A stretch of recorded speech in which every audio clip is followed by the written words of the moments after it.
Chapter 839. Your eyes are deceiving you. The dragon god looked at the injured Fang Yan and said, You didn't see me. I didn't see you. Fang Yan's expression was solemn as he said in a low voice. You saw me disappear on the spot. I wasn't me at that time. You saw me appear in front of you. I wasn't me at that time either. You saw me attack. I wasn't me at that time either. The human eye will create some illusions for the brain. Some illusions are formed naturally. Some are created artificially. Everything you saw was created artificially. I understand. Fang Yan nodded. Now I've thought it through. The ripples you created when you disappeared were illusions. Then, you used one illusion after another to create a complete attack. But at that time, you were already in front of me. That palm strike, I endured that palm strike much earlier than what I saw. Mountain spirit manifestation. The dragon god said with a smile. It's just a small trick. But if it's used cleverly, it can achieve unexpected results. You've just entered the water overflow state. It's rare for you to understand the key to it so quickly. It's the heart of Tai Chi, Fang Yan explained. I thought the heart of Tai Chi would only react naturally when there's danger. Now I understand. My heart of Tai Chi has already started to prepare when it sensed danger. Otherwise, I wouldn't have been able to block your attack just now. The heart of Tai Chi is a 1,000-year-old lost art. It's indeed extraordinary. However, in these hundreds and thousands of years, there aren't many who could achieve the heart of Tai Chi. The divine dragon god gave Fang Yan a very high evaluation. You're a rare talent in the Tai Chi lineage. In time, your achievements will be limitless. Thank you, Mr. Dragon God, for your praise. Fang Yan said with a smile. He took out a handkerchief from his pocket and wiped the bloodstain at the corner of his mouth. The white robe on his body was soaked in red spots by the blood, but there was nothing he could do about it. Who wouldn't bleed in the midst of fighting and killing?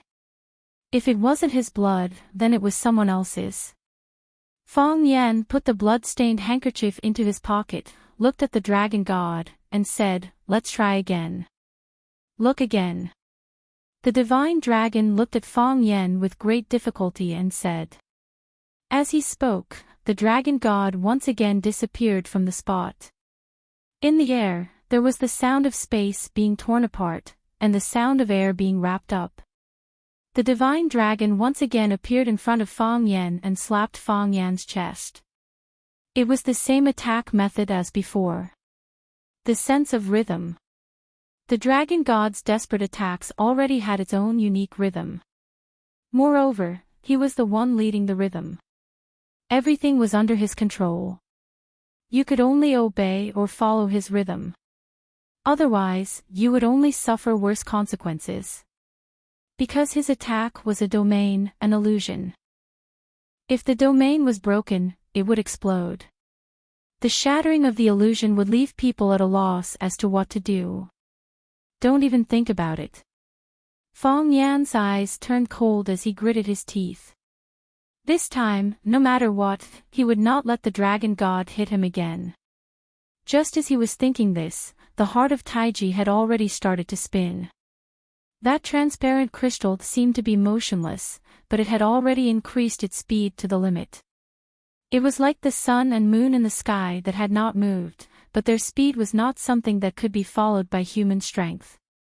Waves of warm air broke down from the crystal core and gathered at the spot where the attack was about to hit. They were about to gather into a ball of light again and block the dragon god's desperate attack. Of course, this was the heart of Taiji's natural resistance. Fang Yan also wanted to resist. His body spread out and his feet drew circles on the ground. His body spun into a white ball of light. This time, he finally had the time to fully spread out drunken crane riding the wind.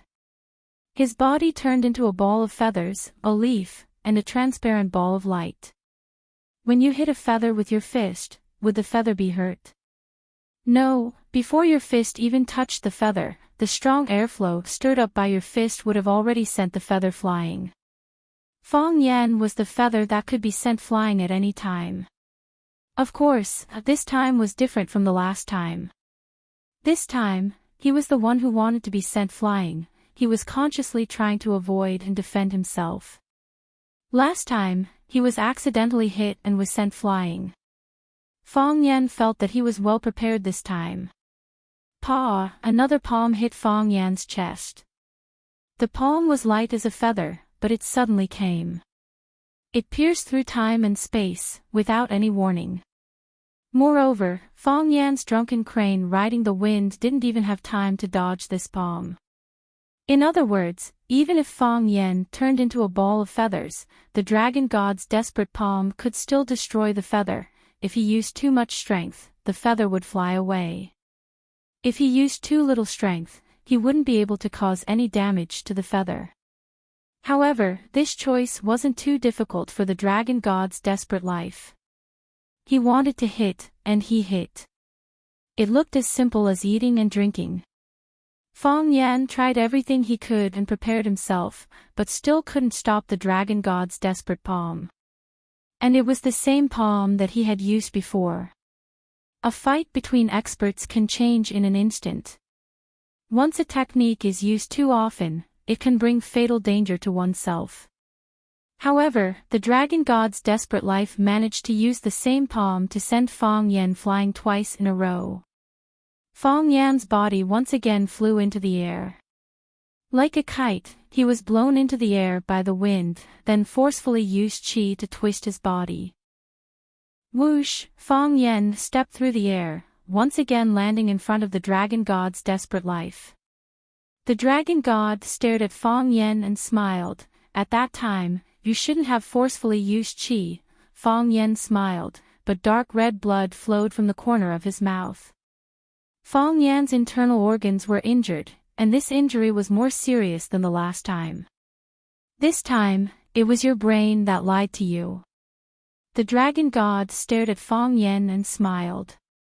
Fong Yan once again took out the handkerchief from his pocket and carefully wiped the blood from the corner of his mouth.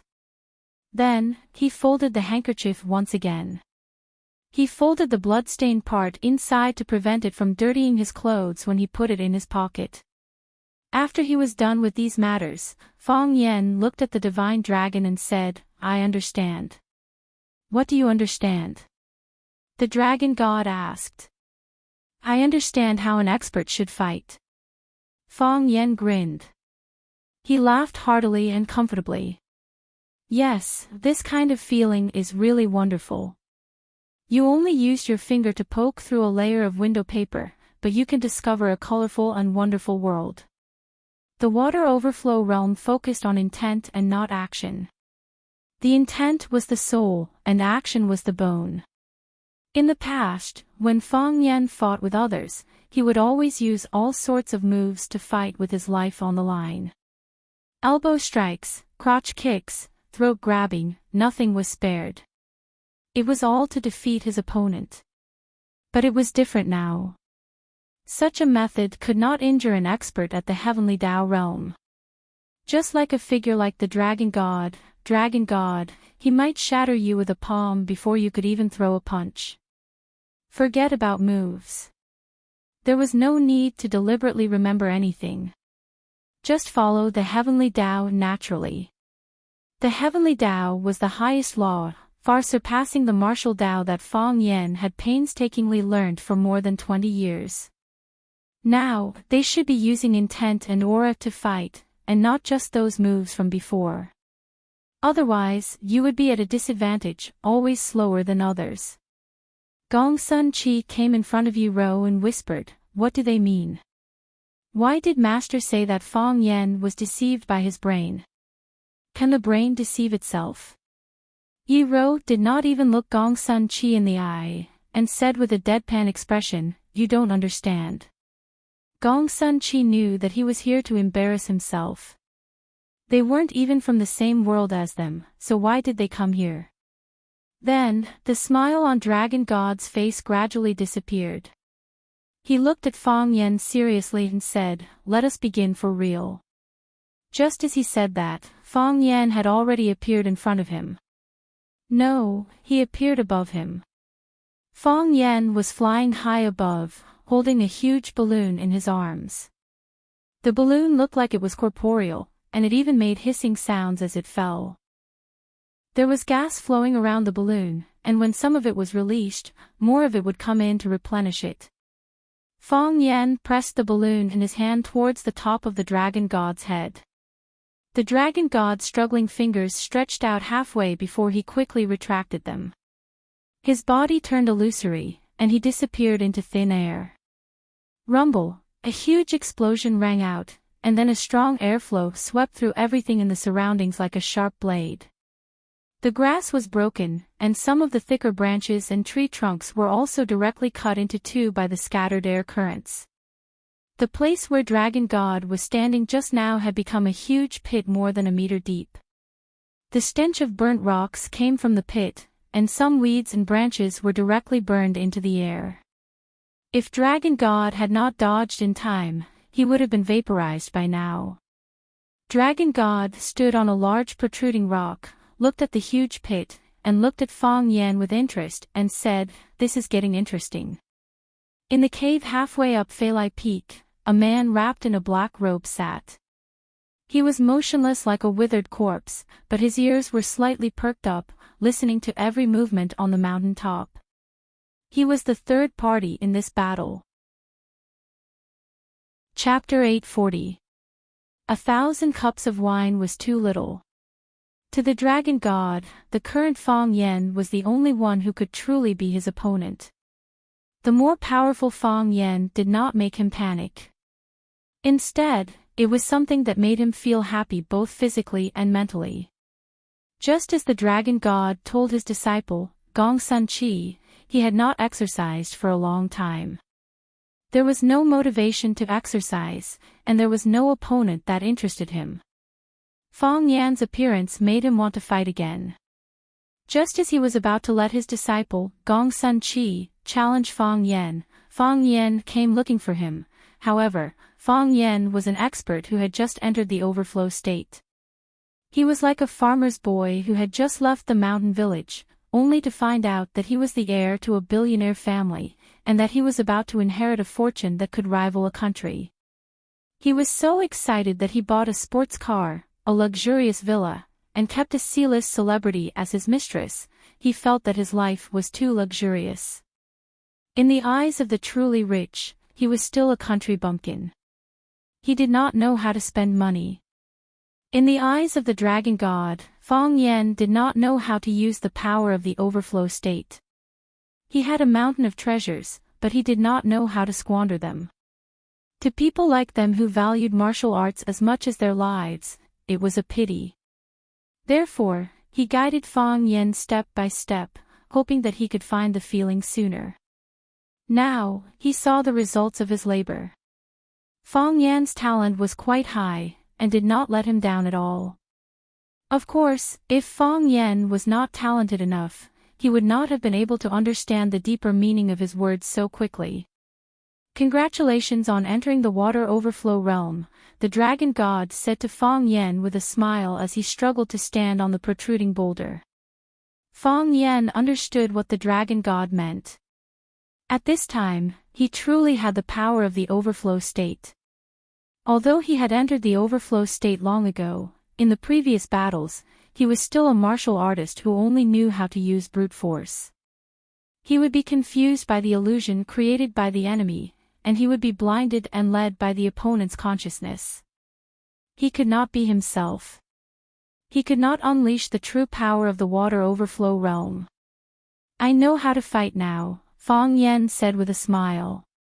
He bowed slightly to the Dragon God and said, "Then let me use my ultimate strength to defeat you. Come, avenge Mo Qingdi." "That's what I thought before.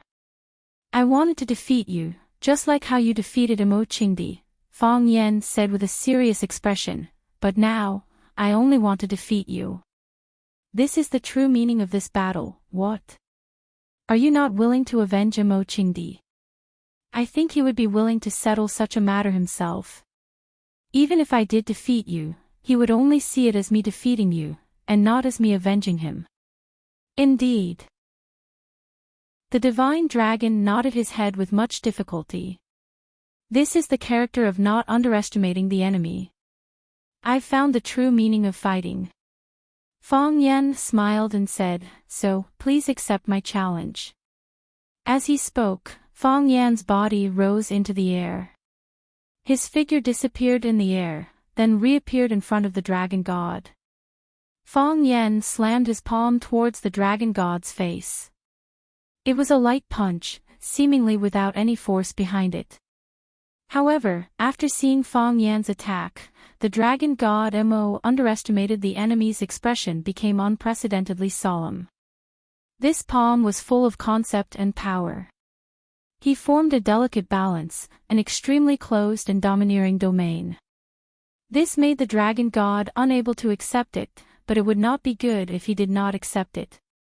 The divine dragon tenaciously sent out a palm strike as well. It was also a light and seemingly powerless palm strike. Ho! Their palms collided in the air, creating ripples in the air. As their palms approached, the ripples became larger and larger, and the air currents gathered became more and more frenzied. Fang Yan and the dragon god's palms finally met, like two magnets slowly approaching each other. Like repels, the greater the magnetic force, the greater the force you exert, the greater the repulsive force. Hiss! The air currents stirred up by Fang Yan and the dragon god hissed, like a beautiful shirt that was torn to pieces before it could be put on.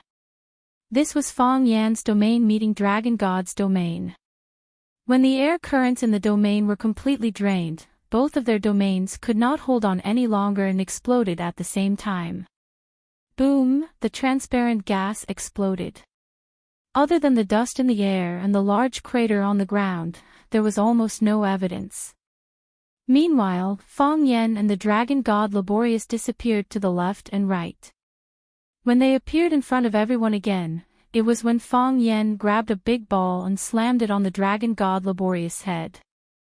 The dragon god Laborious punched out, and a huge hole appeared in the ball, but it still persisted and shrouded the dragon god Laborious' body. Boom! The ball smashed on the boulder under the dragon god Laborious' feet, and the boulder bore the brunt of the violent force. Huge cracks appeared on the surface of the stone. First, it broke from top to bottom. Then, cracking sounds rang out incessantly. Countless small cracks appeared. Finally, the base of the huge stone could no longer support itself and collapsed with a rumble. With his attack missing, Fang Yan did not dare to delay. He quickly turned around, and the dragon god Laborious' palm was already aimed at his back.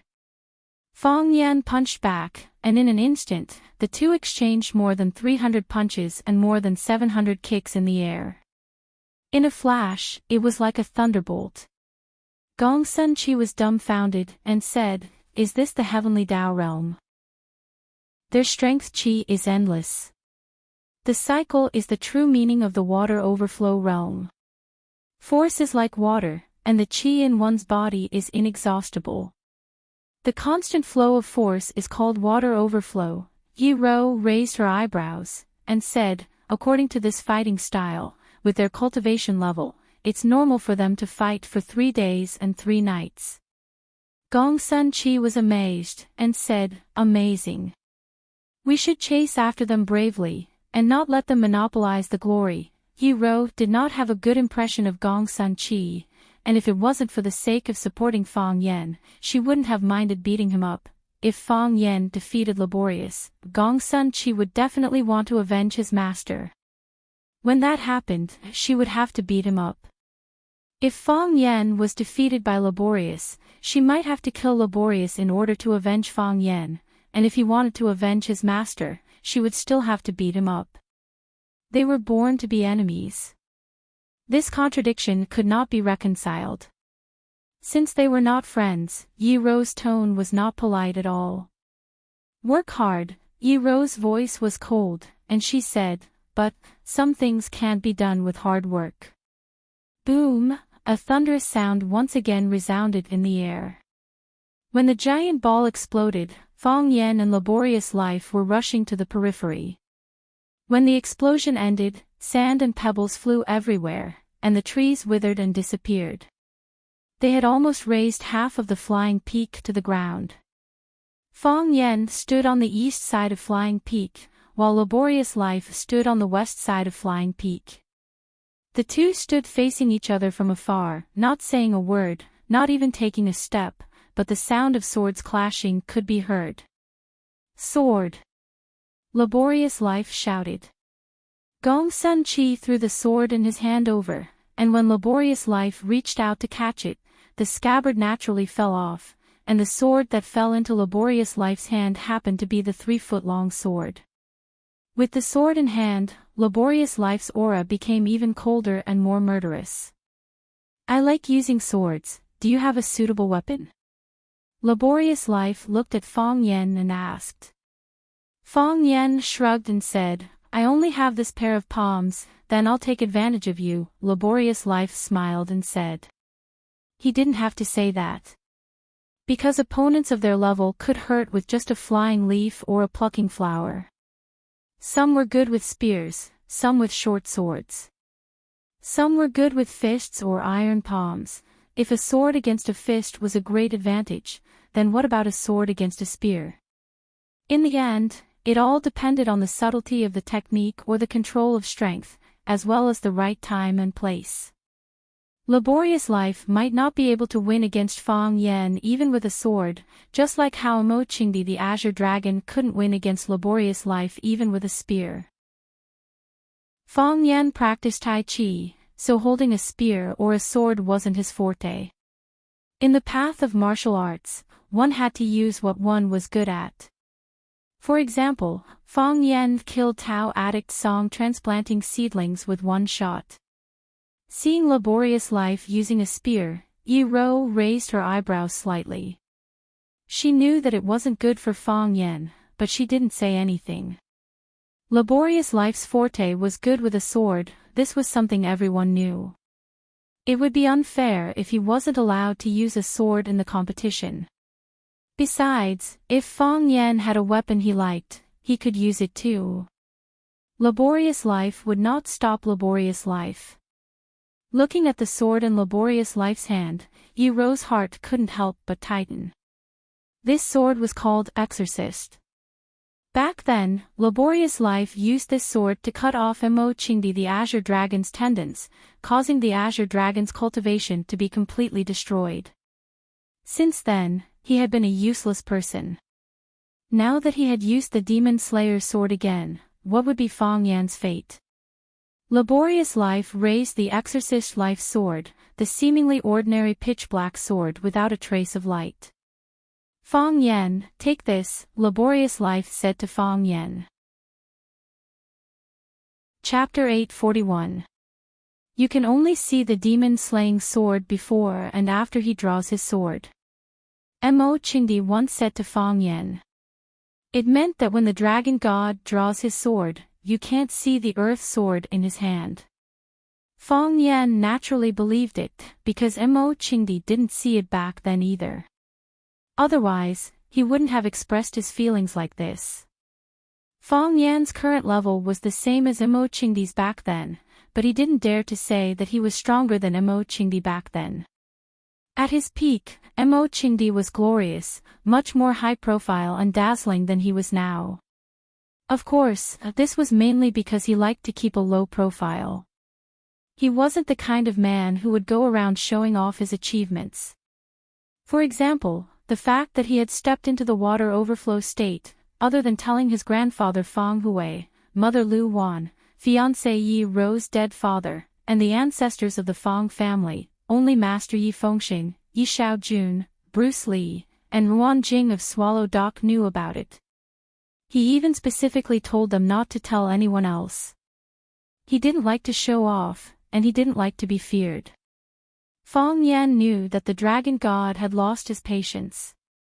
Based on their level of cultivation, if they were to fight regularly, it would probably take 3 days and 3 nights. Obviously, that wasn't in line with the dragon god's interests. First, he didn't want to fight with Fang Yen for so long. Because the longer it went on, the greater the impact. Maybe even the country would step in to stop it. A battle without an outcome was like doing something without a climax. It was a waste of time and energy. If other onlookers found this place, the scene would be even more chaotic. It would affect the mood of the battle. Second, he was old, and no matter how strong he was, he couldn't compare to a young man like Fang Yen, who became more energetic and ferocious as he fought. Moreover, he realized that Fang Yan's learning ability was shockingly fast. With a few words of advice, he immediately broke through the wall and entered the real water overflow state. If he fought with him for 3 days and 3 nights, how much combat experience would he learn? The dragon god just needed a real opponent, but that didn't mean he wanted to lose this battle. So, he chose to use a sword. Fang Yan had no sword, only a pair of iron feet and 2 iron fists. "Please," Fang Yan said. His voice was soft, and there was almost no movement of his lips. It was as if those words were not spoken by him at all. Fang Yan calmed himself down, his state of mind unprecedentedly tranquil. His eyes were clear, but his mind was blank. The heart of Taiji slowly flowed, like the roaming clouds in the sky, like the birds taking a stroll on the ground, like the brook in the forest, unhurried and natural. That transparent crystal hung upside down in the middle of the energy sea, surrounded by clouds and mist. That was the scattered chi that did not abide by the rules. There was an immortal mountain in the immortal world. The mountain was in the sea of clouds. Under Fang Yan's gaze, the dragon god's life disappeared. It was like a goshawk disappearing in the sky. The goshawk was powerful, but the sky was vast and boundless. It was difficult for it to cause any ripples. Fang Yan only had eyes for that sword. It was a very strange scene. The body of the dragon god's life disappeared, but the sword in his hand was still there. That sword hung in mid-air, like an instrument controlled by an immortal. It rushed toward Fang Yan at lightning speed. Its target was firm, and it stabbed toward Fang Yan's face. You can only see the demon slayer's sword before and after he draws his sword. This was what Immerse told Fang Yan. However, Fang Yan could clearly see that sword. He could see it clearly, even the slight vibration of the blade, and he could even hear the buzzing sound of the blade as it flew. Something's wrong. Fang Yan suddenly came to a realization. Immerse couldn't see it, but why could he see it? The dragon god's life disappeared, but why didn't the sword disappear? This wasn't a sword. It was a sword shadow. It was the shadow left by the long sword before it was swung. Because it was so fast, it left a trail in the air like a white rainbow. Where was the real body of the sword? Fang Yan's body flew into the air, like a cannonball that had been fired. The sword appeared. The sword appeared in front of Fang Yan. The sword appeared in between Fang Yan's eyebrows, and then it grew infinitely larger. It was like a giant pillar that could hold up the sky, flying toward Fang Yan's head. Fang Yan felt his body tense up, and every hair on his body stood on end. He felt the energy and hot blood in his body surge up from the bottom to the top, and then gathered in the middle of his head, as if it was going to burst through the top of his head and then burst out. It was a fear that reached the depths of his bones. Fang Yan had a strong feeling that he was going to be split in half. This sword was earth-shattering. It was ordinary, but it was majestic and spectacular. It made one's heart tremble, and it was difficult to parry. There was no sound of thunder, and no flash of lightning. It was just so quiet, like a ghost ship that suddenly appeared from the Black Sea. He was unstoppable, and it wasn't something that could be done by a human. Immortal vanquishing. Gongsun Chi shouted in agitation. His pupils dilated as he muttered something. This is the immortal vanquishing sword art. It said that after the battle of the twin dragons, Master sealed this ultimate move, and it has never been used in front of others. So this is the might of the immortal vanquishing sword. This is the might of the immortal vanquishing sword. It's too shocking. Fang Yan. Yi Rou called out inwardly. Her hand was already holding on to the end of the whip by her waist, ready to rush forward to save him at any moment. She knew that sparring between heavenly Tao realm existences wasn't to be disturbed. She knew that this was a battle of honor and dignity between two peerless experts. She also knew that if she were to interfere, she would be breaking the rules. She even knew that it would be difficult for her to succeed even if she tried to save him. However, he was her man, her husband that she wanted to spend the rest of her life with. She couldn't watch helplessly as he was slain by a single sword strike. Rules. Rules. What honor and dignity. Anyone could have it. All she wanted was for Fang Yan to be safe. Fang Yan's forehead was burning with pain. It was a pain that felt like his aura was about to be sliced apart. The clothes on his chest peeled off inch by inch, and before they could separate from his body, they were already burning in midair. Countless sparks appeared in the sky before they were instantly extinguished into ashes. Fang Yan closed his eyes. He raised his hands to block the sword, as though it was a natural counterattack, but also a natural self-preservation reaction when one encountered danger. A golden beam of light tore through the sky, illuminating the entire peak of Feilai Peak as though it was daytime. The light of Taiji. This is the light of Taiji. Gongsun Chi was like a child who had never seen the world as he shouted in agitation. He had long heard that Fang Yan had figured out the light of Taiji.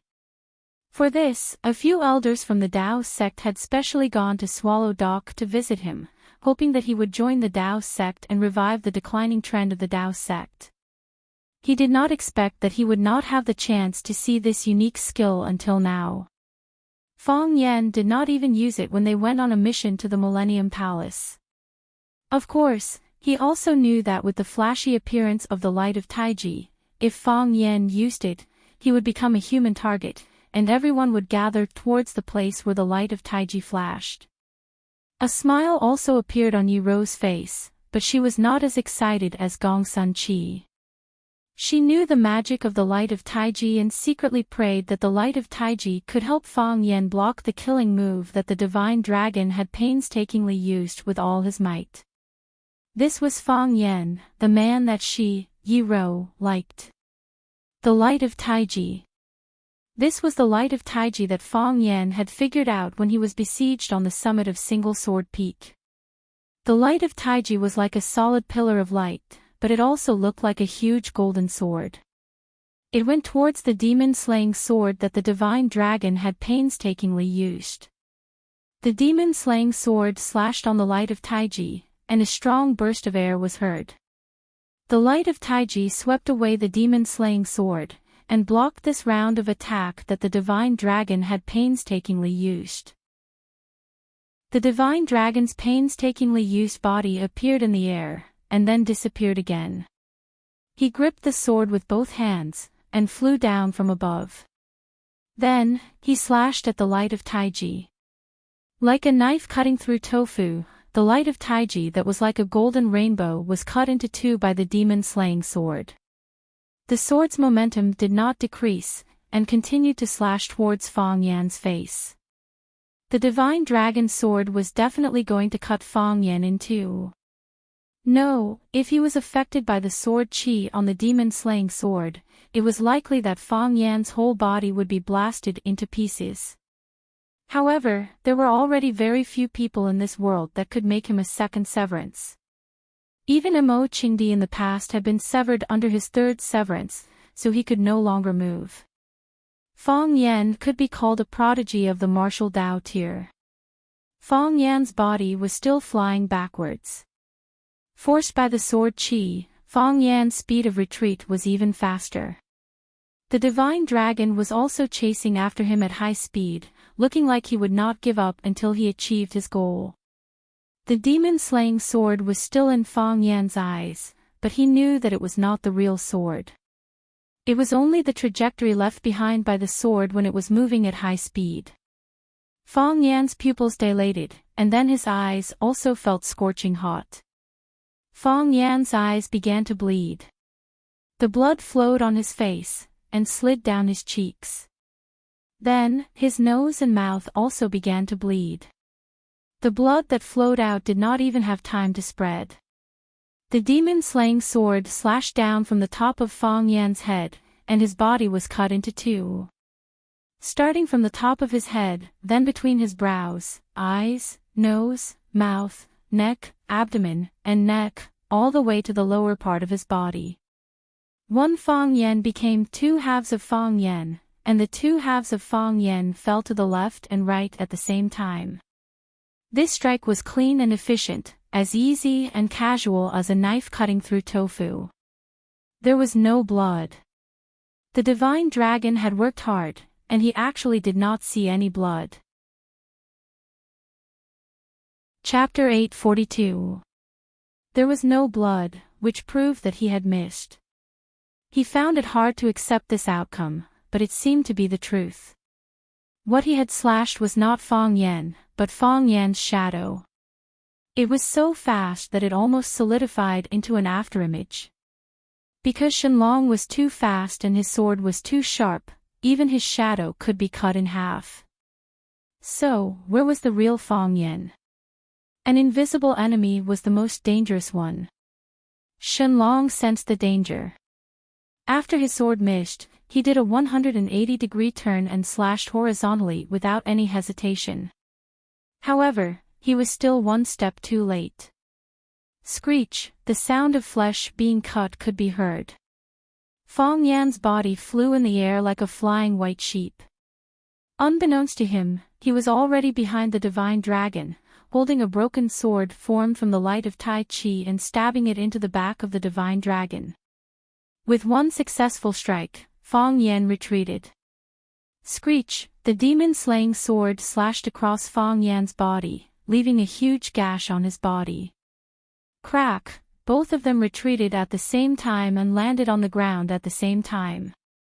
Shenlong stood on the east side of the mountain peak, while Fang Yan stood on the west side. They were in the same position as before the battle, as if they had not moved at all. To the spectators, the two of them seemed to have fought for a few rounds, but all of this happened in the blink of an eye. Even the current recording equipment would not be able to capture any of their movements. The two of them stood opposite each other again, looking at each other calmly. After a few breaths, blood began to ooze from Fang Yan's chest.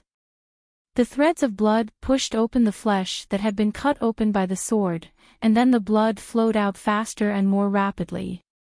Soon, the remaining pieces of cloth on Fang Yan's body were dyed red with blood. His exposed chest was a mess of blood and flesh, and it looked like his injury was serious. Shenlong's expression was peaceful, and his clothes were intact. He stood proudly, like a master of his generation. However, Gong Sun Chi, who had rushed to his back, could clearly see that his master's back was also bleeding.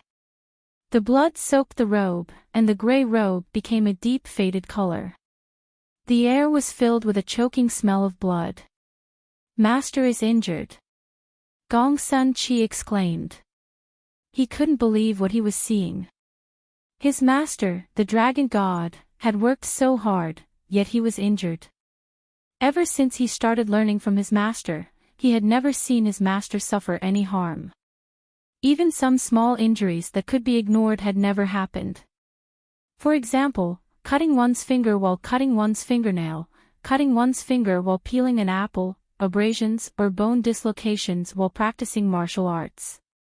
Never before. Now, Fang Yan actually stabbed his own master with a sword. What exactly happened? The light of Tai Chi was condensed by strength Chi. After Fang Yen stabbed the broken sword that had been cut off by the demon-slaying sword into the back of the divine dragon, the light of Tai Chi disappeared naturally. The sword disappeared, and a wound that went deep into his internal organs naturally appeared on his body. "Your eyes are deceiving you," Fang Yen said as he looked at the mystical dragon. It was just like what the mystical dragon had said to him in the beginning. The same words, the same tone. Even the expression was the same. The high and mighty look made him look like he deserved a beating. "Yes, my eyes are deceiving me," the mystical dragon nodded and said. "Illusion. You used 3 layers of illusion. I have to say, you're a genius. You've just learned how to use illusion to deceive your opponent and attack, but you've already reached this stage. I can only use 3 layers of illusion, just like you." Fang Yen grinned, completely ignoring the blood flowing from his chest. "Your brain is deceiving you," Fang Yen said again. "That's right," the mystical dragon once again agreed with Fang Yan's conclusion. "I shouldn't have used the second sword. When your light of Tai Chi appeared, the body you showed was already an illusion. I shouldn't have insisted on using that sword." After a pause, the mystical dragon looked thoughtfully at Fang Yen and said, "In some ways, you handled it better than the Azure Dragon Mo Ching Di. I used 3 strikes to kill Mo Ching Di, so I thought the second strike would be enough to take you down, and I even prepared the 3rd strike. But, when I used the 2nd strike, you had already used illusion to escape, and then attacked me from behind. You're different from Mo Ching Di. Mo Ching Di would have chosen to fight head-on, but you found another way. A great teacher produces a great disciple. You're a good teacher," Fang Yen said with a smile. "The teacher leads the way, but cultivation depends on the individual," the mystical dragon smiled as well. "How much you can comprehend depends on the individual. But, there's a saying that I deeply agree with: if you teach your disciple, the master will starve to death. The ancients were right."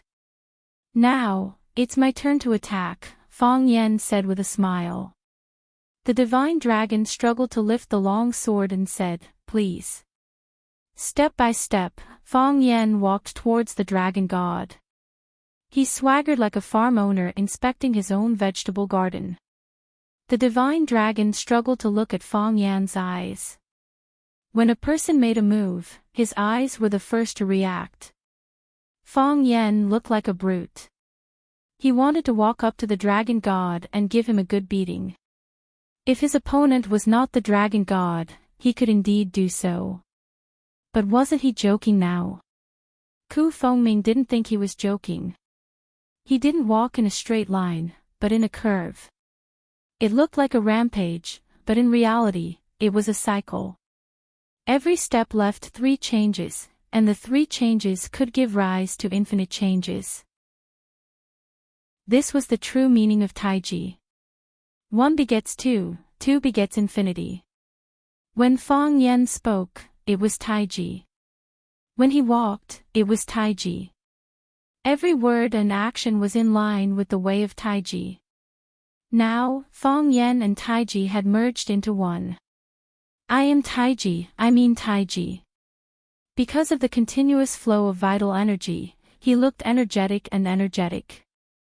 This was the performance of the legendary Taiji water overflow realm. In the eyes of the divine dragon god, Fang Yen, who was striding towards him, looked full of loopholes. But if he dared to act rashly, then every loophole could be a real trap. Of course, there would be loopholes. Everyone would have loopholes or dead ends. But when there were too many loopholes, you wouldn't know which loophole was the real one. When Fang Yen was 2 to 3 meters in front of the divine dragon god, he raised his right arm and gave a light slap. After that slap, Fang Yan's entire arm disappeared in midair. Under the gaze of Fang Yen and the divine dragon god, it turned into nothingness. At the same time, the divine dragon god slashed out with his sword. Like all the previous slashes, there was no shadow. This formed a strange scene. They were still standing in this world, but their clashing palms and swords seemed to have entered another world. There was no abnormality, nor was there the sound of metal clashing. But Fong Yan's right palm was madly slapping. Slap after slap, it was like a storm. The divine dragon god stabbed his sword again and again, like will-o'-the-wisp stars. Suddenly, there was a violent tearing sound in the space in front of them. Their hair was messed up by the strong wind, their clothes were blown backwards by the strong wind, and their facial features were distorted by the wind. Then, the two of them suddenly flew backwards in the air. Boom! There was a violent explosion. After the explosion, a huge tornado appeared. The grass, branches, sand, and rocks on the ground that were not hard enough were all sucked into the eye of the tornado and disappeared in an instant. It was like a black hole that could swallow everything. As it spun faster and faster, more distant and larger objects were sucked in. This included Fong Yan Tenacious, who was fighting fiercely in the air, and Yi Ro and Gong Sun Chi who were watching from the side. Yi Ro did not move, but her feet had already sunk deep into the cracks of the stones. Two deep holes the size of footprints appeared on the hard stone ground. Gong Sun Chi's clothes flapped. His body leaned forward slightly to resist the suction of the tornado, and he looked like he was struggling. Fong Yan and the divine dragon god struggled to fight in the air. They turned into two shadows, one black and one white, and then two equally dark black dots. Finally, they merged into one and became a gale that was hard to be seen by the naked eye. Foam Mountain had a lot of wind and sand. Another sandstorm came from the north, covering the sky and covering the earth. It seemed like it was going to drown the whole world. Rustle, the terrifying sound of sand colliding rang in the air and instantly enveloped them. Fong Yan Tenacious ordered Yi Ro, Gong Sun Chi, the whole Foam Mountain, and the people on Foam Mountain to become one with them. The whole world was gray, as if the end of the world was coming. At this moment, a huge lone eagle suddenly appeared in the middle of the sandstorm. No, how could a lone eagle appear in the middle of the sandstorm? It was more like a ghost hidden in a sandstorm, a demon that struck fear in people's hearts. Yi Ro, who had been watching the battle, suddenly became alert. Her sharp eyes penetrated the sandstorm and shouted anxiously, "Fong Yan, watch out." In the end, he was still a step too late. The black figure was hidden in the sandstorm. With the help of the cold wind that blew from the north, it charged towards Fong Yan and Fu Ming, who were fighting. Swish, the blazing white light lit up, and even the dense sand and dust that made it hard for people to open their eyes could not hide it. Boom, at the place where the white light came from, the sandstorm disappeared. Even the air seemed to have been purified. Soon, everything returned to normal. More sand and dust rushed over to fill the empty space. Chapter 843. The sandstorm grew stronger, as though countless flying insects were covering their heads. Looking up, they couldn't see the sky, and it was difficult to even open their eyes. It happened so suddenly that there were almost no signs. No one expected a third party to disrupt the battle between two Heavenly Tao realm experts at the peak of Maple Mountain. Who was he? What was he trying to do? To kill two Heavenly Tao realm experts in one fell swoop. Even if it was a sneak attack, it probably wasn't an easy task to accomplish such a grand goal, unless he was also a Heavenly Tao realm expert. It was so blazing that it felt like a sun had suddenly emerged from beneath their feet. The white light illuminated the night sky, illuminating the entire Maple Mountain range as though it was daytime. The intense light was like a gigantic firework that disappeared in a flash, leaving behind a huge vacuum in midair. The sand in that area was dispersed without a trace, and even time seemed to have frozen. Humans could change nature, but they would ultimately be changed by nature. Soon, the vacuum was filled with a deeper sandstorm. The sandstorm, which was rarely torn open, once again shrouded the world. It was so oppressive that it made it hard for people to breathe. Fong Yen, Yi Ro called out anxiously. She was the first to notice the anomaly in the sandstorm, but before she could do anything, the sandstorm had already lit up with a white light, as though someone had dropped an atomic bomb. When the white light vanished and the sandstorm continued, she flew towards the explosion site. Master, although Gong Sun Chi's reaction was slower than Yi Ro's, he knew what had happened since he had been paying attention to the battle. There was actually another person who dared to interfere in the battle between two Heavenly Dao realm experts. Furthermore, he had charged into the battle without any qualms. Even if you're shameless, you should at least want your life, right? Through the previous exchange, Gong Sun Chi knew how strong Fong Yen and his master, Divine Dragon, were. Even though he was in the periphery of the battlefield, he would occasionally be pressured and assaulted by the forces. It was enough to make him feel uneasy. If he were to fight Fong Yen or his master, he would probably be crushed to smithereens in a single round. This was the suppression of realms. You wouldn't even be able to see the trajectory of his attacks, and you would already have to bid farewell to the world. This was what happened after such cruelty. Didn't Fong Yen experience something like this when he fought with his master at the very beginning? Although the top of his head was once again covered by the sandstorm, it was as if nothing had happened. There was no white light, and there was no explosion that resounded through the mountain top. However, everything that had just happened was recorded on the ground of the explosion site. Not even a blade of grass grew, and the rubble turned into powder. It was just like the sandpit that appeared in Oasis. There was no life in the sandpit except for the tiny grains of sand. There was no one either. Fong Yen and the dragon god disappeared. The third person who came with the sandstorm like a lone nighthawk also disappeared. Master, Master, Gong Sun Chi stood in the huge stone pit and shouted. He turned to look at Yi Ro and asked, where did they go? He knew that Yi Ro's realm was higher than his. She must know what he didn't know. Wait, Yi Ro said. What are we waiting for? Where did Master and the others go? Who was that man in black? How could he have the guts to disrupt this decisive battle? What happened just now?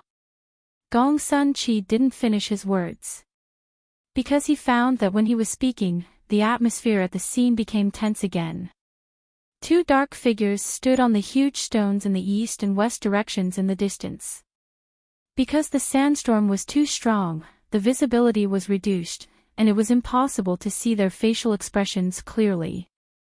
There was another person who landed not far from the sandpit and was looking at Yi Ro with a smile. Are you okay? Yi Ro looked at Fong Yen and asked. I'm fine. Fong Yen shook his head with a smile. This drama is getting more and more exciting. Gong Sun Chi looked at Fong Yen and asked, Fong Yen, who was the guy who sneaked up on us? I don't know who it was, Fong Yen said with a smile. But you will know soon. Gong Sun Chi wanted to ask more, but he found that Fong Yen had turned to face the two men in black on the east and west sides. He felt a little disappointed. After all, he wasn't qualified to be an opponent at their level. Fong Yen looked at the black shadow shrouded in a black robe in the west and said with a smile, there aren't many people in this world who would dare disrupt a battle between two Heavenly Dao realm experts. And there might only be one person who would have such black-bellied thoughts, Mr. Black Dragon. I've admired you for a long time. Are you still unwilling to take off your black robe and let us fans see your true appearance? The black-robed man in the east said with a hoarse voice, like the sound of sand colliding in the air, even if I were to take off my mask and let you see my true appearance, how would you know who I am? Fong Yen was taken aback and said, I don't know, but someone else will know. Divine Dragon seemed to be in a good mood despite his hard work. He said in a relaxed tone, I've never seen Black Dragon's true appearance either.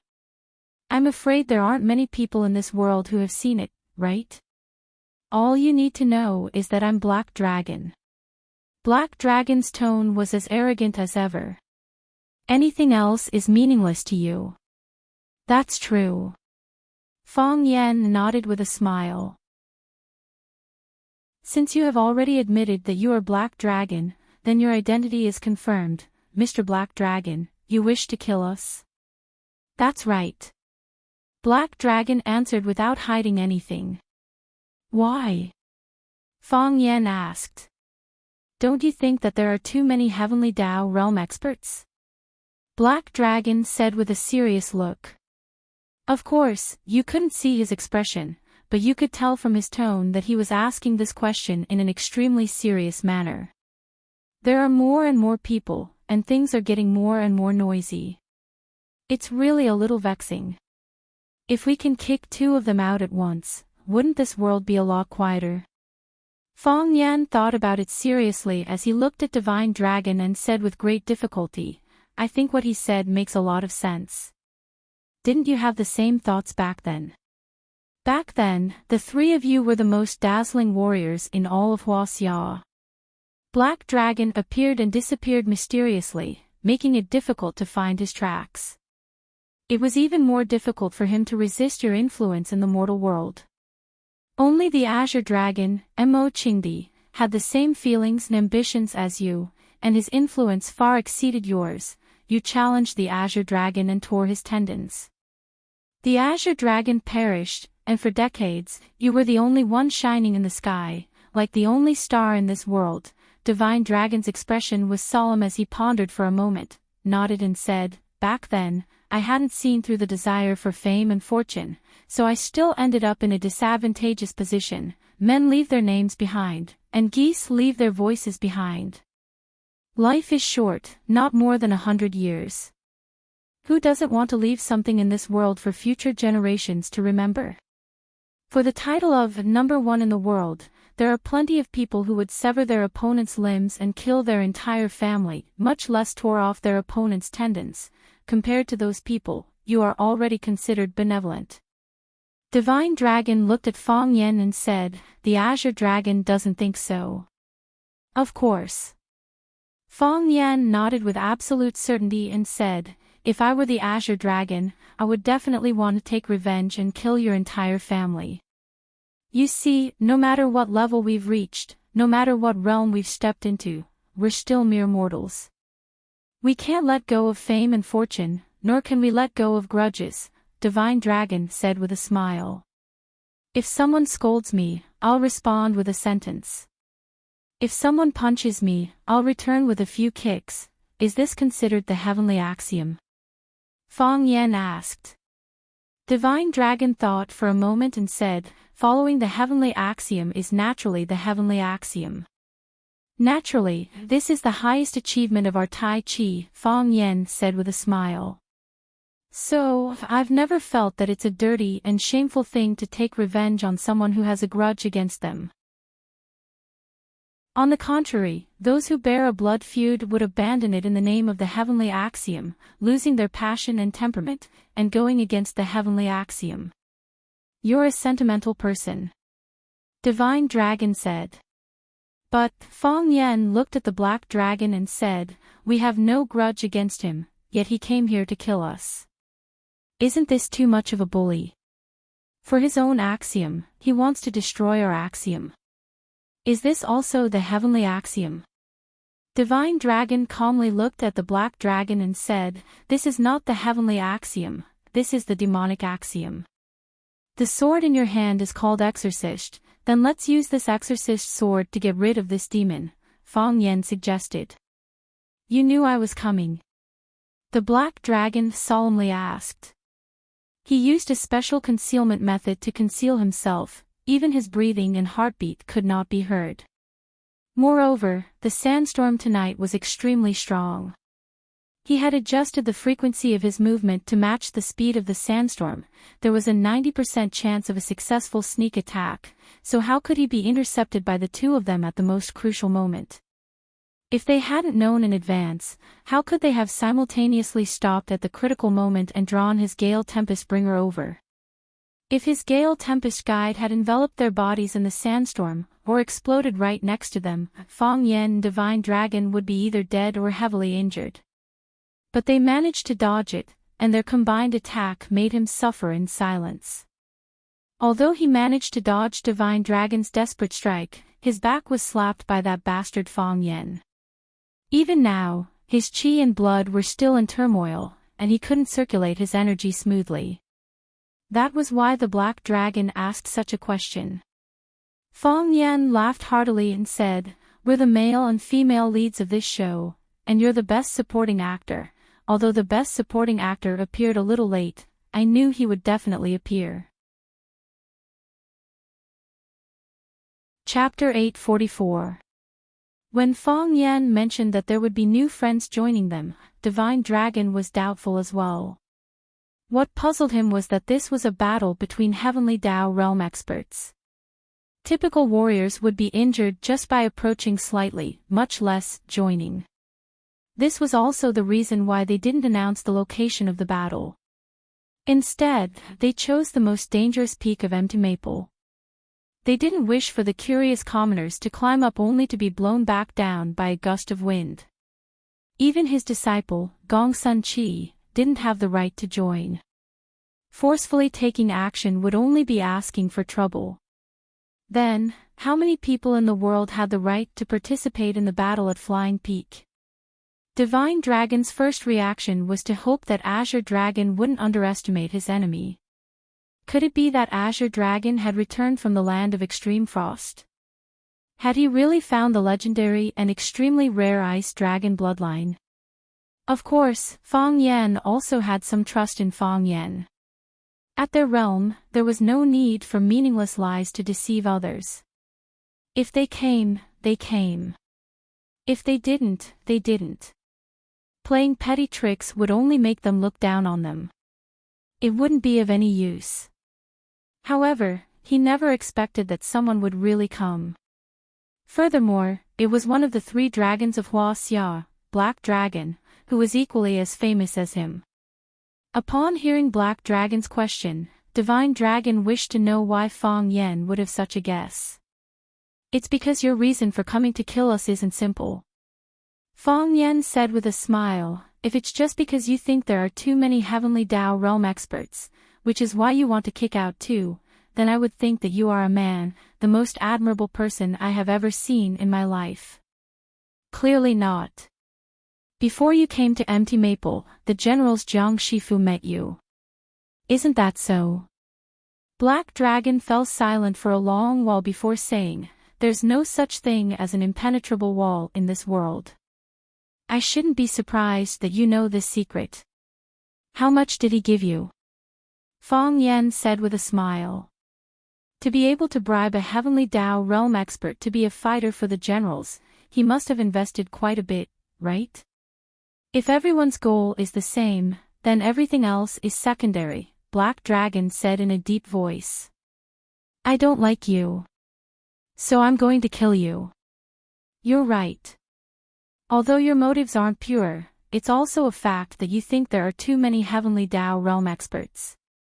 After all, in just a few months, Heavenly Dao realm experts have sprung up like bamboo shoots after the rain.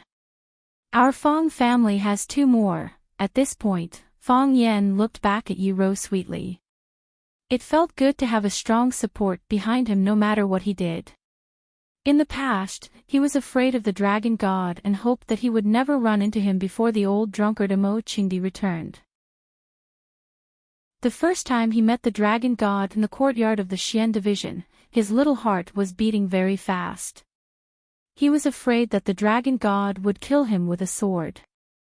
Now, he was at the Taiji Water Overflow realm, while his fiancée, Yi Wen, was at the Heavenly Dao realm. As long as the 2 of them were together, no matter if it was the Dragon God or the undying Black Dragon, he would not feel the slightest bit of fear in his heart. Even if the 2 of them joined forces, of course, that was impossible. "Are you showing off?" Black Dragon looked at Fang Yen and asked. The north wind howled, and the sand and stones made a rustling sound. However, the conversation between the 3 of them was not affected at all. It was as if they were chatting in the backyard of a private house with beautiful weather. "Showing off?" Fong Yan grinned and said, "If you say it's showing off, then it's showing off. You're the elder, I'll listen to you." Black Dragon was silent for a few seconds again.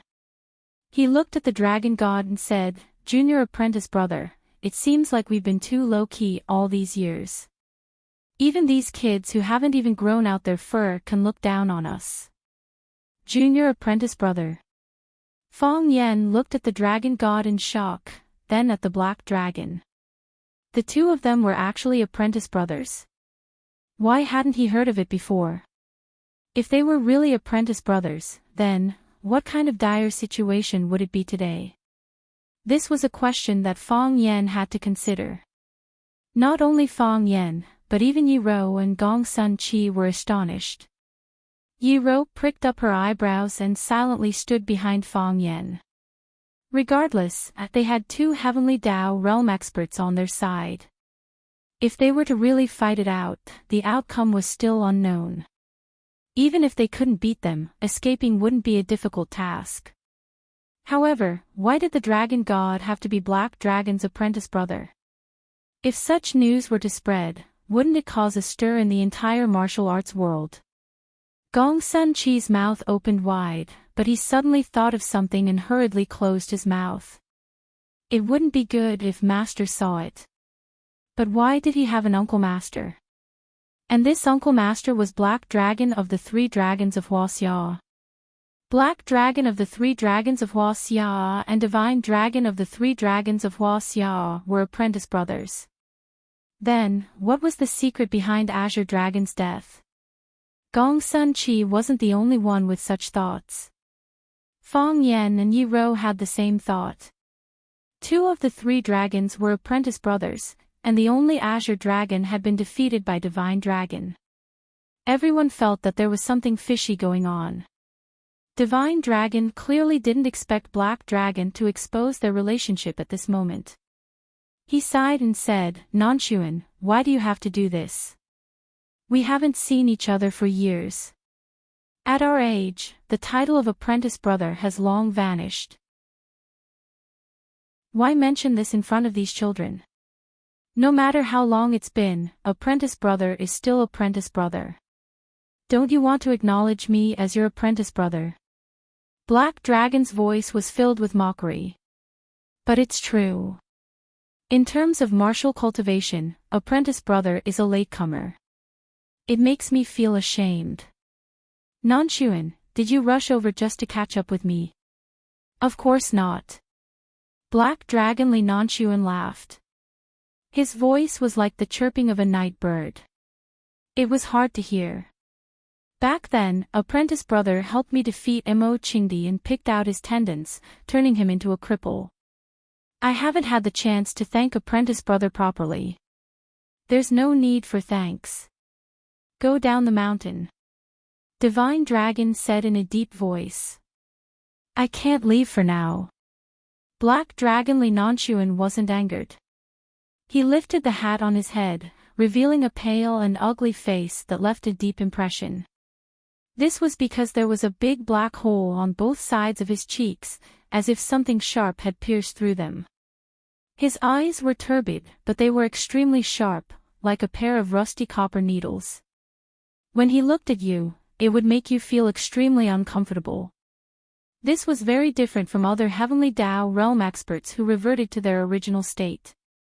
Black Dragon Li Nanshuan looked at Fong Yan and said, "At least, let me finish what I promised to do first." Divine Dragon tried his best to stop him and said, "You know that this is the final battle between me and Fong Yan." I know. Black Dragon Li Nanshuan nodded and said, "That's why I came. I wanted to take the opportunity to kill this punk, but I didn't expect him to be prepared. However, since I'm here, how can I return empty-handed? Why are you in such a hurry to kill me?" Fong Yan looked at Li Nanshuan and asked. "I don't want to kill you. I just want to kill Azure Dragon again. Don't underestimate your enemy." Li Nanshuan's eyes burned like a blazing fire. Even the sand and stones that covered the sky could not hide it. Unfortunately, he didn't return. Since he didn't return, it proved that he died in the land of extreme frost. I can't take revenge on him, so I can only take revenge on his family. I've been waiting for you to grow faster and mature, to become everyone's hope, to become the rising star of Nejiang. Then, at that time, I'll kill you. I wish for you to grow, but I don't wish for you to grow to a height that makes people lose control. So, when I learned that those ox noses wanted to teach you the Taiji diagram, I barged into Monkey Mountain to snatch it and destroy it. I never expected that you would be the one to benefit from it. Doesn't it feel good to enter the water overflow realm? I quite like it. Fong Yan looked at Li Nanxuan thoughtfully and said, "The wound on your face was stabbed by don't underestimate your enemy. Punk, you're courting death." Li Nanxuan roared angrily.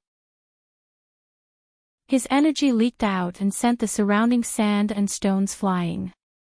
With him as the center, not a single stone could be seen in a radius of several meters. "Looks like I guessed correctly." Fong Yan said with a smile, "Let me guess again. Back then, when you fought with Mo Qingdi, you were pierced in the cheek by Mo Qingdi's spear. As for whether you entered from the left and exited from the right, I don't know. But it changed your appearance, even your voice was affected. No wonder you wear a black robe and a thick hat all day. It's because you're too ugly and you're afraid of scaring people, right? Also, the way you talk, it sounds like you have sand in your mouth and you're rubbing it. Has anyone ever told you that your voice sounds awful? Fong Yan, I will kill you today." Li Nanxuan's body flashed with white light. This was the special way of using stellar qi, wind and lightning guide. Fong Yan sneered and looked at Li Nanxuan fearlessly. "Since you're here, do you still want to leave?" "Ha ha ha, just you." Li Nanxuan seemed to have heard a very funny joke. "How about adding me as well?" A hearty voice rang out. Chapter 845. "Plus me, how about that?" The man's voice was thick and heavy, but because of the irrepressible joy and anticipation in his emotions, the way he spoke gave people a hearty and heroic feeling. Under everyone's gaze, a white figure was striding up from halfway up the mountain. The mountain was high and dangerous, but he walked like it was flat ground. The thorny bushes and the boulders blocking the way did not pose any threat to him at all. All it did was make his steps more graceful and light. The way he walked was like a beautiful dance, making people want to dance to his beat. When you first saw him, he seemed very far away, just a tiny white dot in the middle of the mountain. When you blink and look again, he is a little closer to you. When you looked again, he was a little closer. The white dot became a ball of light, and the ball of light became a phantom. When he stood in front of you, the image of an extraordinary and stalwart man gradually became clear. Then, he became the person in everyone's memory, the person who made people's eyes redden and hearts beat faster. Do not underestimate the enemy. One of the 3 dragons of Hua Xia, do not underestimate the enemy. Do not underestimate the enemy who conquered the whole of Hua Xia with one spear. Do not underestimate the enemy who challenged the whole of the world without losing a single battle. He was the most talented warrior, and also the most dazzling star. He once won the whole era, but was also abandoned by that era. After that unparalleled battle with the dragon god, his tendons in his hand were broken by the dragon god, and he became a cripple. The dragon do not underestimate the enemy fell, and hid in Swallow Dock, becoming an old drunkard who was talked about and ridiculed by people. 4 years ago, in order to repair his pulse, he listened to the words of the medical fanatic Qin Wujie, and went to the extreme cold to search for the legendary ice dragon. Everyone thought that this was his alternative way of hiding from the world. Once he left, there was no news of him, and it was feared that they would never meet again. What no one expected was that he came back. At such a crucial moment. Do not underestimate the enemy. The dragon god was slightly surprised. Even with his cultivation and temperament, he could not help but be surprised when he saw the opponent in front of him, whom he had knocked down from the altar. He knew his swordsmanship, and he also knew how much damage he had done to his arm. If he wanted to cut off a person's tendons, even if that person hid both hands in a safe, it would be useless. He was confident in his swordsmanship. Therefore, when his gaze once again fell upon the long spear in the hands of the azure dragon Enchanting, he had a very surreal feeling. His tendons really healed. His body really recovered. His cultivation had returned to its peak state again. Black Dragon Enchanting cackled loudly. His hoarse voice contained an unconcealable hatred. Don't underestimate me, you actually didn't die. You still dare to come back. Gong Sun Chi's eyes widened as he stared at the intruder. Don't underestimate the enemy.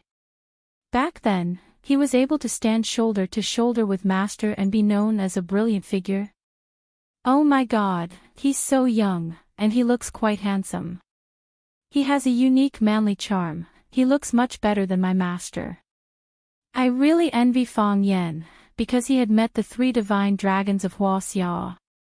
He had met all 3 legendary figures.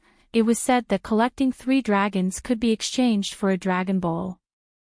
Because he had seen the 3 divine dragons of China, the 3 legendary figures, all at once, it was said that collecting 3 dragons could be exchanged for a Dragon Ball.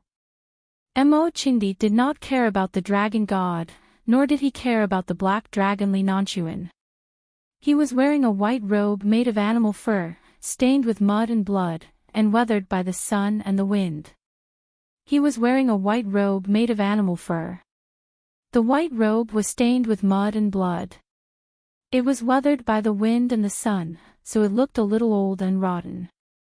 Of course, this was different from being wrapped in powder, because his white was so natural, crystal clear, and shone with a healthy luster. Of course, this was different from wrapping powder because his whiteness was so natural, sparkling and translucent, shining with a healthy luster. Of course, this was different from being wrapped in powder, because his white was so natural, crystal clear, and shone with a healthy luster.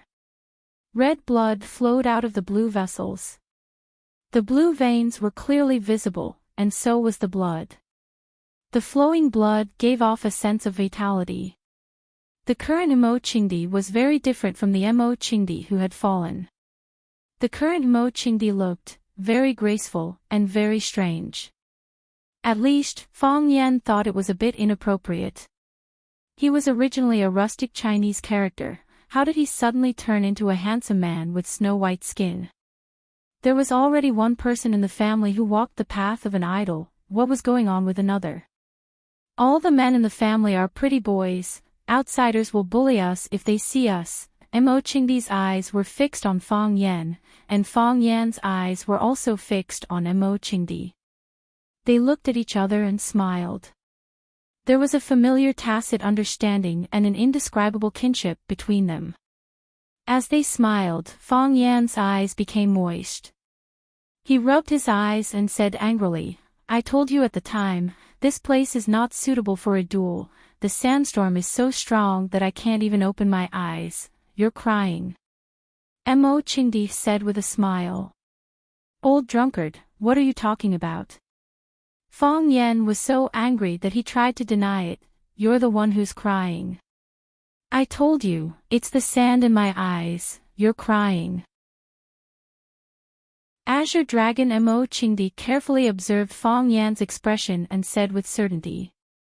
Hey, are you done yet? I'm a water overflow realm master now. Do you believe that I won't beat you up? Good. Enchanting grinned and said, You're doing very well. I've been doing very well. How about you? Fang Yan looked at Enchanting and said. You're looking very good too. I'm also doing very well. Enchanting nodded and looked into Fang Yan's eyes, his face full of love and joy. All along, his relationship with Fang Yan had been very vague. They were like brothers, like close friends, like drinking buddies, but also like a master and a disciple. Fong Yan was the closest person to him in this world. Fong Yan also grew up under his gaze, and grew up under his guidance.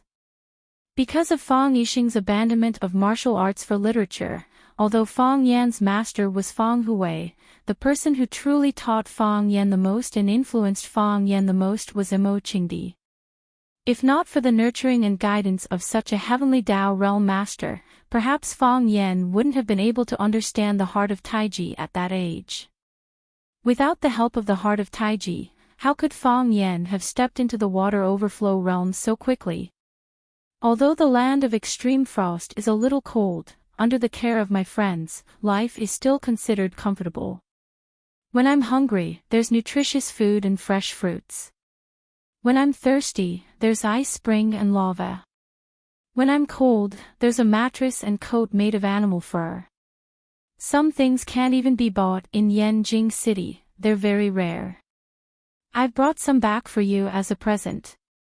Fong Yan squinted his eyes and smiled, saying, "Looks like you're quite popular, to be able to receive the care of a friend in a place like the land of extreme frost." Mo Qingdi nodded and said, "Yes. It was also with the help of that friend that I found the ice dragon bloodline." Fong Yan's eyes instantly lit up, he excitedly said, "I knew you could do it. You really did it. Does that mean your meridians have been reconnected?" "They've been reconnected," Mo Qingdi said. "You've recovered." "I've recovered," Mo Qingdi answered again. "That's great." Fong Yan laughed heartily, laughing so hard that he rocked back and forth, tears spilling from his eyes. "That's great, our Fong clan has 3 heavenly Tao. Does this count as the #1 clan in Inner Jianghu? Let's see who dares to bully us in the future. Those who bully us, will definitely bully them back." Mo Qingdi also laughed, but his smile was a little sorrowful. There were too many grievances in his heart, and too much suffering. There was also the regret that could never be made up for.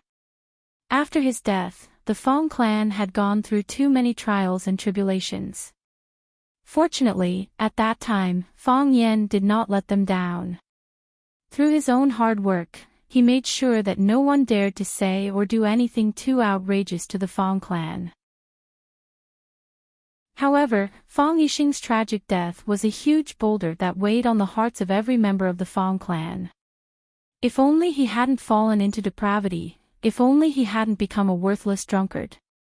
Would that mean that Fong Yixing would not die? Grievances could be poured out, hatred could be purged. But the dead cannot be brought back to life.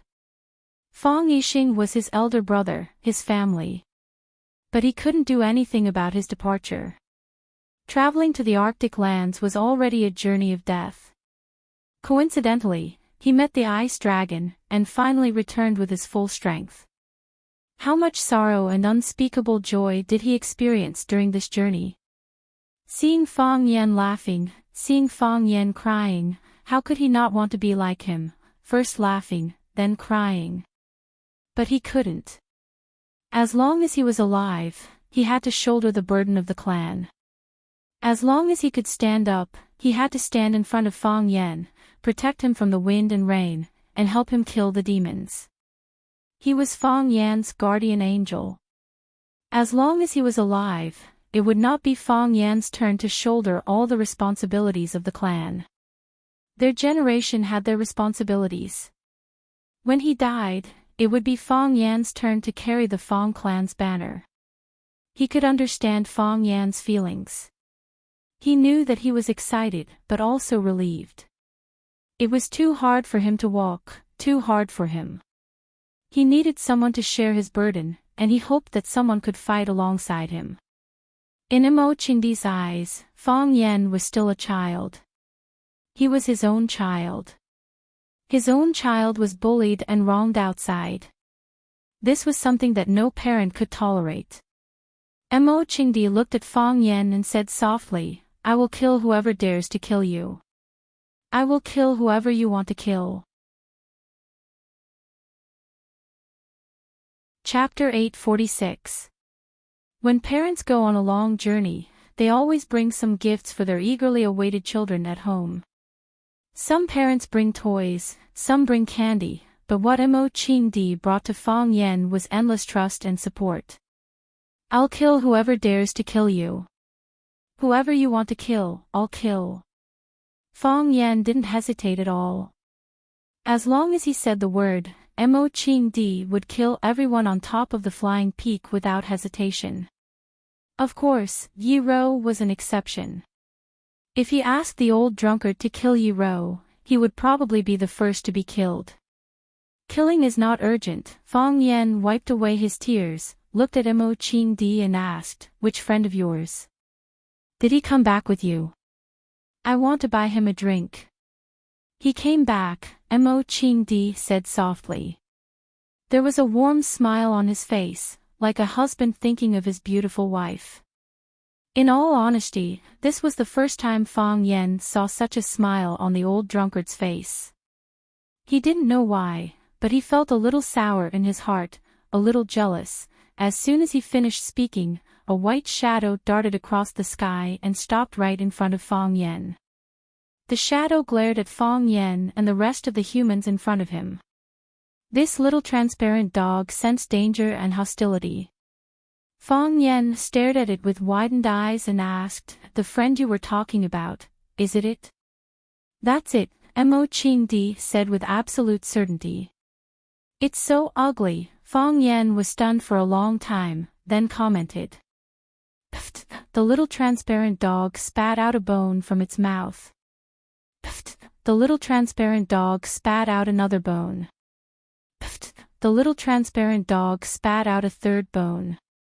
Fang Yan looked at Mo Qingdi and asked, what does it mean? It's talking to you. Mo Qingdi acted as the communication bridge between Fang Yan and the little transparent dog. You're the ugly one. Pfft, Yi Ro couldn't hold it in any longer. Her lips curled up into a sweet and pure smile. Gong Sunqi's mouth twitched, but when he thought that his master and that martial uncle who appeared out of nowhere were still staring at them, he quickly held back his laughter and put on a coffin face as if this joke was not funny at all. Fang Yan stared wide-eyed at Mo Qingdi and said, are you kidding me? How does it know what I'm saying? Puff, the transparent puppy spat at Fang Yan again, but this time, there were no bones. Puff! It spat out 2 more mouthfuls. This time, Fang Yan really believed it. He bared his teeth at the transparent dog and said, stop it. From today on, you and I are brothers. Don't worry, I won't despise you for being a dog. Puff, the ice dragon sprayed water at Fang Yan again. It doesn't agree, Mo Qingdi explained helplessly. Are you kidding me? Fang Yan was furious. He never thought that one day he would be despised by a dog. I'm warning you, I don't know what kind of dog you are. Now that you're in Yanjing, do as the Romans do. Do what I tell you to do. Otherwise, your life will be, puff, a brown fruit core flew towards Fang Yan's face. Fang Yan tilted his head, and the core flew into a large stone in the distance. The fruit box sank into the inner wall of the stone, and only a small, dark hole could be seen outside. This scene made everyone's heart jump. This strange-looking puppy had only casually spat out a fruit pit, yet it had such great power.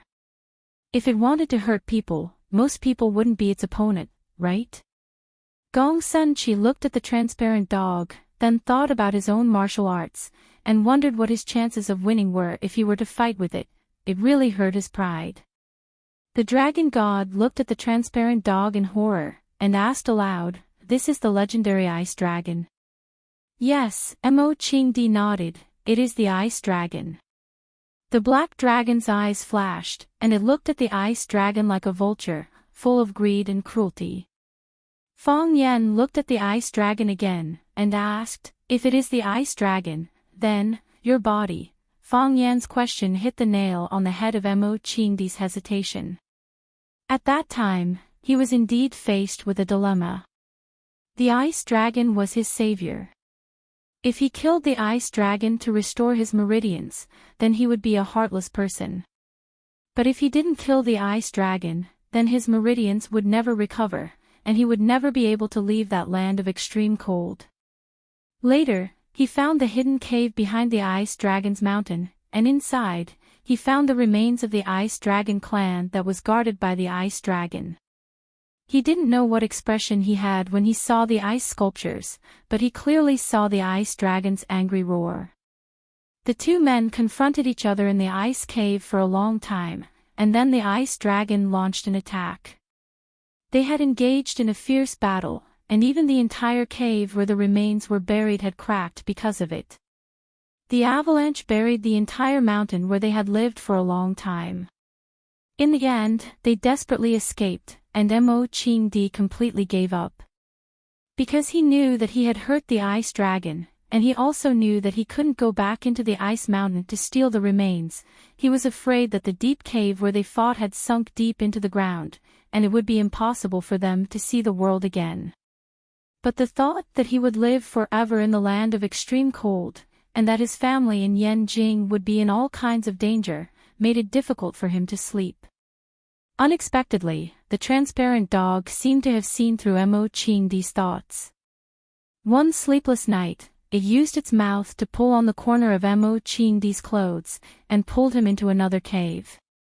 In that small cave, there were only 3 bodies of the ice dragon, but each one was several times larger than the one he saw in the big cave. Mo Qingdi looked at the transparent dog's eyes, and understood what he meant. The transparent dog whined a few times, and then walked out alone. Mo Qingdi was moved to tears, and used a knife to cut open the body of an ice dragon.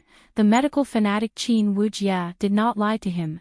The ice dragon's meridians did have the effect of repairing the meridians, because after it entered his body, it melted together with the boiling ice dragon's blood, and then began to repair and open up some of the key areas that were previously injured or blocked. Mo Qingdi slept in the ice cave for 3 days, and then intermittently used the ice dragon's blood according to the method secretly taught by the medical fanatic Qin Wujie. Every time it was used, it was like a nirvana rebirth, and every nirvana was like being burned in a fire. Until he could feel the flow of air, until he once again experienced the power he once had, he decided to go home. He decided to bring the transparent dog home. In this land of extreme cold, he only had this dog as his family. It was the same as him. If he left, then it would be all alone in this world, looking just like a dog. Mo Qingdi and it had a simple discussion, not sure if it understood, but the two of them packed their bags and set off on their way home. Fortunately, it was not too late, and they made it in time. My body has recovered. Mo Qingdi naturally did not want to explain too much to Fang Yan here, and said, "It's mainly because of it." As if it understood that Mo Qingdi was praising it, the transparent dog glanced proudly at Fang Yan, and then wagged its little tail as it paced back and forth in front of Fang Yan. Mo Qingdi looked at it lovingly, and said to Fang Yan, "It looks exactly like you." Fang Yan felt like he had received multiple blows and insults. Yuan Rou stood beside Fang Yan, and said to Mo Qingdi, "Welcome back." Mo Qingdi looked at Yuan Rou with a smile, and said, "From now on, we are a family." Yuan Rou nodded, and said, "In the past as well." Mo Qingdi laughed loudly, and said, "In the past as well. Unfortunately, I did not see it." Mo Qingdi, are you done with your nonsense? Black Dragon Li Nanshuan was getting impatient, and his voice was like an unsheathed sword, full of coldness and bloodlust. "An old friend is here, are you not going to greet us?" Mo Qingdi finally looked up at the Black Dragon, and asked, "You hate me?" Ga. The Black Dragon's voice was very ear-piercing. He laughed for a long time before stopping, and pointing at the 2 black holes on his face, he said, "Mo Qingdi, you can't have forgotten whose work this is, right? I stabbed you." Mo Qingdi had no intention of denying it. He seriously looked at the ugly face of the black dragon Li Nanxuan, and said, "In the past, we were both candidates for the guardian of the diagram of Tai Chi. In order to obtain the diagram of Tai Chi, you repeatedly attacked me. When I was entering the Monkey Mountain, you tried to kill me on the way, so I stabbed you. Originally, I wanted to stab your head, but I did not expect your reaction to be so fast. At that critical moment, you managed to avoid the temple, and only let me stab your cheek. I always thought you were too ashamed to admit this, but I did not expect you to keep it in your heart and nag at everyone you see. You have no shame because your face is ruined." Mo Ching Di, the black dragon, flew into a rage. He struck out with his palm, and a white ball of light flew towards where Mo Ching Di was standing. It was the tempest of wind and lightning that he was an expert in, and it was only a probing attack. The transparent dog lightly leaped, and swallowed the ball of light into its stomach. Gulp! When the transparent dog swallowed the ball of light, there was a loud swallowing sound coming from its throat. Mo Ching Di helplessly looked at the transparent dog, and said with infinite affection, "I have told you many times, not everything can be eaten." Chapter 847. After the transparent dog ate the stellar energy wind and lightning bringer, it spat out a few mouthfuls of saliva. Every mouthful of saliva emitted a fire-colored gas that rose into the air. After spitting, it cuddled Mo Ching Di's thigh like a playful child. Its tongue was red from the heat, and white liquid dripped out from it from time to time. It looked pathetic and adorable at the same time. Everyone was astonished by this scene. As one of the three dragons, Li Nanxuan's strength was unfathomable.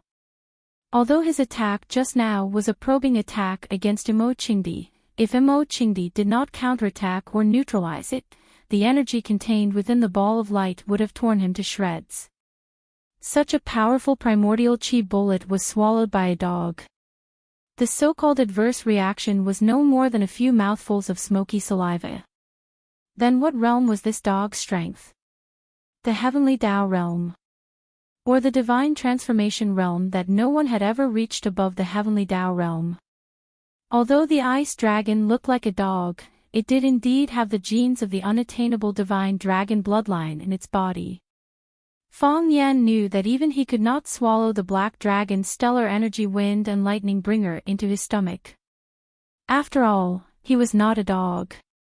He had a more ingenious way to deal with it. Fong Yan had an absolute advantage in terms of intelligence over the transparent dog that only knew how to act coquettishly. Mo Ching Di rubbed the transparent dog's head, expressing his sincere consolation. The transparent dog glanced at Fong Yan smugly, meaning, "Look at how likable I am, but you can't." Dark Dragon Li Nanxuan stared at the little transparent dog for a while with a scorching gaze. Then, he laughed out loud and said, "Don't underestimate your enemy. I didn't expect you to bring back such a powerful helper from your trip to the land of extreme coldness. Do you want this dog to help you fight in the decisive battle?" Li Nanxuan had no choice but to consider such a problem. If he wanted to kill Mo Ching Di, then he would have to face the combined attack of the man and dog. At that time, he would not be able to deal with them. Why not? Mo Ching Di's voice was calm as he spoke. "If you're willing, you can also find a few dogs to help you in the battle. A pack of dogs is fine too." Puff, the little transparent dog blew bubbles at Li Nanxuan. It still bore a grudge against Li Nanxuan for throwing those disgusting things at it. Black Dragon Li Nanxuan was exasperated. He sneered and said, "I haven't seen you for a few years. I wonder if your don't underestimate the enemy skill has improved. Your skin has become much thicker." He was no fool. Even if he found 100 dogs, they still wouldn't be able to fight against the ice dragon by Mo Ching Di's side. If two Heavenly Tao realm experts were to fight, wouldn't he become a laughing stock if a bunch of hounds died beneath their feet? Mo Ching Di glanced at the divine dragon and said, "According to your standards, isn't it shameless to use a sword against an opponent who is barehanded? Black Dragon Li Nanchuan's eyes were filled with murderous intent. He looked at the divine dragon and said, "Junior brother, it seems that they are clearly going to bully us. If that's the case, you and I will join forces and fight them to the death. Back then, we were able to defeat them with our swords. Now, we can do the same." The divine dragon's face was calm, unaffected by the rapidly changing environment. He looked at Fang Yan with a gentle gaze and asked, "Do you want to continue with the battle?" Fang Yan nodded and said with a smile, "Of course. Then let us continue. Everything else has nothing to do with you and me." The divine dragon gripped his sword and said in a low voice, "That's exactly what I wanted." Fang Yan said. The azure dragon Mo Qingdi looked at the black dragon and said, "Back then, I only managed to pierce your face. I've always felt regretful. This time, I won't make the same mistake." Kikik, Black Dragon Li Nanchuan laughed maniacally. "Don't underestimate the enemy. Do you think you're still the same? Do you think I'm still the same? You've been a good-for-nothing all these years. Even if your meridians were reconnected, do you think you can return to your peak state? Besides, so what if you've returned to your peak state? Don't you know that everyone in this world can improve? All these years, there hasn't been a day that I haven't thought about it, there hasn't been a day that I haven't worked hard. Even if you're still at your peak state, I'll still defeat you with my sword, not to mention that you can't return to your peak state after your meridians were reconnected. You know this better than anyone else. You're just bluffing, you talk too much." Mo Qingdi grumbled and charged toward the rock that Black Dragon Li Nanchuan was standing on with his spear. His huge body was like a moving hill. Every step he took crushed the hard rock into powder. Halfway through his run, he leaped high into the air. Like a giant god in white descending from the sky, he wielded a sharp weapon that could cut through the sky and stab toward the black figure on the rock. In the eyes of the black dragon, the spear grew larger and larger. It was as if what Mo Qingdi was holding was not a spear, but a tree so wide that it would take two people to wrap their arms around it. It was a giant pillar that supported the southern heavenly gate. But the sharpness of the spear grew smaller and smaller, until it was as thin as a needle. He had no doubt that the spear could easily pierce through his cheek or head, just like the spear that had pierced out 20 years ago. He hadn't changed. He was still Mo Qingdi. The moment the spear struck, it shook the heavens and the earth. Boom! Before the tip of the spear reached the rock beneath Black Dragon Li Nanchuan's feet, unable to withstand the boundless energy, shattered into pieces. There was nothing beneath Black Dragon Li Nanchuan's feet to support him. His body was still floating in the air. His body didn't move at all, as if the rock beneath his feet hadn't shattered and was still beneath his feet. He couldn't move. Once he moved, he would reveal an opening. Once an opening appeared, he would be either wounded or dead. The spear was close, right at the tip of his nose. His head was about to be pierced through by the spear. No, if he were to be attacked by such a powerful force, his entire head would probably explode. The current Mo Qingdi had changed a little from the Mo Qingdi of the past. The Mo Qingdi of the past emphasized elegance and calmness, and would never waste an ounce of energy. His control over his body had reached the realm of divinity. The current Mo Qingdi was even more tyrannical and biting cold. His method of attack was reckless and relentless. The Mo Qingdi of the past could accurately pierce through a person's head with the same spear. It was possible that the person would still be unconscious when they were pierced. But now, Mo Qingdi would brutally smash a person's head, like a watermelon that had been smashed with great force, or a bomb that had been detonated by someone. The aesthetics of extreme violence. The black dragon finally moved. No, it should be said that he had moved a long time ago. How could he tolerate someone pointing a spear at the tip of his nose? Even if he still had a way to fight back, he couldn't tolerate such an insult. What stopped where he was only an afterimage. With a speed faster than the naked eye could follow, he leapt in front of Enchanting. A flash of silver light. The silver light was like a silver sickle, silently slicing towards Enchanting's neck.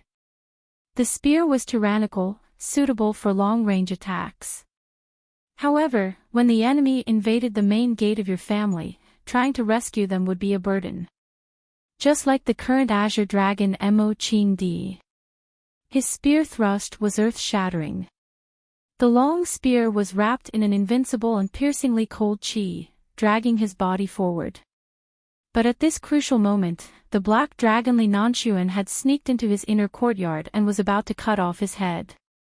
Just like a heavily guarded courtyard, if a thief had already infiltrated the inner courtyard, what was the point of setting up more machine guns and cannons outside? Sure enough, the current Enchanting was in danger of not being able to save himself. Enchanting, the black dragon Li Nanshuan was holding an illusory long sword in his hand. It looked like a flickering silver light tube. Die, whoosh, the long sword slashed towards Enchanting's neck. It missed. There was no lingering and refreshing sensation of a sharp weapon cutting through flesh. Whoosh, Enchanting disappeared into thin air, then suddenly reappeared. His large hand reached out to grab the blade of the long sword, but the spear in his hand had disappeared. While Enchanting and the black dragon Li Nanshuan were engaged in a life-and-death battle, Fang Yan and the divine dragon Li Nanshuan were not idle either. After the previous exchange, they could be considered a pair of opponents who knew each other well. But this understanding was one-sided and narrow. Fang Yan did not know how many magical treasures and ultimate moves the divine dragon Li Nanshuan had cultivated for decades. Similarly, the divine dragon Li Nanshuan did not know what kind of power the young genius who had just entered the water overflow realm would explode with. In any case, there was an unbreakable truth in the realm of martial arts: the fist fears the youth. While the others were fighting each other, Yi Rou and Gong Sun Chi seemed a little out of place with the atmosphere. Yi Rou glanced at Gong Sun Chi and had the urge to give it a try. She said expressionlessly, "Let's try too." While the others were fighting to the death, only the heavenly Tao realm Yi Rou was watching idly from the side. She was tempted by the sight of the skill and wanted to give it a try. Unfortunately, the experts had all been snatched away by Fang Yan and Enchanting. She only had Gong Sun Chi, a nobody, to choose from. Even if he was a nobody, he was still an opponent. She had nothing to do anyway, and now was not the time to be picky. "I will definitely not fight you." Gong Sun Chi secretly swallowed a mouthful of saliva and rejected coldly. "Fang Yan and I are brothers. You and Fang Yan are about to get married, which makes you my future sister-in-law. How can I attack my sister-in-law?" Chapter 848. A good man didn't fight with a woman. Smart men were the same. Gong Sun Chi wasn't stupid. How could he fight to the death with Yi Rou, who was at the heavenly Tao realm? No, if he did that, he would only be beaten to death by Yi Rou. Now, he was especially glad that he had reconciled with Fang Yan, and that they had been friends for a period of time.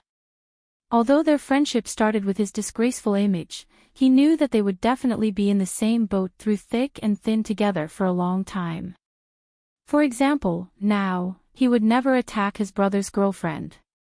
Even if she stood at the side and insulted him time and time again. Gong Sun Chi could tell that Yi Rou looked at him with displeasure. She wanted to beat him up. "You really don't want to fight?" Yi Rou was a little disappointed. They were in a heated battle, but her challenge was given the cold shoulder. However, Gong Sun Chi didn't dare to accept the challenge. She couldn't fight alone. She couldn't just let him stand there and beat him to death, right? That wouldn't be a battle, but a torture. I really don't want to fight. Gong Sun Cheat said with a serious face. Fong Yan is now challenging one of the 3 dragons of Hua Xia, the divine dragon. You can imagine how much psychological pressure he is under. At this most dangerous and critical moment, if I were to fight with his wife, wouldn't it affect his state of mind? I will never do such a thing.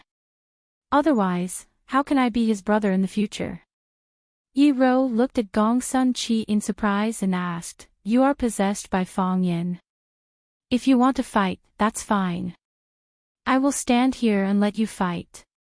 You can kill me or cut me up. I won't fight back no matter what. Gong Sun Qi said heroically. Yi Rou nodded and said, You are indeed possessed by Fong Yan.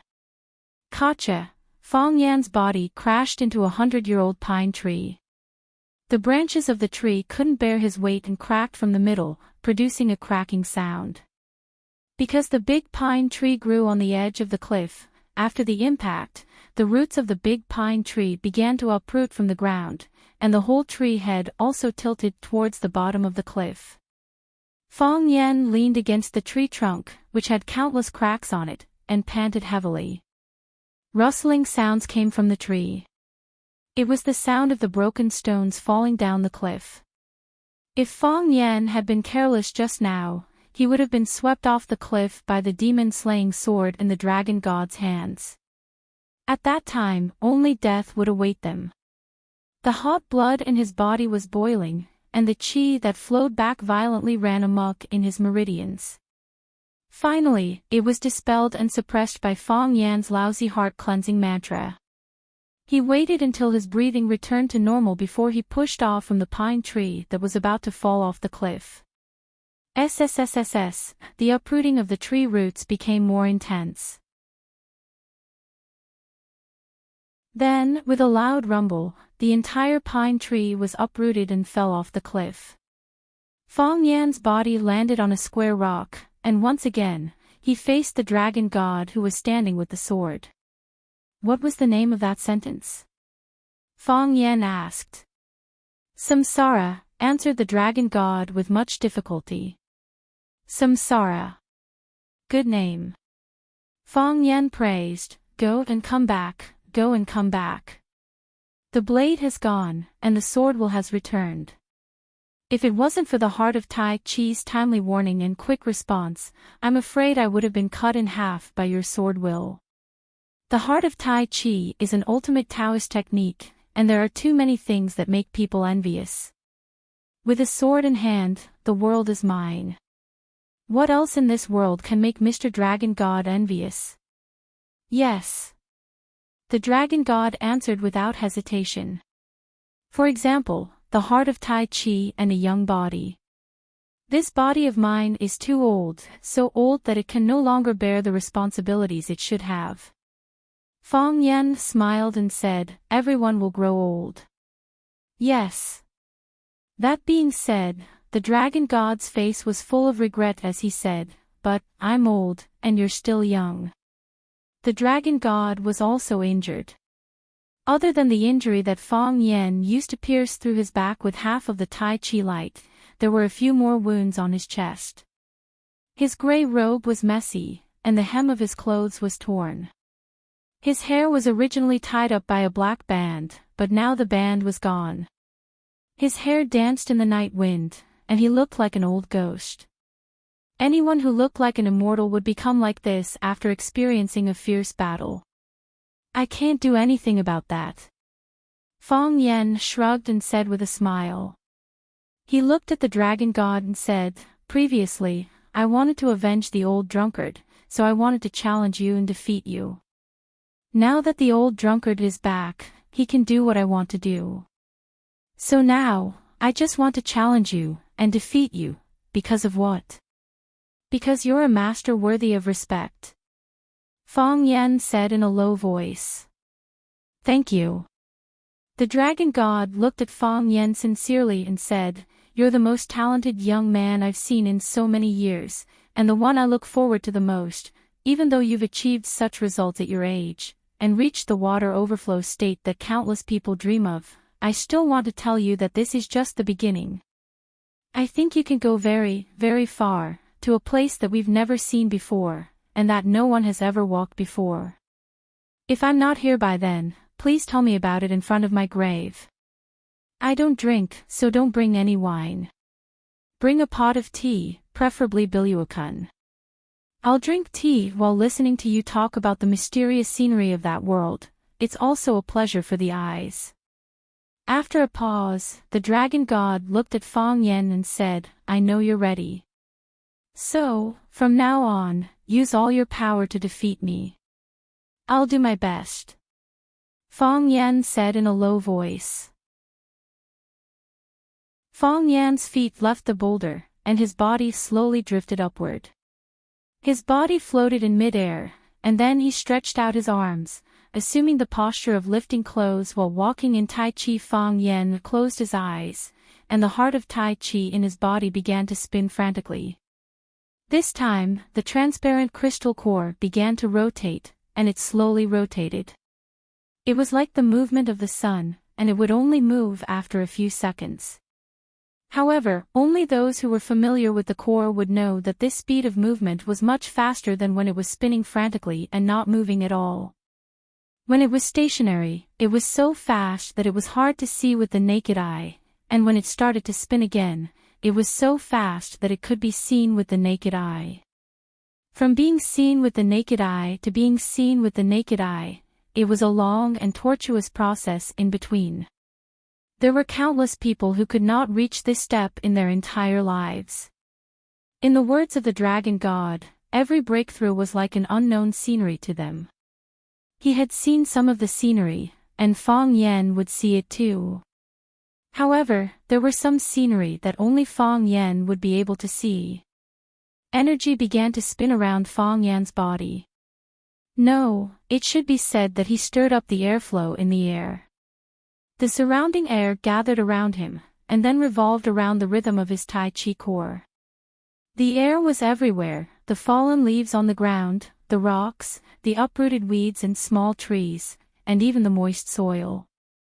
They gathered towards Fang Yen in the air, and then revolved around him, wrapping him up layer by layer. Fang Yen became a big Easter egg, and until the last moment of the movie, no one would be able to see his real body. The Easter egg spun faster and faster, and also became bigger and bigger. At a glance, it looked like an alien flying saucer that had just landed from the sky, and had not yet had the time to descend. The flying saucer paused in the air for a moment, and then charged towards the dragon god not far away. Heaven and earth lived together.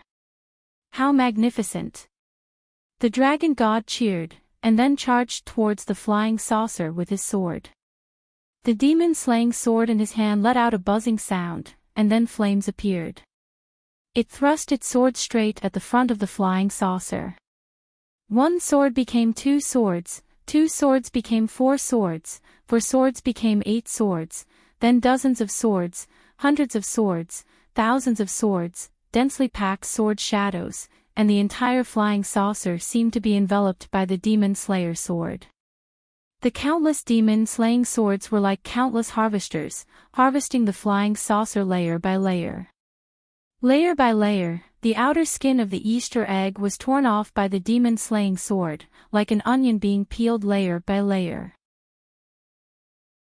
The tip of the sword in the middle stabbed straight into the heart of the onion, and it was determined to stab Fang Yen, who was hidden in the center of the Easter egg, to death. SSSSS, the outer skin was cut off by the sword chi, and then it once again surrounded Fang Yen, who was like a magnet. Whoosh! They surged in from all directions, wrapping around the dragon god, who was trying to stab into the heart of the Easter egg. Crack! When the eggs were closed, the lives of Fang Yen and the dragon god, who were sandwiched in between, looked like a double yolk egg. Everyone could feel the violent energy inside the egg, as well as the biting cold killing intent that could soar into the sky at any time. Bang! The Easter egg suddenly exploded. The air, the leaves, the weeds, the sand, the stones, the soil, they were like the raw materials for a bomb flying in all directions. Yi Ro, who was watching the battle from afar, was blown back a few steps by the shockwave of the explosion. Gong Sun Chi took a dozen steps back before he could stabilize himself.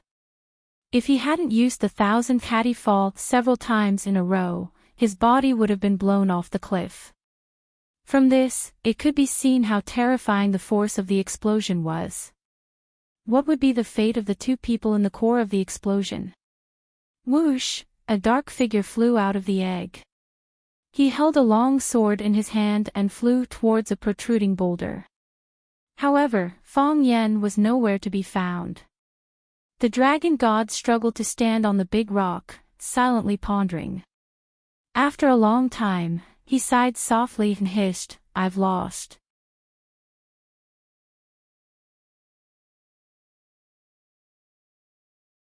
Chapter 849. Each generation had its own geniuses, each leading for centuries. This was fate. The divine dragon's bitter life was once a legend of an era, a star in the sky, an unreachable existence. However, his era was coming to an end, just like how he once ended the azure dragon, Mo Qingdi, who entered the heavenly axiom before him. However, he did not expect that today would be the day of his end, and that the person who ended him would be Mo Qingdi's junior brother, Fong Yen, whom he had once ended. He ended Mo Qingdi for his junior brother, and in the end, he was ended by Mo Qingdi's junior brother. Was this not fate? "I've lost," the divine dragon said in a low voice. How solemn was this sentence? He admitted his failure and the end of his era with his own mouth. When he said this, the old god was dead, and a new god was to be established. Hua Xia, another martial arts star, rose. The moment she appeared, she shocked the world with her dazzling display.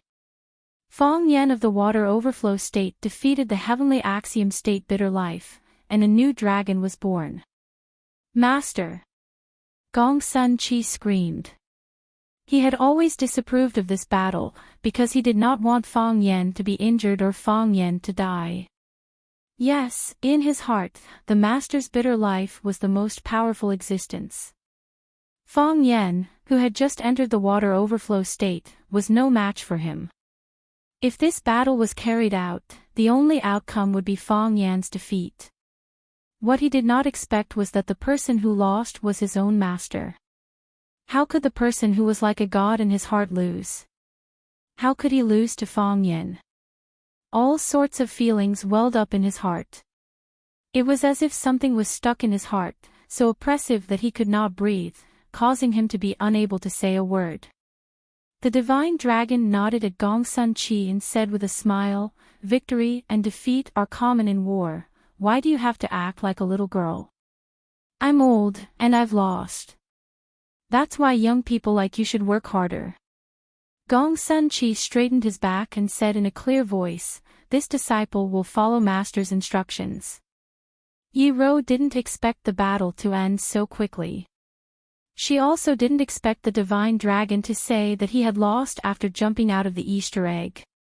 Even with her cultivation and eyesight, she couldn't see through everything. However, she liked the honesty of the dragon god's hard work. She still did not like the dragon god, but her impression of him had changed. She cupped her fists at the dragon god. It was a way for martial artists to show their respect. Fong Yen appeared. He appeared behind the position where the dragon god was struggling to stand. "Thank you, Mr. Dragon God." Fong Yen was equally apologetic and said gratefully, "I didn't. This kind of thing cannot be allowed to happen." The divine dragon tried his best to correct Fong Yan's mistake with a serious expression. He asked, "What's the name of that move?"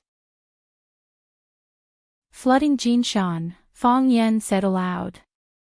"Flooding Jinshan, what a good name." The dragon god smiled and asked, "Did you name it yourself?" "I named it myself. I know your family has a long history of learning. It's a good thing to read more. Only by reading more can you gain knowledge, and only with knowledge can you get a good name. Otherwise, our martial arts heritage would be left with names like Black Bull leaning on Black Tiger digging heart and Lazy Donkey rolling around. How would we have the face to meet our martial arts predecessors? The dragon god said emotionally. It's not an injustice that I lost to your flooding Jinshan this time. I originally thought that your real body was inside the Jinshan, but you used a camouflage on me. You still stayed outside the Jinshan, and only I was wrapped up by Shuizhang. My sword also missed. When I missed my strike, you already had the chance to win in one strike. Unfortunately, you didn't do anything. So, I lost. The dragon god looked at Fang Yan sincerely and said, I lost wholeheartedly. Your character and bearing are far better than ordinary people. Fang Yan bowed slightly and said, You flatter me, Mr. Dragon God. The dragon god looked at Fang Yan with a gratified expression and said, With a younger generation, martial arts is not lonely. Gong Sun Chi, you have such an excellent companion. This is the best thing in your life.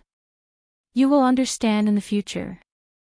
You should learn from Fang Yan and break through as soon as possible. Yes, master. Gong Sun Chi replied respectfully. The dragon god did not even look at Black Dragon Li Nanxuan and Green Dragon Mo Qingdi. His eyes were calm and gentle as he looked at Fang Yan. He sighed softly and said, It's said that fists and feet have no eyes, but after all, it's still the nature of one's heart. In the past, I didn't think I did anything wrong. But today, your behavior has made me feel ashamed. A green light flashed, and the divine dragon's struggling body was scanned from top to bottom by that green light. His body trembled violently, and then he fell to the ground on his butt. This body's cultivation base has been crippled, and from now on, I am a commoner. The dragon god looked at Fang Yan and said, I will pay back the debt I owe. Mr. Dragon God. Fang Yan panicked and rushed over to help the dragon god up from the ground. You don't have to do this. The dragon god shook his head, and his rosy cheeks instantly aged. Without that energy and spiritual support, he was just an old man over 70 years of age. If I don't do this, I won't be able to calm my mind. The dragon god grinned. You know what kind of danger a heavenly Tao expert will encounter when they find it hard to calm their mind. I've been glorious, I've existed, and there are legends about me everywhere. Life is full of different forms, and every kind of life should be enjoyed at least once. I'm old now. Wouldn't it be more interesting to go back to plow the fields and grow vegetables? Fang Yan was stunned for a while, and was deeply impressed by the dragon god's breadth of mind. He said, Then I'll be a vegetable thief. Mr. Dragon God, you must take good care of the courtyard. Haha, welcome. Welcome. The dragon god patted Fang Yan's shoulder with great effort and laughed out loud. Master. Gong Sun Chi's eyes were red as he knelt beside the dragon god. His tears were about to fall.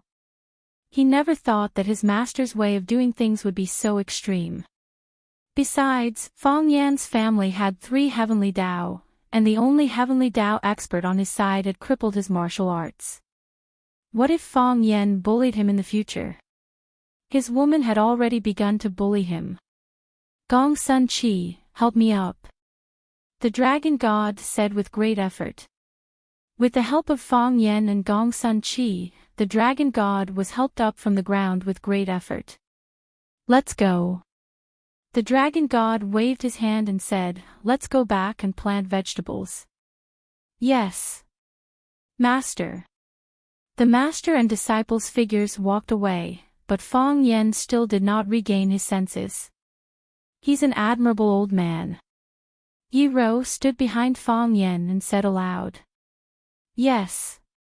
In fact, he doesn't have to do this. Fang Yan sighed. Fang Yan suddenly turned around and hugged Yi Rou in his arms.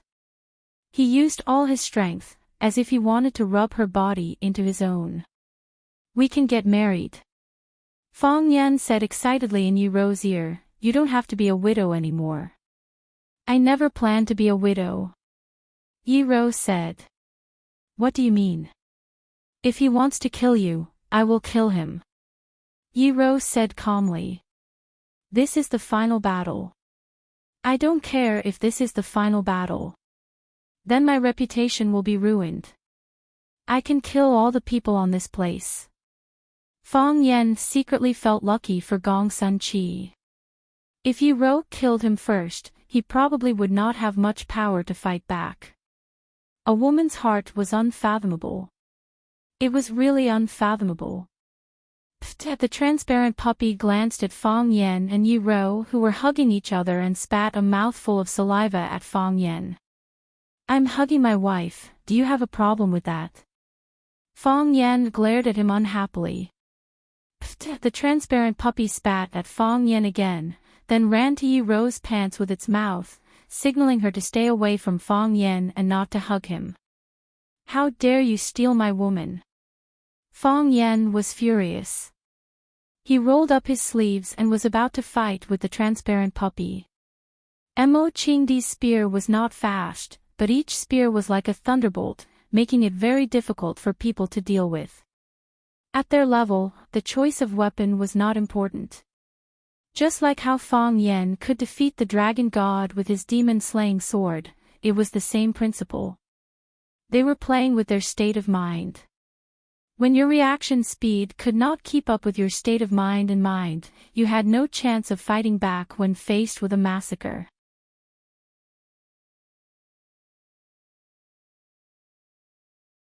Chapter 850. Some say that seeing is believing, but many times the eyes can deceive. Mo Qingdi's body was clearly in front, yet his spear was aimed at the distant afterimage.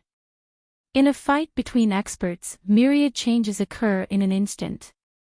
A single mistake could cause the entire game to be lost.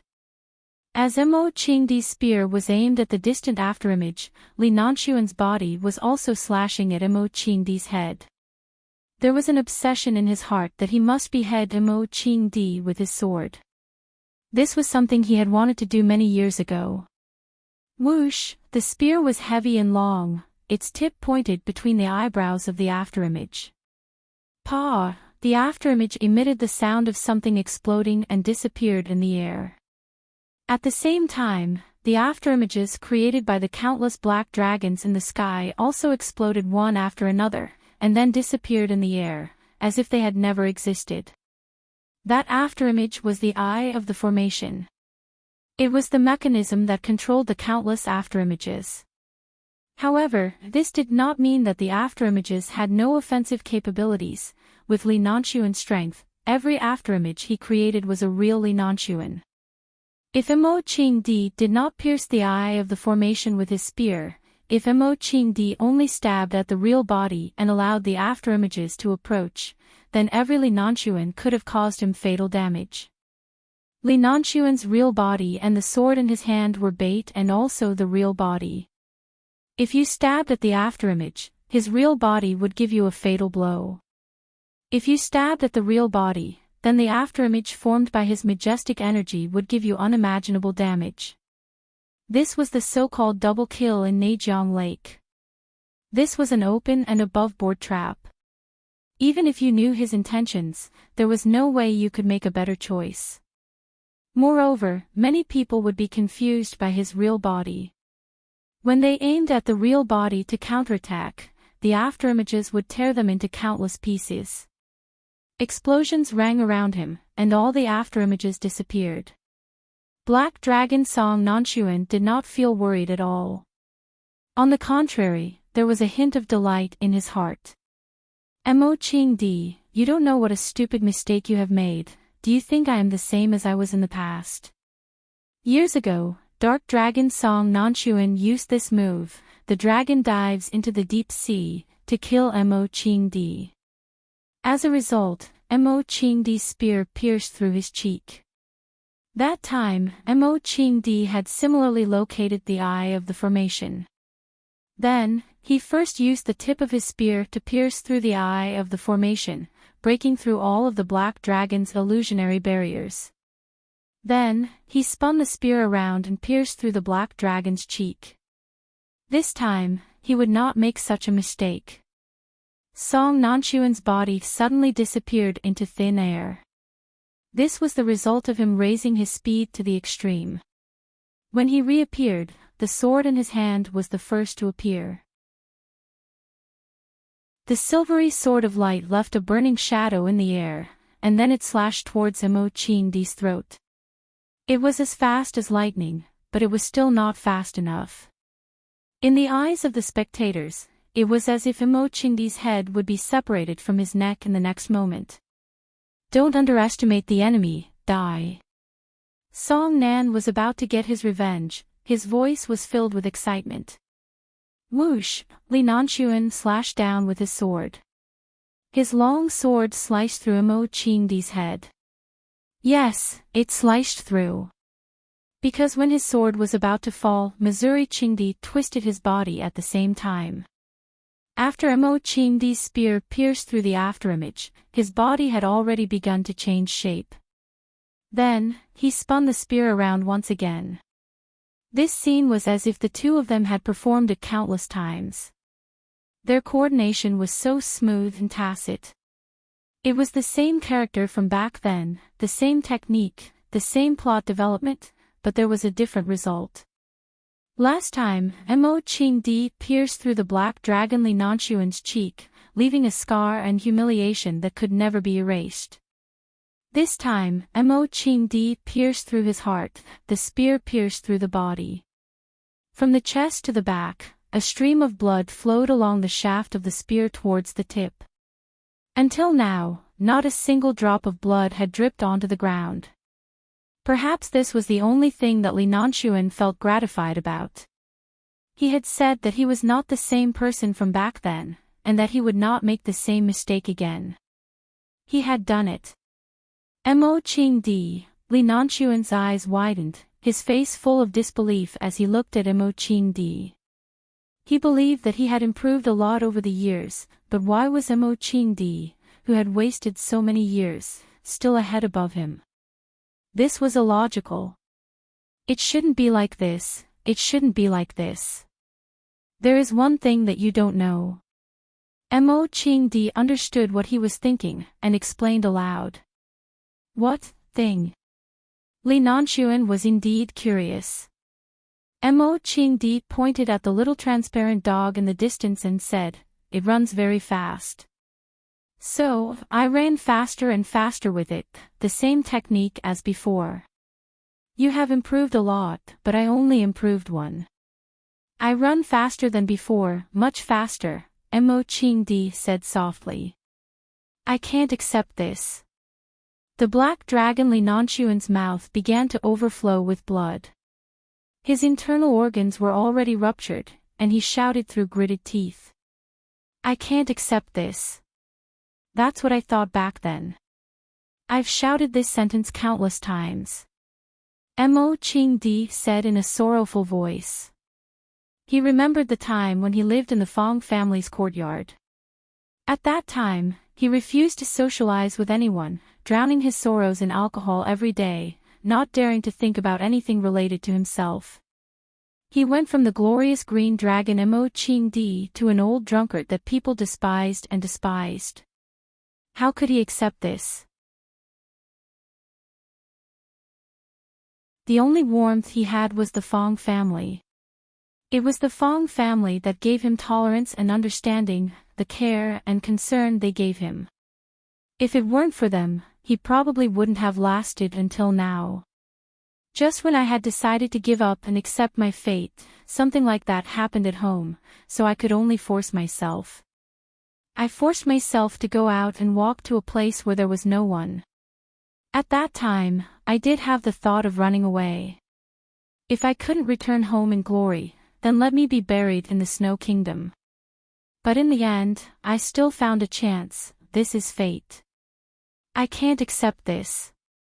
The black dragon Li Nanchuan retreated. As he retreated, the spear in Immerse's hand was also pulled out bit by bit.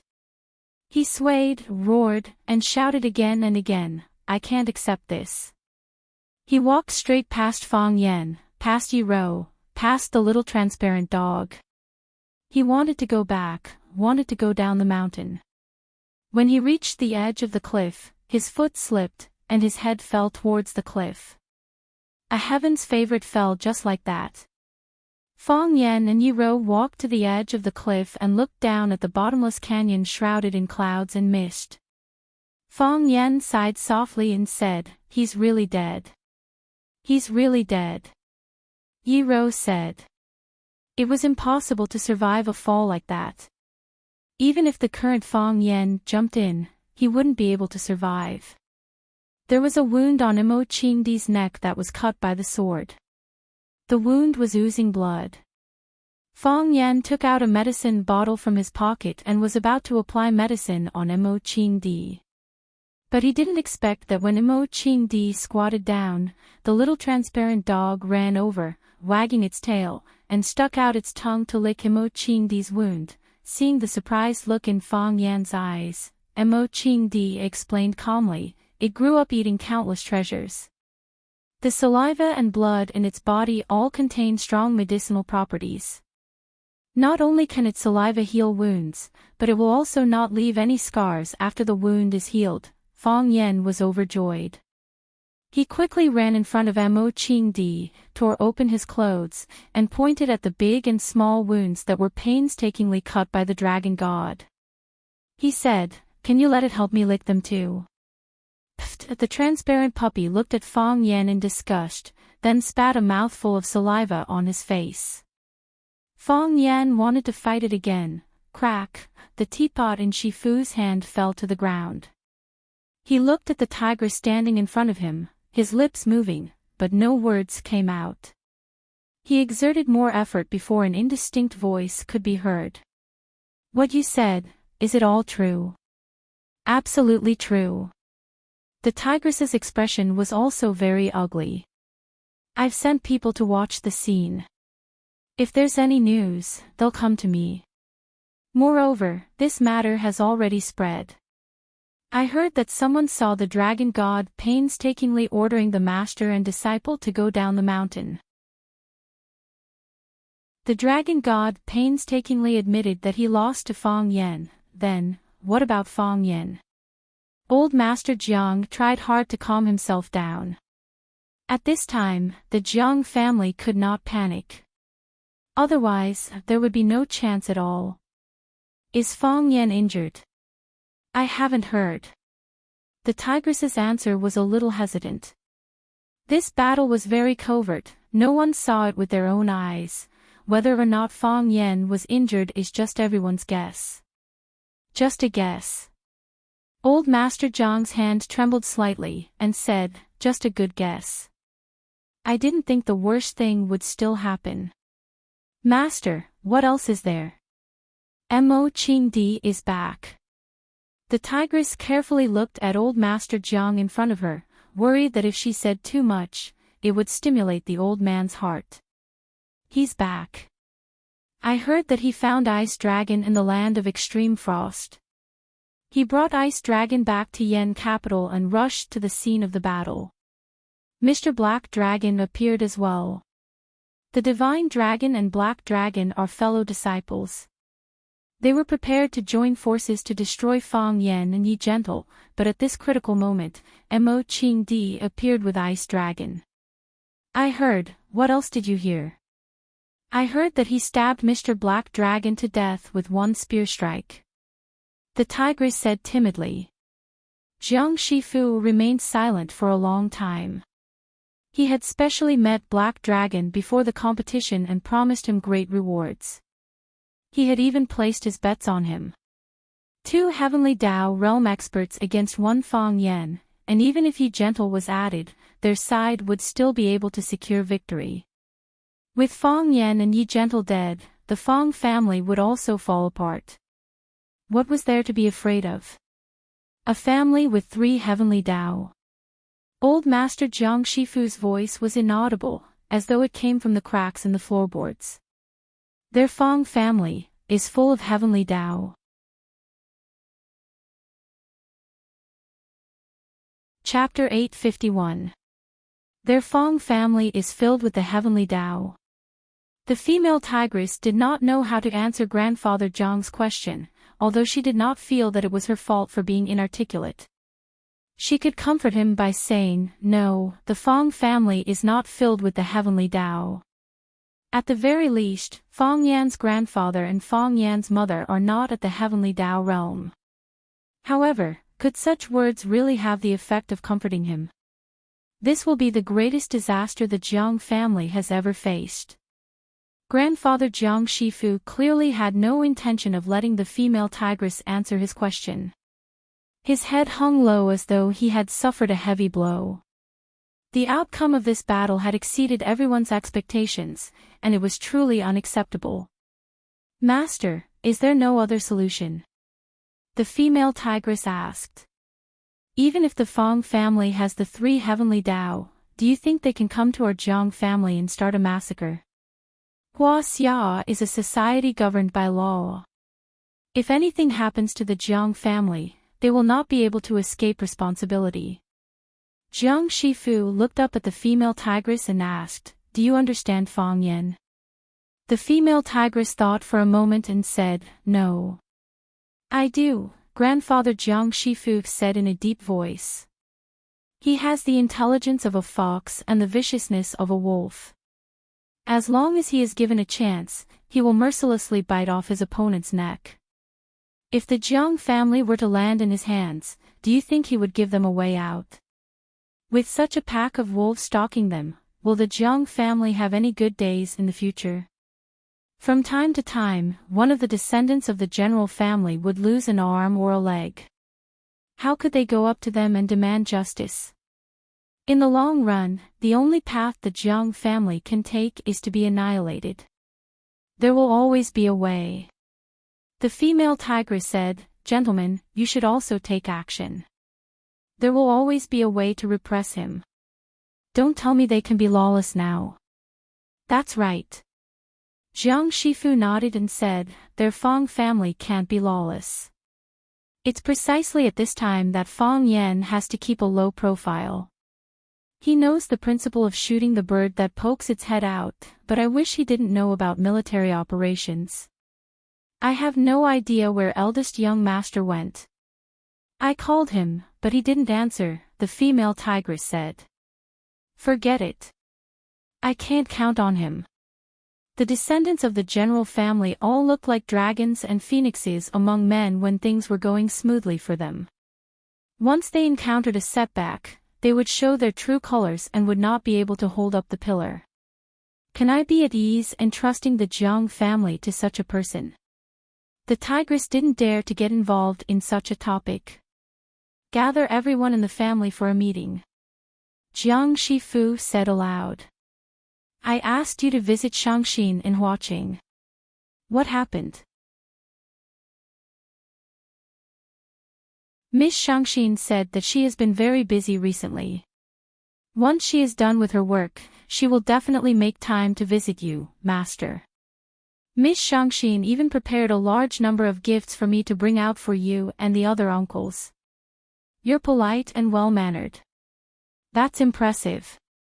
Jiang Shifu cracked a rare smile and said, "It wasn't easy for her. If she had come to Yanjing to see this old man at that time, I'm afraid that bastard Fong Yan would have reconsidered his attitude towards her. In the past, no one would have thought that the future of the Jiang family would fall into the hands of this little girl." "Master, what do you mean?" "I don't mean anything. This is what everyone wants." Jiang Shifu waved his hands and said, "Time makes the hero. Now that things have developed to this stage, I think they should understand the severity of the matter. Go, let me sit alone for a while. I'm afraid there won't be many opportunities like this in the future." "Yes, Master. Master." The tigress replied and left respectfully. When the sound of the tigress' footsteps faded away, Jiang Shifu stared at the broken porcelain cup on the ground in a daze. How many years had it been since he had been so flustered and at a loss like today? When did the story start? It should have started from a very insignificant matter. It was so insignificant that he couldn't remember what exactly it was. However, wasn't it those insignificant things that changed history as a prelude? The dignified Jiang family was going to fall into the hands of the Fong family, who had one of the three heavenly Dao. Fong Yan, are you the nemesis of the Jiang family?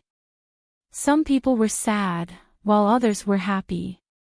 This was the happiest day for the Fong family in years. Ever since Fong Yixing died at the entrance of Swallow's Dock, the word smile had become more and more distant from the Fong family. When the old drunkard took his spear and left for the land of extreme cold, he dragged the Fong family into an icy abyss. Even if there were people smiling, the smile was bitter, and it would disappear as soon as it was released. It had never been as comfortable as today, as if every laugh came from the depths of the bones. Fortunately, there was Fong Yan. Whether it was the tragic death of his father or the departure of the old drunkard, he was always there. In his own way, he kept the Fong family from falling, and kept the Fong family from being destroyed. Fong Yan's persistence was meaningful. He had finally seen the rebirth of the Fong family. Lu Wan looked up and down at Mo Qingdi and said with blame, "Your complexion is fine, but you look a little thin. And the clothes you're wearing, they're dirty and smelly, and you didn't wash them. What animal's fur are they made of?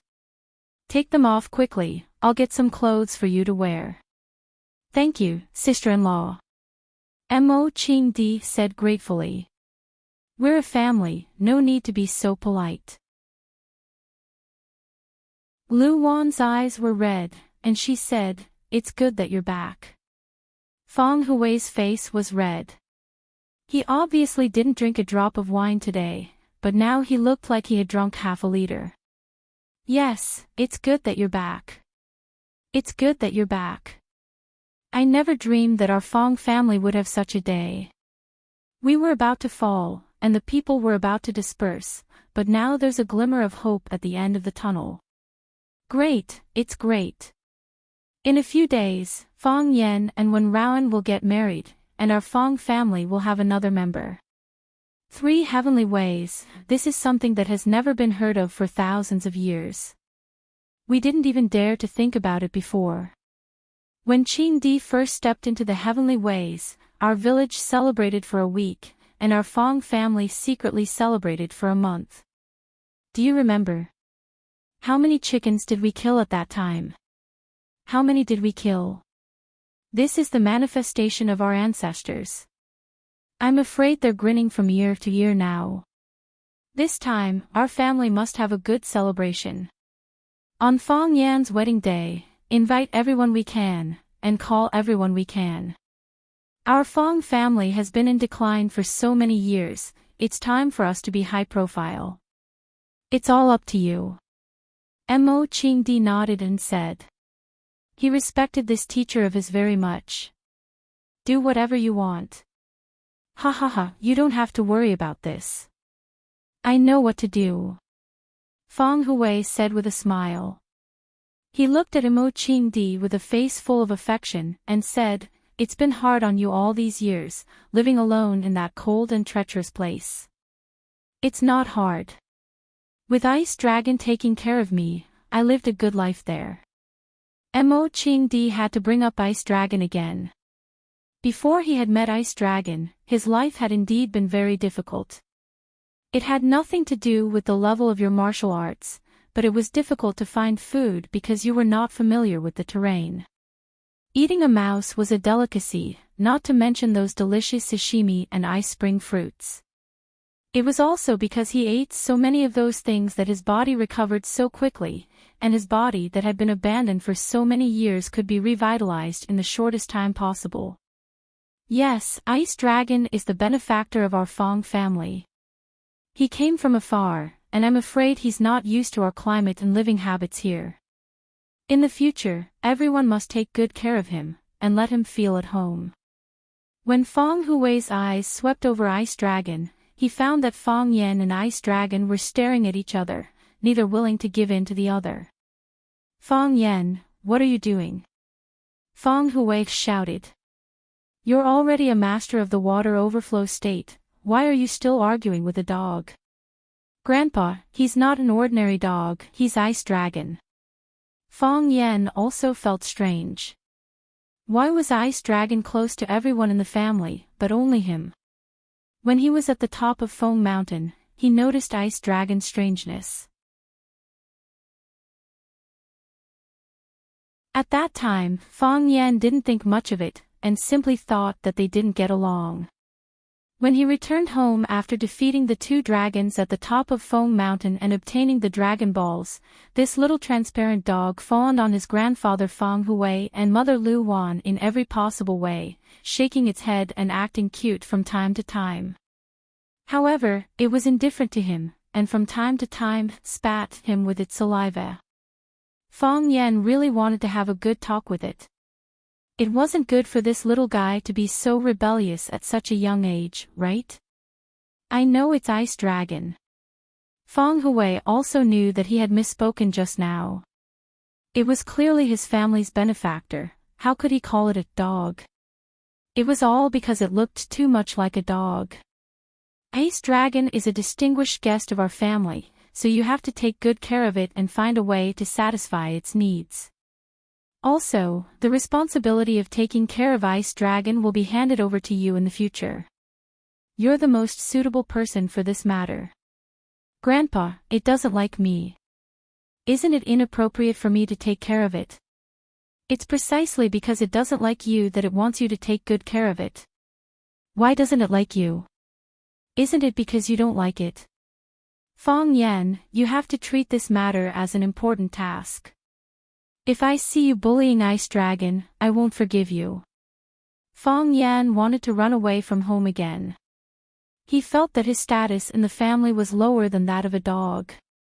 At this moment, Mr. walked in from outside. Seeing Mo Qingdi standing in the living room, he squinted his eyes and smiled, saying, Qingdi, you're back. Mr. Mo Qingdi bowed and greeted Mr. It's good that you're back. Mr. patted him on the shoulder and said with a smile. He walked straight to Feng Hui's side and sat down, saying, the children are back. Are you happy now? But Yixing can't come back. Feng Hui said in a sorrowful voice. Lu Wan's eyes became moist again. On such a festive day, how good it would be if Yixing was still alive.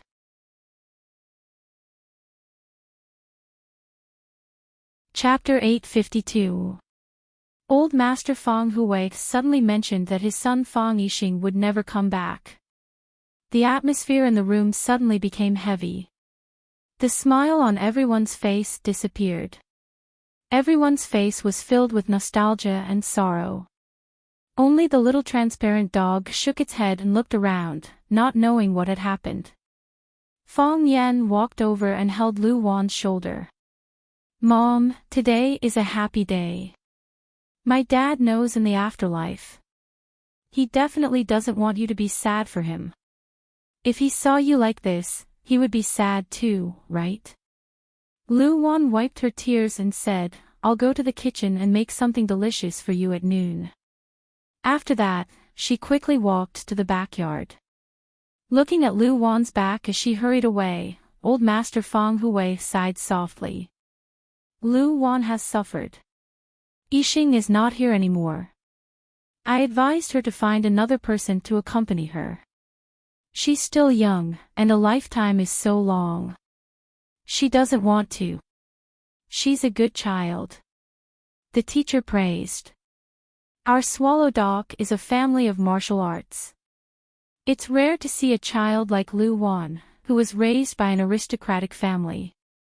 Don't be fooled by his gentle and weak appearance, he's actually very stubborn.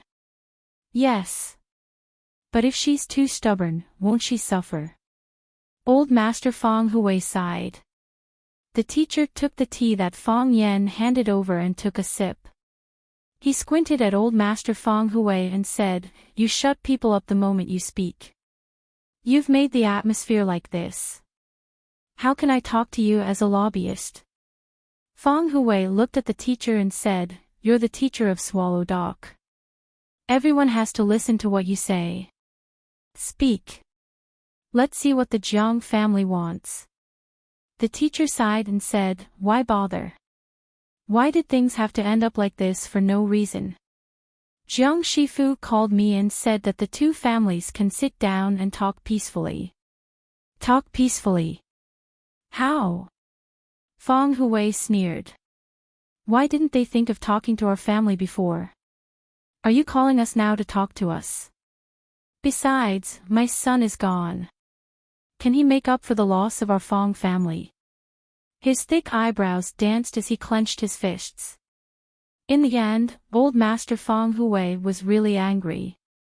The white-haired person sending off the black-haired person, this kind of pain would be difficult to diminish no matter how much time passed. The teacher looked at Feng Hui and said, Jiang Shifu asked me to bring you a message. He said that their condition is, the Feng family can set the conditions. The man turned to look at Feng Yan and asked with a smile, won't you consider it? Grandpa will decide everything, Feng Yan said with a smile. The teacher nodded, put down the teacup in his hand, and said, today is a joyous day for your Feng family, and you should celebrate it well. I'll take my leave first. I don't want to be a nuisance here. Let's have a drink at noon, Feng Hui said. Forget it. You are not sincere, the teacher said with a smile. He patted Mo Qingdi on the shoulder and strode outside. Feng Yan sent Mr. out, and the little transparent dog wagged its tail and followed. The teacher glanced at the little transparent dog and asked, is this the legendary ice dragon? Don't you think it looks like a dog? The little transparent dog seemed to like the teacher very much, running over and rubbing its head against the teacher's thigh.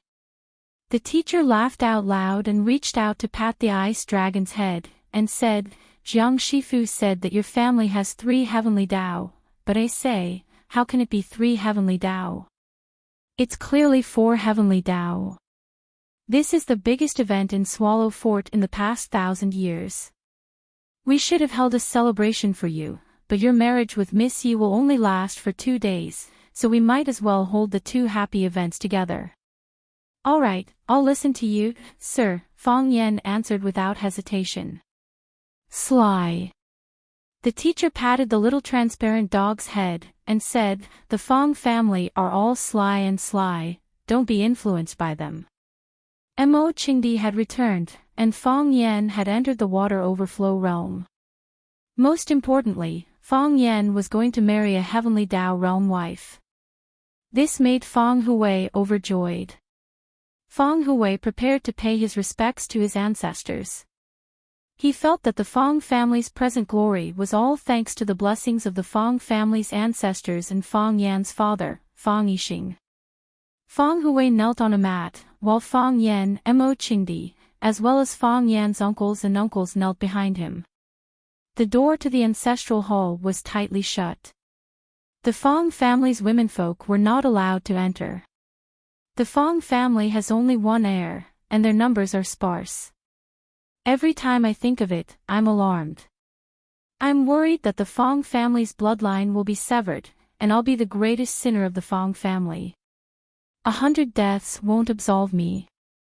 All suffering will eventually vanish, and the Feng family's descendants will once again rise to prominence. Feng Yan is about to marry Miss Ye's gentle daughter, and the Feng family will soon have a son. Qingdi has also returned from the land of extreme frost, and he even brought back a dog. That dog is an ice dragon.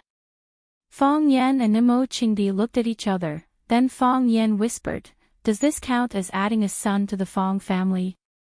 Now you know why even the dog hates you, right? While Yi Ro was reading in her room, someone knocked on the door from the outside. Come in, Yi Ro called out. She thought it was Yi Fengxing, because he was usually the most diligent in coming here.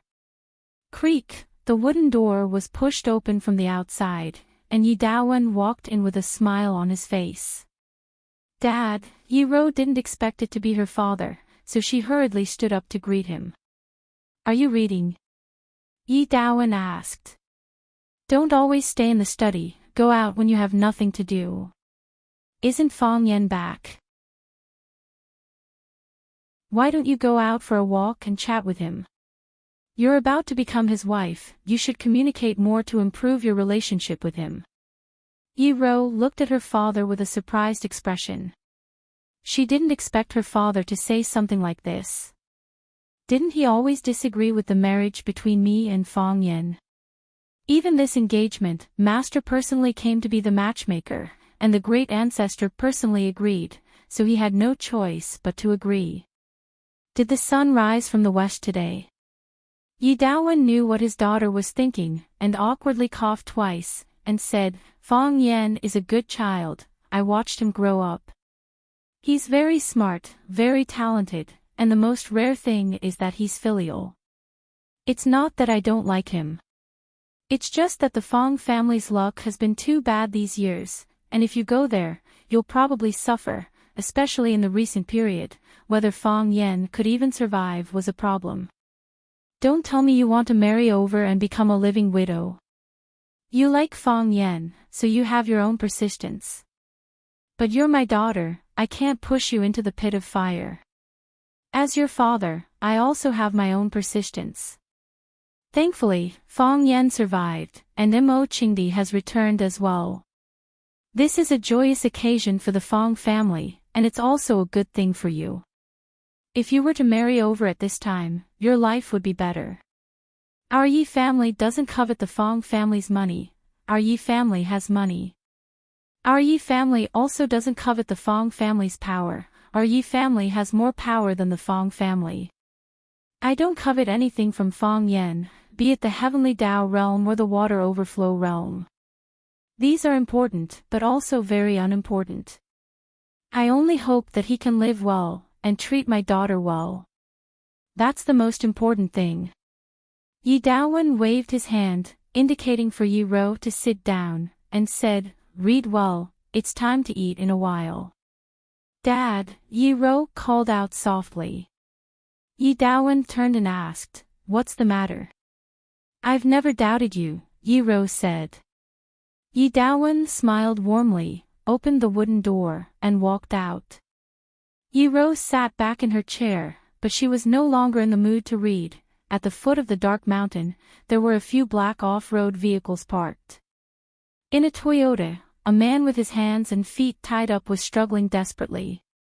His mouth was sealed with tape, so even if he screamed himself hoarse, he couldn't make a sound. His feet were also tied up, so he could only kick the seat of the car with his legs tied together. Bang bang bang, a series of dull thuds could be heard, but no one reacted to it. The man's eyes were filled with despair. Gotcha!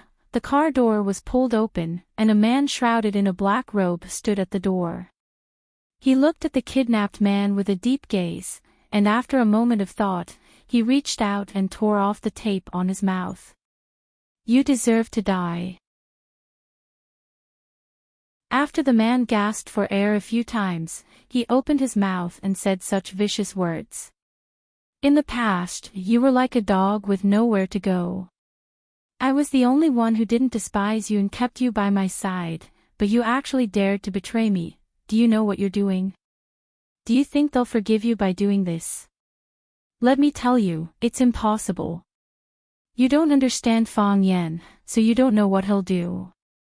He's much more vicious than I am, he'll kill everyone who has offended him. Do you think you still have a way to live? Without it, the only thing left for you is death. You're the same, the black-robed man spoke in a low voice. You're the same as me. We still have more choices. The man looked at the black-robed man and said, If you let me go, the Jiang family will give you a large sum of money. It'll be more money than you can imagine. Go out, don't stay in this country anymore, go to a place where no one can find you, change your face, you can live a life that everyone envies. It's already begun, the black-robed man said. You'll command them to kidnap Qinitian. Are you crazy? Do you think people will believe this? Why would I do something like this at a time like this? This is clearly suicide, a suicide attack. what you see with your own eyes isn't necessarily the truth, the black-robed man spoke in a low voice. But, who cares?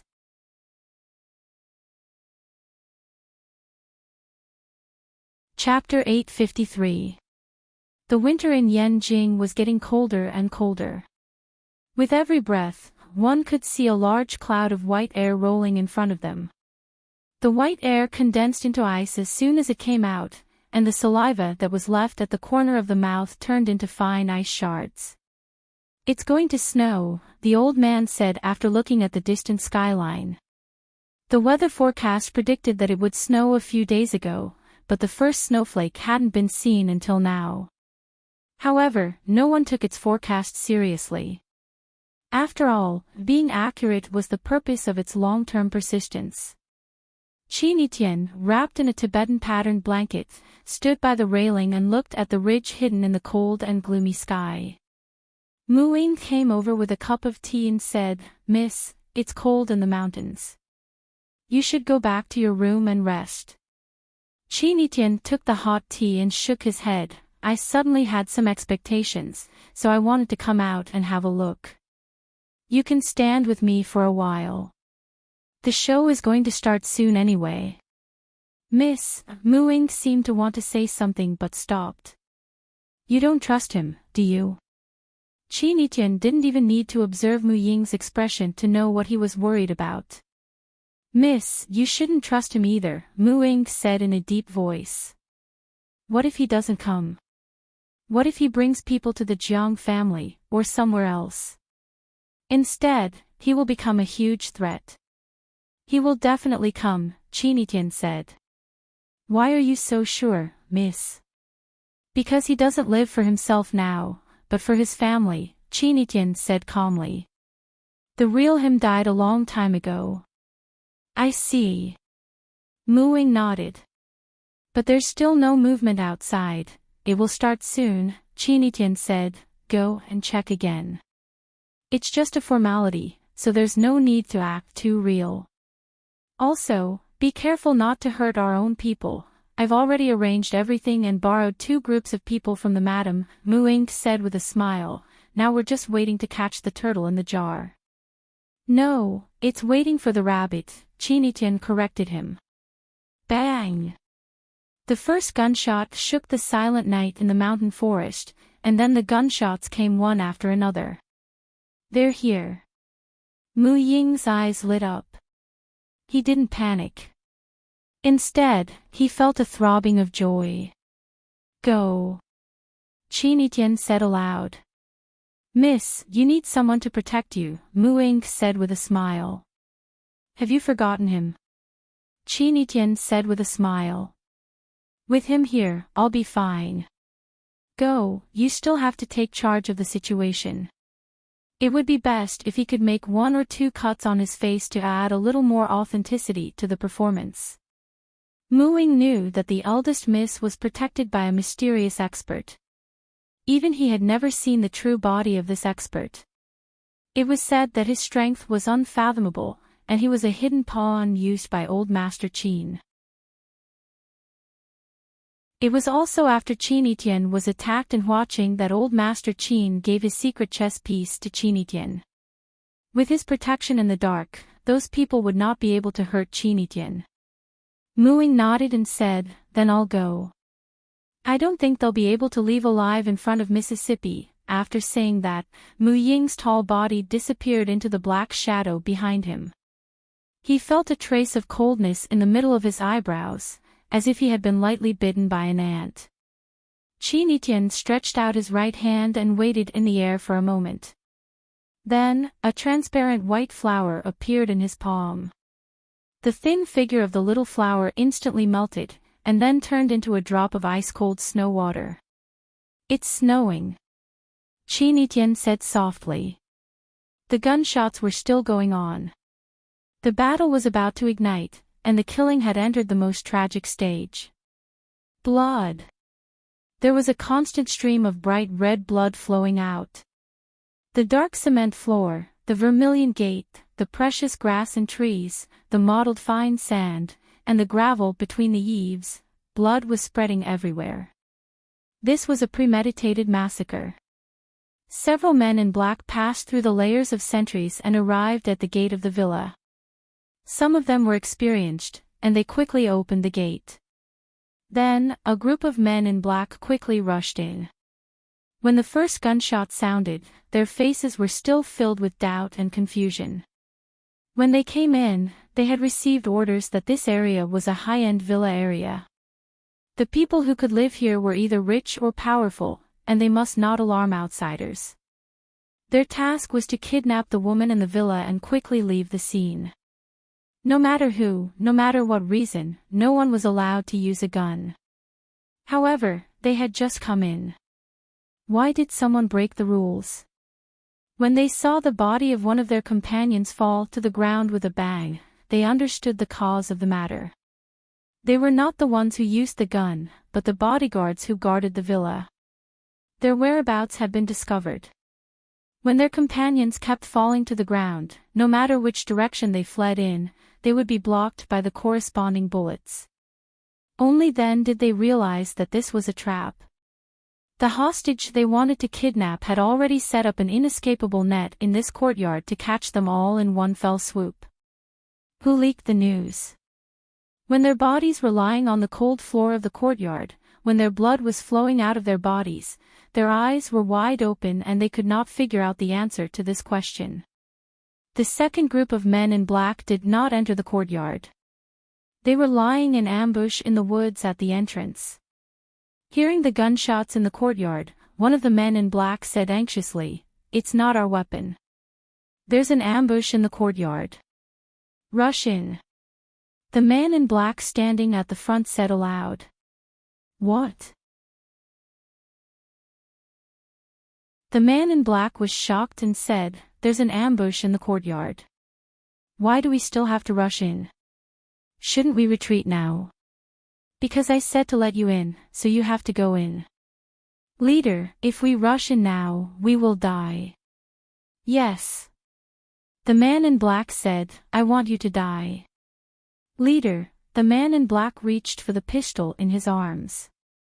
Screech, a silver light flashed, and the man in black's movements came to an abrupt halt. A thin red line appeared on his throat. The thin line began to thicken, then spread downwards, and finally became a red river. When he felt an itch there and wanted to reach out to cover it, his body was already out of control, and he fell backward powerlessly. Seeing this, the other men in black prepared to counterattack. The silver light flashed continuously. Clang! The man sheathed his sword. Only then did the men in black lay on the ground one by one. Apart from the muffled thuds when they fell to the ground, almost no one screamed or called for help. "We're going to die anyway." The man in black's voice was a bit dejected. He looked up at the floating white flowers in the sky and murmured, "It's snowing. So beautiful." This was destined to be a restless night. It was also the beginning of another big battle. When the first heavy snow of the year fell in Beijing, a murder occurred in a high-end residential area. No, it should be said that it was a failed kidnapping case. A certain terrorist group wanted to kidnap the little princess of the Qin family, Qin Etienne. Fortunately, Qin Etienne was heavily guarded, and his bodyguards fought fiercely to defeat the kidnappers and protect the little princess. Because the incident happened in a high-end residential area, and there were gunshots and screams, the fighting and killing alerted quite a few people. It was impossible to hide something like this, so it was already widely spread in a certain circle on the night of the incident. In the end, it even alerted the higher-ups and became a topic of conversation after tea. I heard that group of people were very powerful, quite a few of them were martial arts masters. How powerful? Is Dragon God that lucky? Dragon God's hard life was defeated by someone else. I heard it was done by the Jiang family. An important member of the Jiang family was captured alive by the Qin family. Shoo, you can't tell anyone about this. The outside world was full of rumors, but only a few people knew the truth of the matter. The Jiang family. Old man Jiang Shifu stood in the courtyard wearing a fur coat. His boots were almost covered in snow, but he still stood there without moving, as if he had turned into an ice sculpture. The Jiang family's children surrounded him, constantly comforting him and even begging him to enter the house. If this continued, the old man's body wouldn't be able to take it. "Dad, you should go in." Jiang Fengyi held the old man's arm and said, "It's too cold today. You've been standing here for half an hour, you'll freeze." Old man Jiang didn't move. He looked up at the snowflakes floating in the sky, but there was no focus in his eyes. "Dad, we know you feel bad, but now that the Jiang family is in trouble, we should work together to think of a solution. How can you hurt your body like this?" "Yeah, Dad, let's go back. There's no such thing as a bad luck in this world, we can always think of a way. You can't take the cold anymore." Old man Jiang Shifu finally spoke. His voice was calm, but full of mockery. "We Jiang family are becoming more and more delicate. No wonder we were forced to this step. When you were young, I made you read the ancestral behest. You did read it, but it didn't seem to have any effect. Born in a rich family, who can remember the hardships of the Jiang family? After living a good life for so long, who still has a sense of crisis?" "Dad," Jiang Shifu waved his hand and said, "Prepare the carriage. I'll go to the Qin family to ask for forgiveness."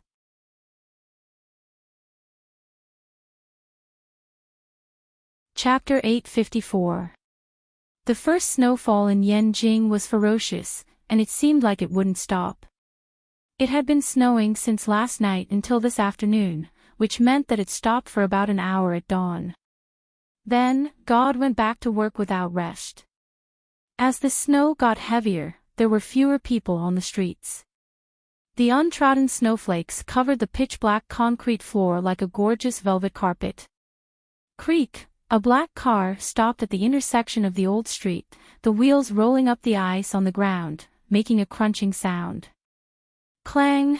The car door opened, and Fang Yan, wearing a light-colored suit, got out of the car. Yi Fengxing turned his head from the driver's seat and said, "Brother-in-law, should I go in with you?" "No need," Fang Yan refused. "You can't park here, so you stay in the car. If you see the police coming to copy the license plate, drive away."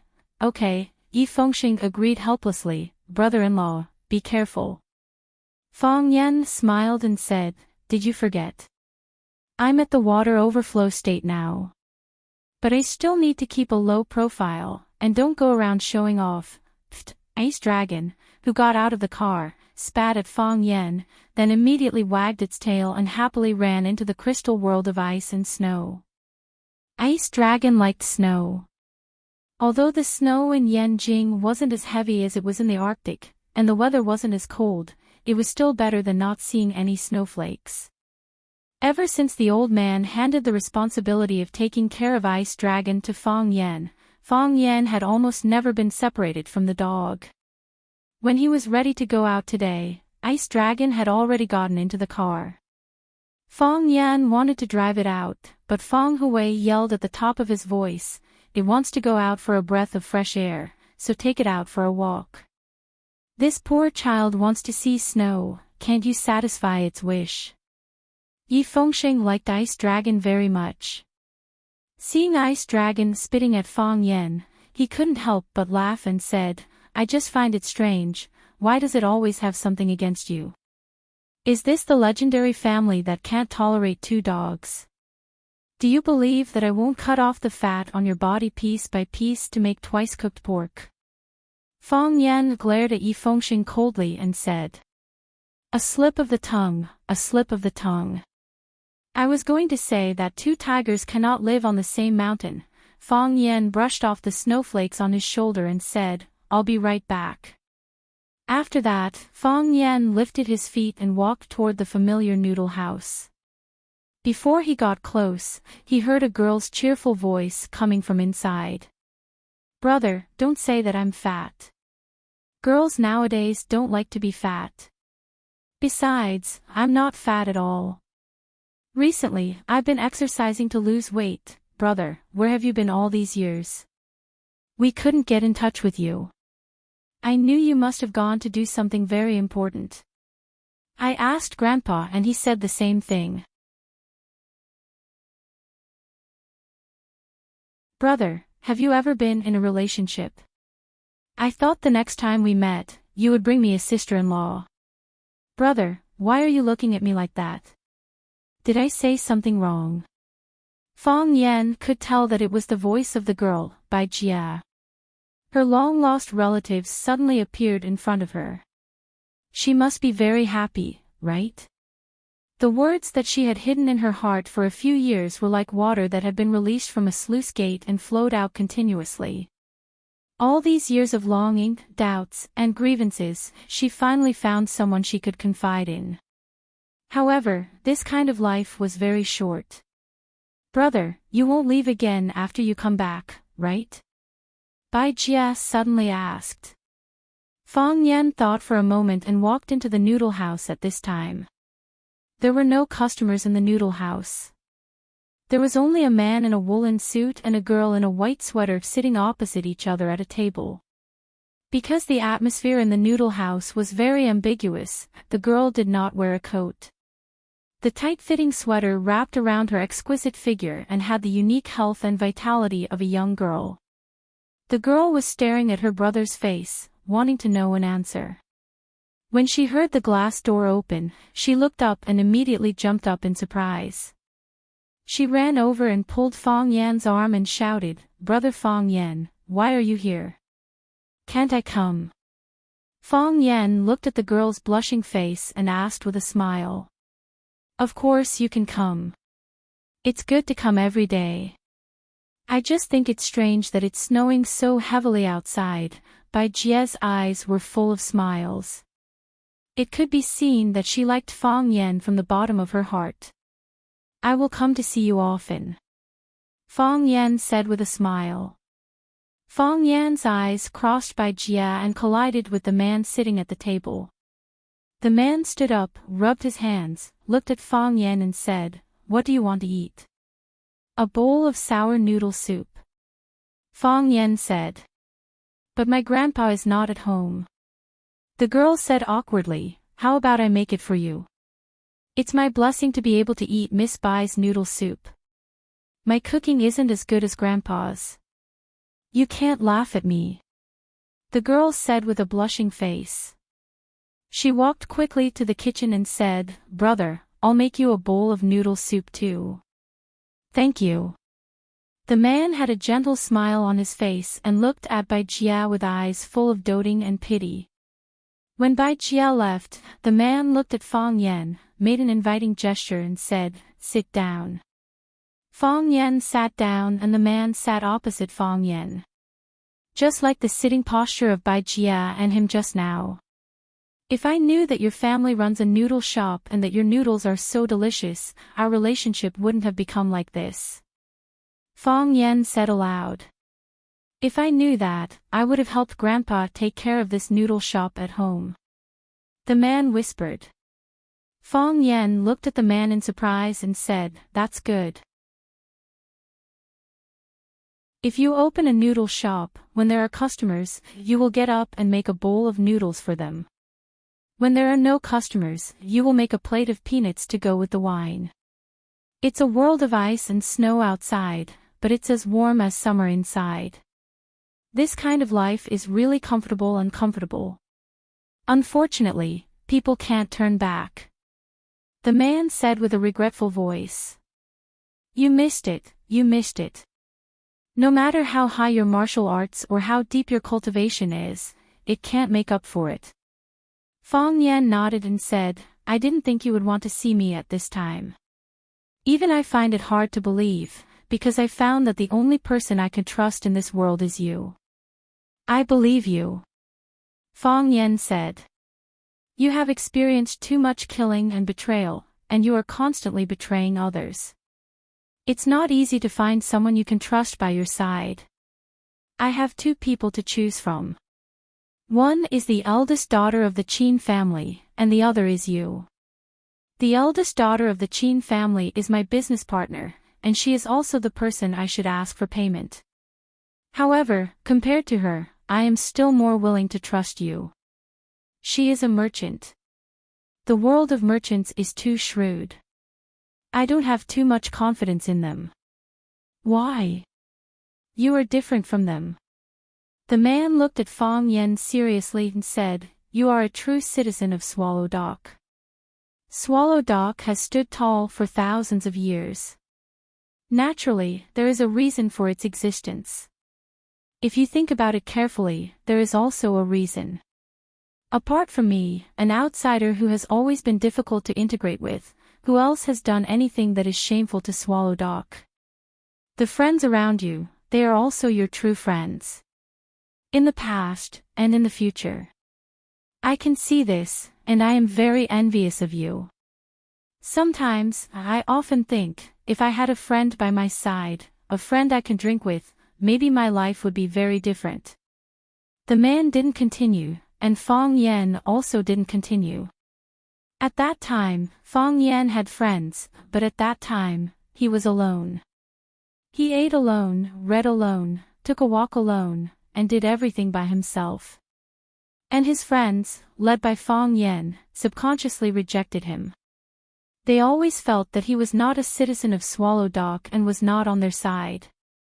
However, no one thought that what was originally just a group of children's fun would eventually lead to such a terrible ending. After pondering for a long time, Fang Yen asked, "What do you want me to do?" "I want you to take care of my family." The man said, "Especially my sister Bai Jia. She is too young and too beautiful. Beautiful girls always attract all kinds of trouble. Originally, I should have done this myself. As her brother, this kind of thing is in my nature. Unfortunately, I don't have the chance." Fang Yen raised his eyebrows and asked, "Why me?" "Because I believe in you." The man said, "And you have always been doing that. You saw it all." Fang Yen asked. "The first time was told to me by the people I arranged here, and the other time I saw it with my own eyes. Aren't you afraid that I deliberately put on a show to lure you out?" "If it was someone else, I would naturally think so." The man looked confident. "But that person is you. I won't have that kind of doubt. You are not putting on a show. You are really concerned about her and taking care of her. I saw your expression when you were angry for her. I saw the way you looked at her. You treat her as your sister, maybe it's because you think she is really pitiful." So, the man's voice became hoarse, as if mixed with a vague nasal sound. "I beg you, brother, what are you two talking about?" Bai Jia came out with 2 bowls of sour noodle soup on a tray. "Eat quickly, it won't taste good when it's cold." The man quickly got up and took the tray from Bai Jia's hand, and said reproachfully, "Don't you know how to take out bowls by bowls? What if you get scalded?" "Brother, I often help Grandpa with his work. How can I get scalded?" "You are so stupid," Bai Jia said, rolling her eyes. The man put a bowl of noodle soup in front of Fang Yen, and then put the other bowl in front of himself.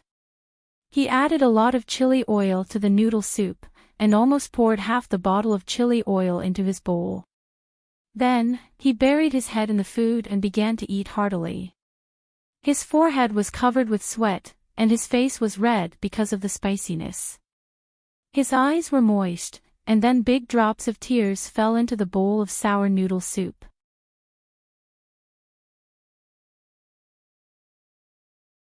Chapter 855. Bai Jia took the bowl of noodles into the kitchen. When she came out again, her brother had disappeared. Bai Jia didn't react at the time. She looked at Fang Yen with a smile and said, "Brother Fang Yen, do you have something to do in Beijing this time? Our school has a party tomorrow night. Do you want to go see?" Fang Yen shook his head and said, "I'm afraid I don't have time." "Are you busy recently?" Yes. Fong Yan nodded with a smile and said, I'm busy getting married. Ha! The girl exclaimed. She was still a student. The world that she could touch was only the school and this Xiao noodle house. No one told her about Fong Yan's breakthrough into the water overflow state or the fact that Fong Yan had defeated the dragon god. These two things were obviously only known by people who reached a certain level. Bai Jia was just the daughter of a noodle house owner. She didn't know the source of the big news. Recently, Grandpa Long didn't come to their noodle house to eat noodles.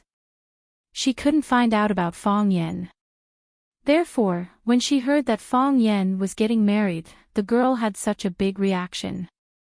Seeing Fong Yan's puzzled look, Bai Jia also knew that her emotions were fluctuating too much.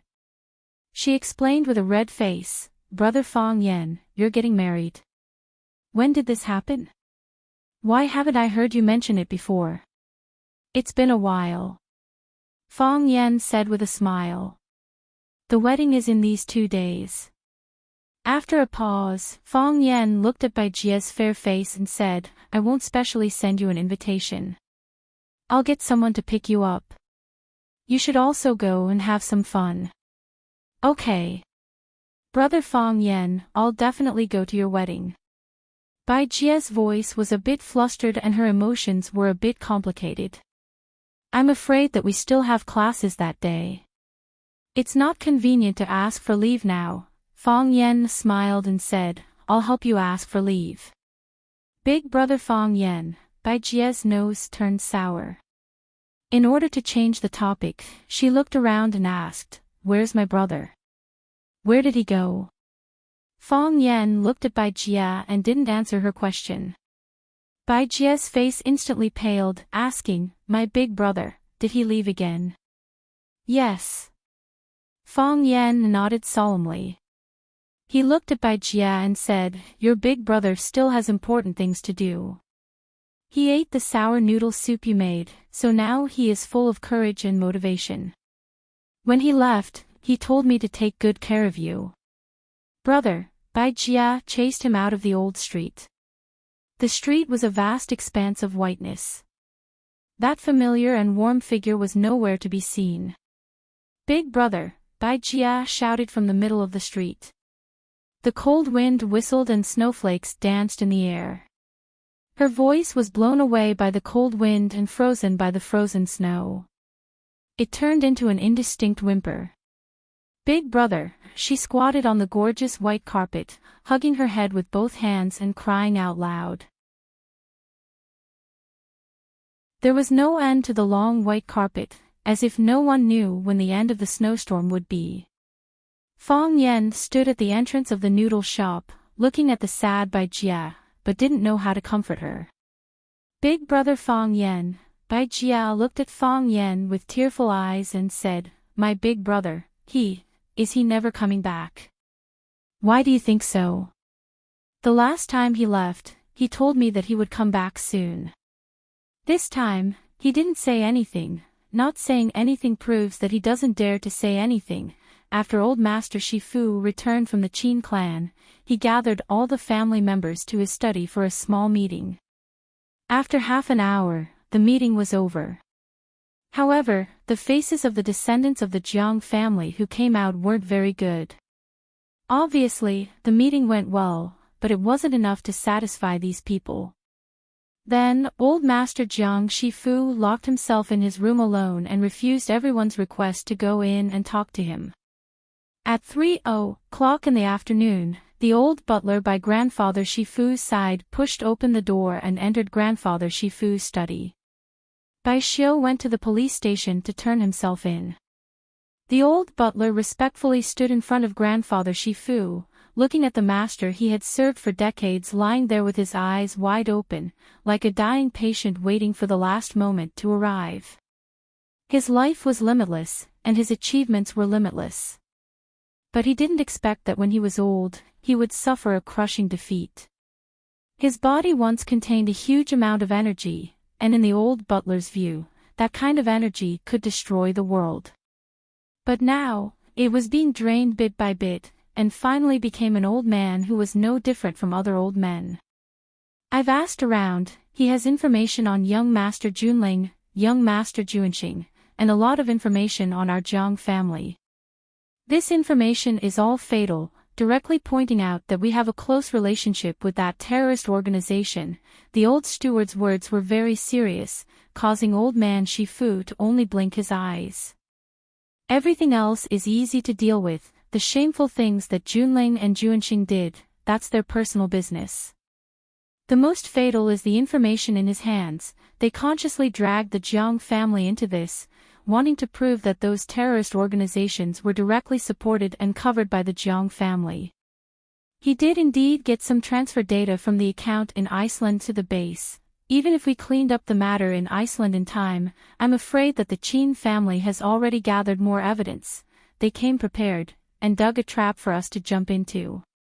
This kind of thing naturally needs to be done flawlessly. Is General Xing dead? Grandfather Shifu opened his mouth to ask. I'm not sure yet. The old butler shook his head and said. I've sent everyone out, and there hasn't been any reply until now. In any case, the police didn't see General Xing's figure, otherwise we would have definitely received the news. Whether he's dead or alive, it doesn't matter anymore. Jiang Shifu's voice was weak as he said, this time, it was the little princess of the Qin family who came to the table. She naturally took the opponent's reaction into consideration. You can't clean up the matter in Iceland. Before they launched this attack, they had already copied all the information there. Master, this is what that little princess told me herself. Grandfather Shifu said with a serious expression, I went to the Qin family, but I didn't see that old friend of the Qin family, and I didn't see Li Xinyan, only this little princess. It was this little princess who represented the Qin family in negotiating with me. The Qin family is obviously willing to accept the results of our negotiations. She's smart, but she's still a girl, so when she plays cards, she likes to hide her cards, and won't bet all her chips at once. This time, they made such a big scene, and didn't hesitate to instigate by Xiao to defect. Isn't it to defeat our Jiang family? If we don't lower our heads this time, General Xing will never show himself. A person who won't show himself, how many things can he do while hiding behind the scenes? If that's the case, our Jiang family will never have a day of peace. Master, then now we, wait. Grandfather Shifu knew what this old partner of his was going to ask. Just wait. Our chance of survival isn't here. The Jiang family no longer has the ability to save ourselves. Jiang Junling can't, the general can't, and those people outside can't either. Our chance of survival is outside, and it's on its way here. Master, why did we lose? Jiang Shifu suddenly asked. Master, the old butler looked at his master in surprise, not understanding why he would suddenly ask such a question. Why did we lose? Jiang Shifu asked again. I've been thinking about it since last night, all the way until now. How did we lose? At 5 in the afternoon, the tigress came back from outside, covered in snow. Jiang Shangxin also came back with the tigress. This girl who had run away from the Jiang family walked into the Jiang family's ancestral home once again. As for the things that had happened in between, neither party was willing to talk about it easily. Along the way, Jiang Shangxin greeted every member of the Jiang family that she met. Her uncles, aunts, brothers and sisters were all very affectionate. However, the way they looked at her was strange, and there was an unconcealable sharpness in their eyes. They are still not satisfied. Jiang Shangxin thought in her heart. Miss Shangxin, Master is still waiting for you in the study. The tigress reminded her softly. Jiang Shangxin nodded and smiled. Then let's go in and see Grandpa first. I haven't been back for a long time, and I really miss him. After waving goodbye to Shangxin and the rest, she sauntered into old Master Jiang Shifu's study room in her high heels. When the tigress pushed the door open and entered, Jiang Shifu was resting with his eyes closed. She knocked on the door gently and said softly, "Master, Miss Shangxin is back." The moment Jiang Shifu opened his eyes, he was momentarily stunned. Then, he finally reacted. He rubbed his face and wanted to get up from the sofa, but his body fell back down weakly. He was a little flustered, like a person about to drown, unable to grab hold of anything that he could borrow strength from. He was simply too weak and exhausted. "Grandpa." Jiang Shangxin hurried over, grabbed the old man's hand, and helped him up from the sofa. "Shangxin is back." There was a mouthful of phlegm in the old man's mouth, and when he spoke, it made a loud noise. "Grandpa, I am back." Jiang Shangxin said with reddened eyes, "I came back to see you." "Shangxin, the Jiang family is finished." Grandfather Shifu looked at Jiang Shangxin and said, "The Jiang family is finished. You have to save the Jiang family." "Grandpa, I am afraid that I can't save them." Jiang Shangxin said with tears flowing down her face. "So many people can't save them, I am afraid that I can't save them either." Jiang Shifu smiled and shook his head. He held Jiang Shangxin's hand tightly and said, "No one can save the Jiang family, only you can."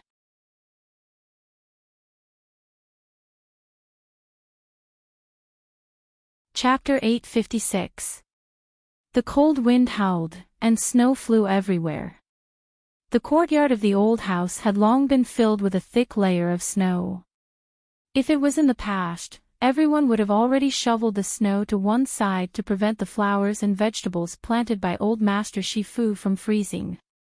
However, the house was full of people today, but no one thought of this. Some were drinking tea, and some were smoking at the door. The atmosphere in the courtyard was very intimate, but everyone still felt that their bodies were bone-chilling. They had held a small meeting, or rather, they had listened to someone hold a small meeting. No one had a chance to speak, and the only one who could give orders was the old master. The outcome was very unsatisfactory. He actually had to make such a stupid decision. If he did as he said, what would happen to them? Would the Jiang family still be the Jiang family? The Jiang family is going to fall apart. This was what every descendant of the Jiang family thought in their hearts. They looked at each other and shook their heads. They knew the old master's character too well. Once he had decided on something, it would be very difficult to change his mind. It had to be said that Qin Tian, the new player, had a pretty good playing style. She was aggressive, and it was impossible to defend against. Most importantly, she didn't care about the minor details. She did her best to hurt her opponent and preserve her own strength. After a series of attacks, the Jiang family was indeed under a lot of pressure. Especially after hearing about the things that Bai Xiu had in his hands, the last bit of hope in the old master's heart disappeared. "Shangxin, I know that the Jiang family owes you, and so do I." Old Master Jiang Shifu held Jiang Shangxin's hand tightly and said, "But, no matter what, you are still a member of the Jiang family. The blood of the Jiang family flows in your bones, the same blood that flows in mine. Grandpa, I want to help you. I want to save the Jiang family." Jiang Shangxin's face was full of tears as she said, "Tell me, how can I save the Jiang family?" Old Master Jiang was full of smiles and said, "I knew that you wouldn't abandon the Jiang family." He let go of Jiang Shangxin's hand, walked to the desk, opened the drawer, and took out a folder. He handed it to Jiang Shangxin and said, "Take a look. If there are no other comments, sign at the back." Jiang Shangxin opened the folder and took out the information inside. "Grandpa," Jiang Shangxin exclaimed, "you want me to take over the Jiang family?" "You are right." Old Master Jiang Shifu nodded. "This is the best way, and also the only way. But uncle and uncle, if they could protect the Jiang family's foundation, I wouldn't have made such a decision. Jiang Shifu said honestly. Any one of them can resolve the current crisis. I don't need to make such a decision. Jiang Shangxin family, Jiang Shangxin.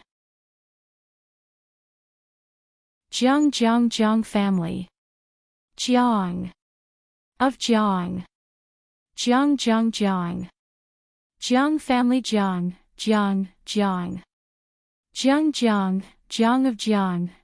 of Jiang. I, Jiang of Jiang. I understand the relationship between you and Fang Yan, and I also understand the feelings between the two of you. I'm not asking you to betray him, because the cost of doing so is too great. The Jiang family has already proven the strength of their opponent. I just want you to maintain your independence. You have to protect the foundation of the general family, which is to protect your own career. In that case, you will have a greater say in Fang Yan. Most women like to rely on men, but there are some women who can be on par with men, or even above all men in the world. For example, Qin Etian and you.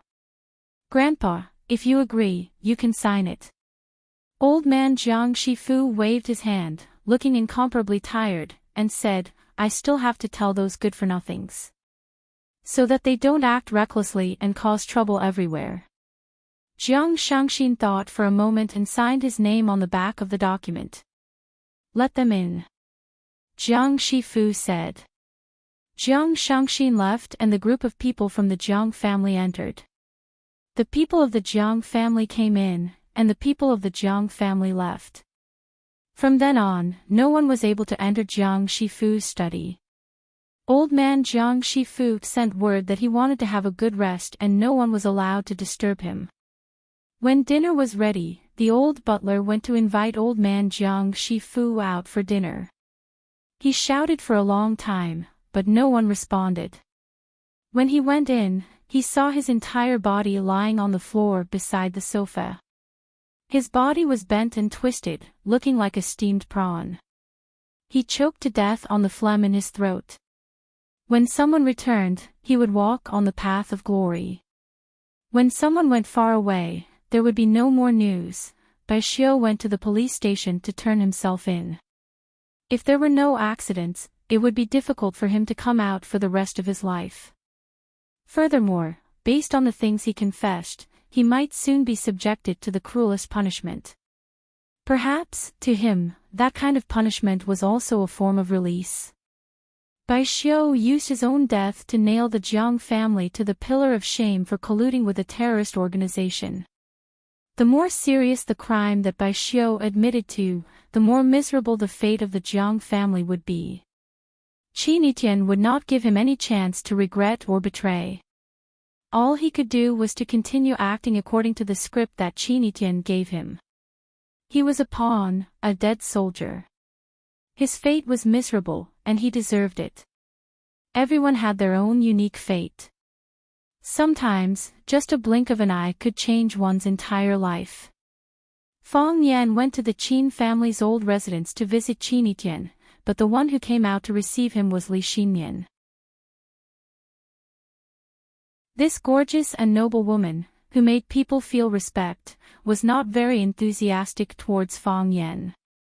In fact, she was even colder than the last time they met. Li Xinyan liked to drink coffee. She liked the rich aroma. Gently stirring the liquid in the cup, she looked at Fang Yan sitting across from her and said, "Did you come to say thank you? I am indeed very grateful to the Qin family. If it wasn't for the Qin family's help this time, I don't think things would have been resolved so quickly, and there wouldn't have been such a satisfactory solution." Li Xinyan interrupted Fang Yan's words and said, "You're mistaken. The person who helped you was Qin Etian, not the Qin family. The Qin family did not intend to help you without any bottom line, because this is not the most advantageous choice for the Qin family." "I understand," Fang Yan said with a sincere expression. "You represent the Qin family, so when I see you, I have to thank the Qin family. When I see Yi Tian, I will personally thank her." Fong Yan, Li Xinyan's beautiful eyes thoughtfully looked at Fong Yan and said, "You have achieved success at such a young age. At such a young age, you already have such a high level of cultivation. Soon, you will marry a beautiful wife and become a celestial couple. On the wedding night, during the imperial examination, you have achieved both, right?" Fong Yan was silent. He didn't know how to continue this topic. Li Xinyan sighed softly and said, "Seeing Fong Yan will ruin your entire life. Since you chose to give up in the end, why bother continuing?" Fong Yan opened his mouth, but still couldn't say anything. He stood up, bowed deeply to Li Xinyan, then turned around and walked outside. Li Xinyan looked at his back and thought for a long time, then ordered the servant next to him, "Invite the young lady over for coffee." The servant left, then quickly ran back and said, "Madam, the young lady has gone out." Li Xinyan frowned and said, "It can't be cut, and it's messy." When Fong Yan's car was about to enter the city, it was stopped. Seeing the extended version of the Rolls-Royce luxury car, Fong Yan's depressed mood immediately became better. The roof of the car was already covered in a layer of snow. It seems like this car has been waiting in the snow for a long time. The back door of the car was opened by Mu Ying. A girl wearing a red down jacket, a red wool hat, and a thick towel around her neck stepped out of the car. She stood in the snow, looking even whiter and brighter than the thousands of miles of snow. She waved at Fong Yan and said, "Mr. Fong, let's go see the snow." Fong Yan opened the car door and walked towards Qin Tian. "Why are you here?" Fong Yan asked aloud. "Waiting for you." The girl answered matter-of-factly. "I just went to the Qin family's old house. I wanted to say thank you in person." Qin Tian picked up a snowball from the ground and threw it at Fong Yan. She giggled and shouted, "Come, let's have a snowball fight. You have to be careful, I'm very powerful." Fong Yan was stunned for a moment, then he bent down and grabbed a handful of snow from the ground and threw it at Qin Tian, who was running away. One was running in front, and the other was chasing behind. They were laughing, and snowballs were flying everywhere. It was as if they had no worries. Mu Ying stood next to the motorcade, watching the scene in front of him with a worried face. In this world, there was actually someone who could refuse the young lady of the Qin family. What was wrong with this world? The sky was getting dark, and Fong Yan was finally going back to Swallow Dock. Qin Tian stood next to Fong Yan's car, her gem-like eyes staring at Fong Yan without blinking. She said, "Mr. Fong, I may not be able to attend your wedding, but I've already sent someone to send a gift." Etienne, Fong Yan's heart tightened. This feeling made him feel like he was about to suffocate. Although he was already a water overflow state master, his cultivation couldn't make his heart feel at ease at this moment. The girl's delicate and flawless face looked at Fong Yan. Her lips moved, and she said in a barely audible voice, "You must be happy."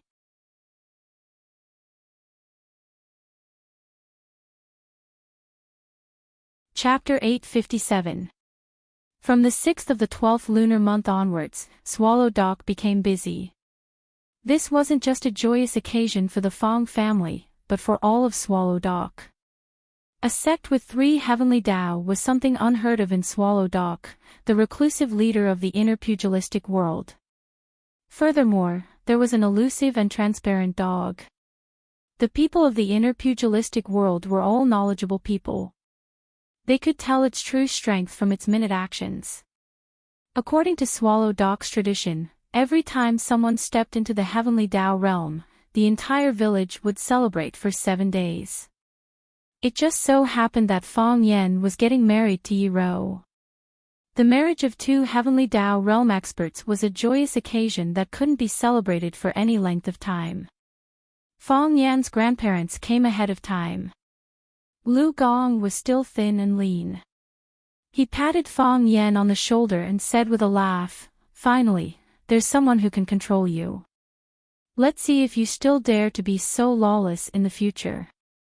Instead, it was his grandmother who pulled Fong Yan's hand to a corner and asked softly, "Did Chaoga give an explanation for your marriage with Wenro? I wonder what the child has been busy with recently. She hasn't visited us in a while. Did something happen?" Previously, the general family had been pressing hard on them. The Chaoyan technology that Lu Chaoga represented, as well as the Flower City enterprises that she led, had suffered a huge blow. They could be devoured or disintegrated at any moment. Back then, Lu Chaoga had been abnormally busy and was under immense pressure. She had no way of diverting her attention to visit the two elders. It would be bad if they noticed Lu Chaoga's impatient mood. Fong Yan patted his grandmother's hand and said with a smile, "I spoke to her on the phone and invited her to attend my wedding. She said that she's been too busy with work recently and has too many things to handle. However, I'll be heading to Flower City soon. When the time comes, I'll bring her along to visit you." "Fong Yan, what's going on?" His grandmother looked at Fong Yan in confusion. She was confused by the complicated relationship. Fong Yan smiled awkwardly and said, "Grandmother, let me explain it to you slowly." "Okay." Grandma nodded and said, "Don't let the girl down." "I know." Fong Yan nodded seriously. Pitter-patter, the sound of firecrackers rang out again from outside. Zhou Mingli was playing with firecrackers outside with a group of kids from Swallow Dock. Fong Yan's aunt Fong Yijing ran out of her sister-in-law Lu Wan's room and shouted, "Zhou Mingli, you're being naughty again." Fong Yan turned around to stop his aunt and said with a smile, "Auntie, it's okay. Let them play. I'll chase them into the forest at the back." Fong Yijing smiled and said, "There are so many guests at home. It'll affect people's conversation." The last time Fong Yijing came back, her husband Zhou Fan and son Zhou Mingli did not get along well with Fong Yan, which made her feel terrible. No matter what, this was his home. If her husband and son looked down on her home, it would be a slap to her face. However, some things happened later on. His son, Zhou Mingli, was completely subdued by Fong Yan. His husband also realized the depth of the Fong family's foundation. It was a bit unscrupulous, but the Fong clan could prosper under Fong Yan's leadership. As a married woman, she could live with more confidence in her husband's family. "That's fine." Fong Yan did not care about this and said, "Listen to Auntie." Zhou Fan came back with a group of people. It was snowing outside, but his face was red and there were beads of sweat on his forehead. "Unload the goods on the cart. Everyone, be careful. Put the valuables in the house in the backyard. We'll have to carry the burden to the Yi clan. Yi Fengxing, red cloth.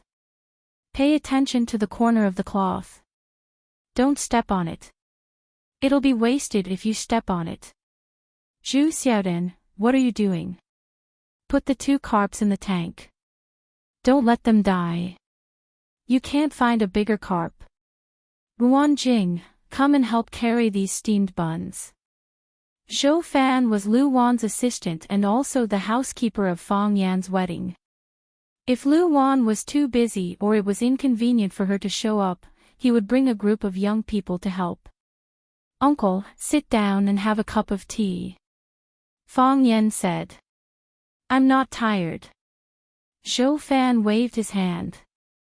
"The big day is getting closer and closer. Everything has to be prepared. This is the biggest event in life. We can't be careless. We can't be careless." Without saying anything to Fong Yan, he turned and ran to the backyard.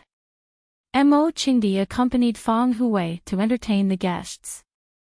The teacher and some respectable elders of Swallow Dock were drinking tea and chatting in the room of the old man. From time to time, Fong Hui's hearty laughter could be heard. It seemed that the old man was in a good mood.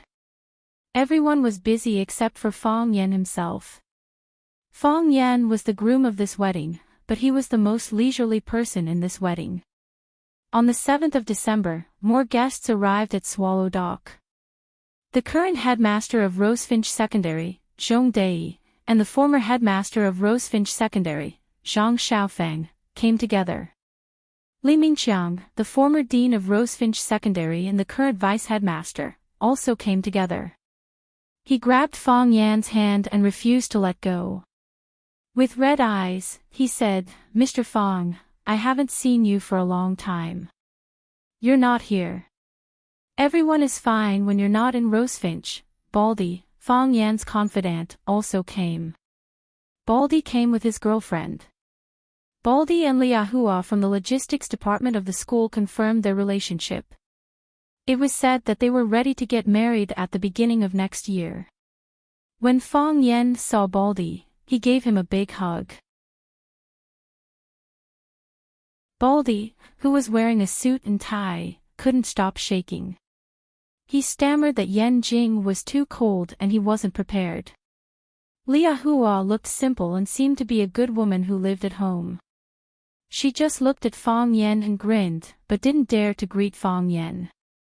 Xiao Meng also came. She came on behalf of Lu Chaoga. She brought Lu Chaoga's gifts, a set of keys to a villa in Yanjing and a Ferrari car key. The villa was bought a long time ago, and even the decoration had been completed. The car was ordered from abroad before, and it could be delivered on the day of the wedding. Lu Chaoga was considerate. When Xiao Meng saw Fong Yan, she wanted to say something but stopped on second thought. She whispered, "Mr. Fong, I think Headmaster Lu. What's wrong with Headmaster Lu?" Fong Yan asked. Xiao Meng thought for a while and said, "I think she might be a little uncomfortable." Fong Yan thought for a while and said, "I'll talk to her on the phone again." "Okay." Xiao Meng nodded with a red face and said, "Mr. Fong, congratulations. I wish you a long life together and 100 years of happiness." "Xiao Meng, I also wish you find your Prince Charming soon." Fong Yan patted Xiao Meng's shoulder and said with a serious face. Xiao Meng nodded again and again, but there was a trace of melancholy in her heart that was difficult to dispel. On the 8th day of the 12th lunar month, the sky was still dusky, but the giant beast of Swallow Dock had already woken up. Countless people woke up from all corners and then rushed to the Fong family or the Yi family. Today's wind and snow were even stronger, and it was also the day of the wedding. On the auspicious day, the man would go to the woman's house to marry the bride. Because the Fong and Yi families were adjacent, 8 sedan chairs were used for the wedding. According to the plan, they had to circle around Swallow Dock before entering the Fong family's gate. The sky was still bright, and Fong Yan had already been pulled up by his great-aunts. A group of people put on all kinds of makeup on his face and body. This was even more nervous than when he faced the dragon god.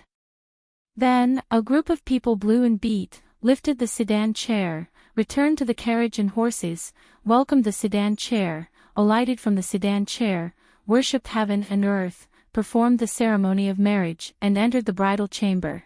The whole process was tedious and festive, and Fong Yan became a puppet without consciousness. Other than giggling and being manipulated, he had no consciousness of his own. According to the previous discussion between the Fong and Yi families, the Yi family would hold a banquet to entertain the guests in the morning, and the Fong family would hold a banquet to entertain the guests in the evening. Otherwise, if the two families held it at the same time, the neighbors of Swallow Dock and the guests from outside would be too busy to know which family to go to. Fong Yan thought it made sense. If the two families held it at the same time, each family could only receive one congratulatory gift. Of course, with Fong Yan's current net worth, he didn't care about this, but it was still necessary for more people to gather together and be lively. The Yi family's daughter was getting married, and the Fong family's Fong Yan was getting married. This was a big event in the eyes of many people. Du Qing, who had just been released from prison, came. This burly man hugged Fong Yan tightly for a while, then laughed and stuffed a big gift box into his hands. The tall and beautiful Li Ye stood beside Du Qing with a smile on her face. The tall and skinny Fong Haohan stood beside Li Ye with a silly smile on his face. Compared to before, Li Ye's attitude towards Fong Haohan had improved a lot. In the past, she would directly chase him away, but now she only treated him as if he was invisible. Fong Yingying also came back alone. The policewoman he had his eyes on had officially entered a relationship with him, but their relationship wasn't strong enough. As the spring festival was approaching, it wasn't convenient for him to bring a girl home for the festival, mainly because the girl was unwilling. Fong Yan sighed in his heart. How could the relationship between his two little martial nephews be so bumpy? Summer came, and at the same time as summer were the two young ladies, Jiang Qin and Yuan Lin.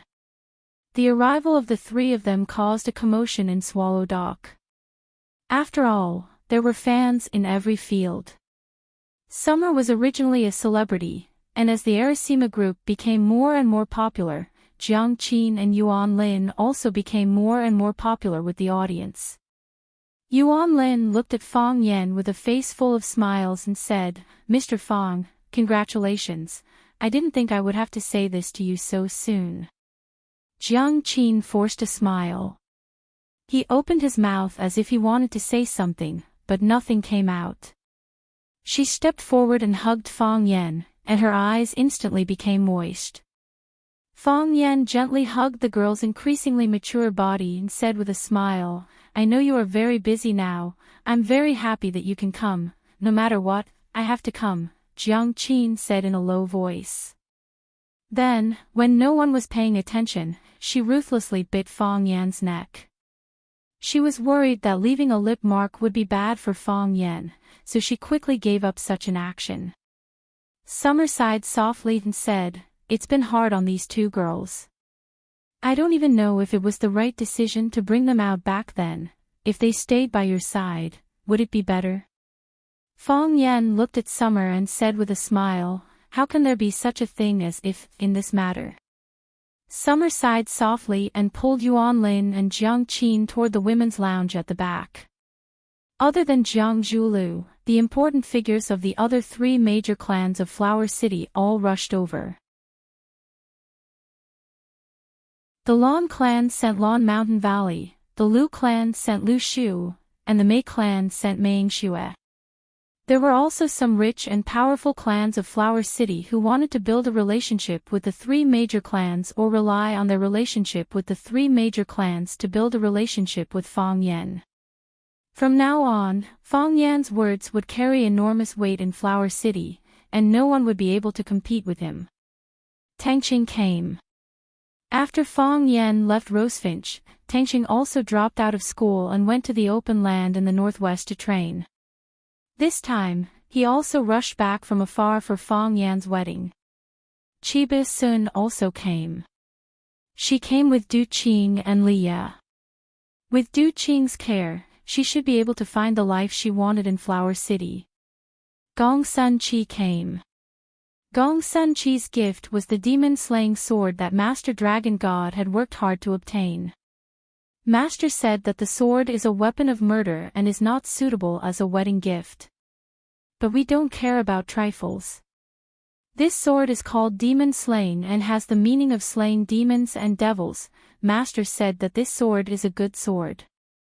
This sword fell in your hands, and I hope that it will rise again in your hands.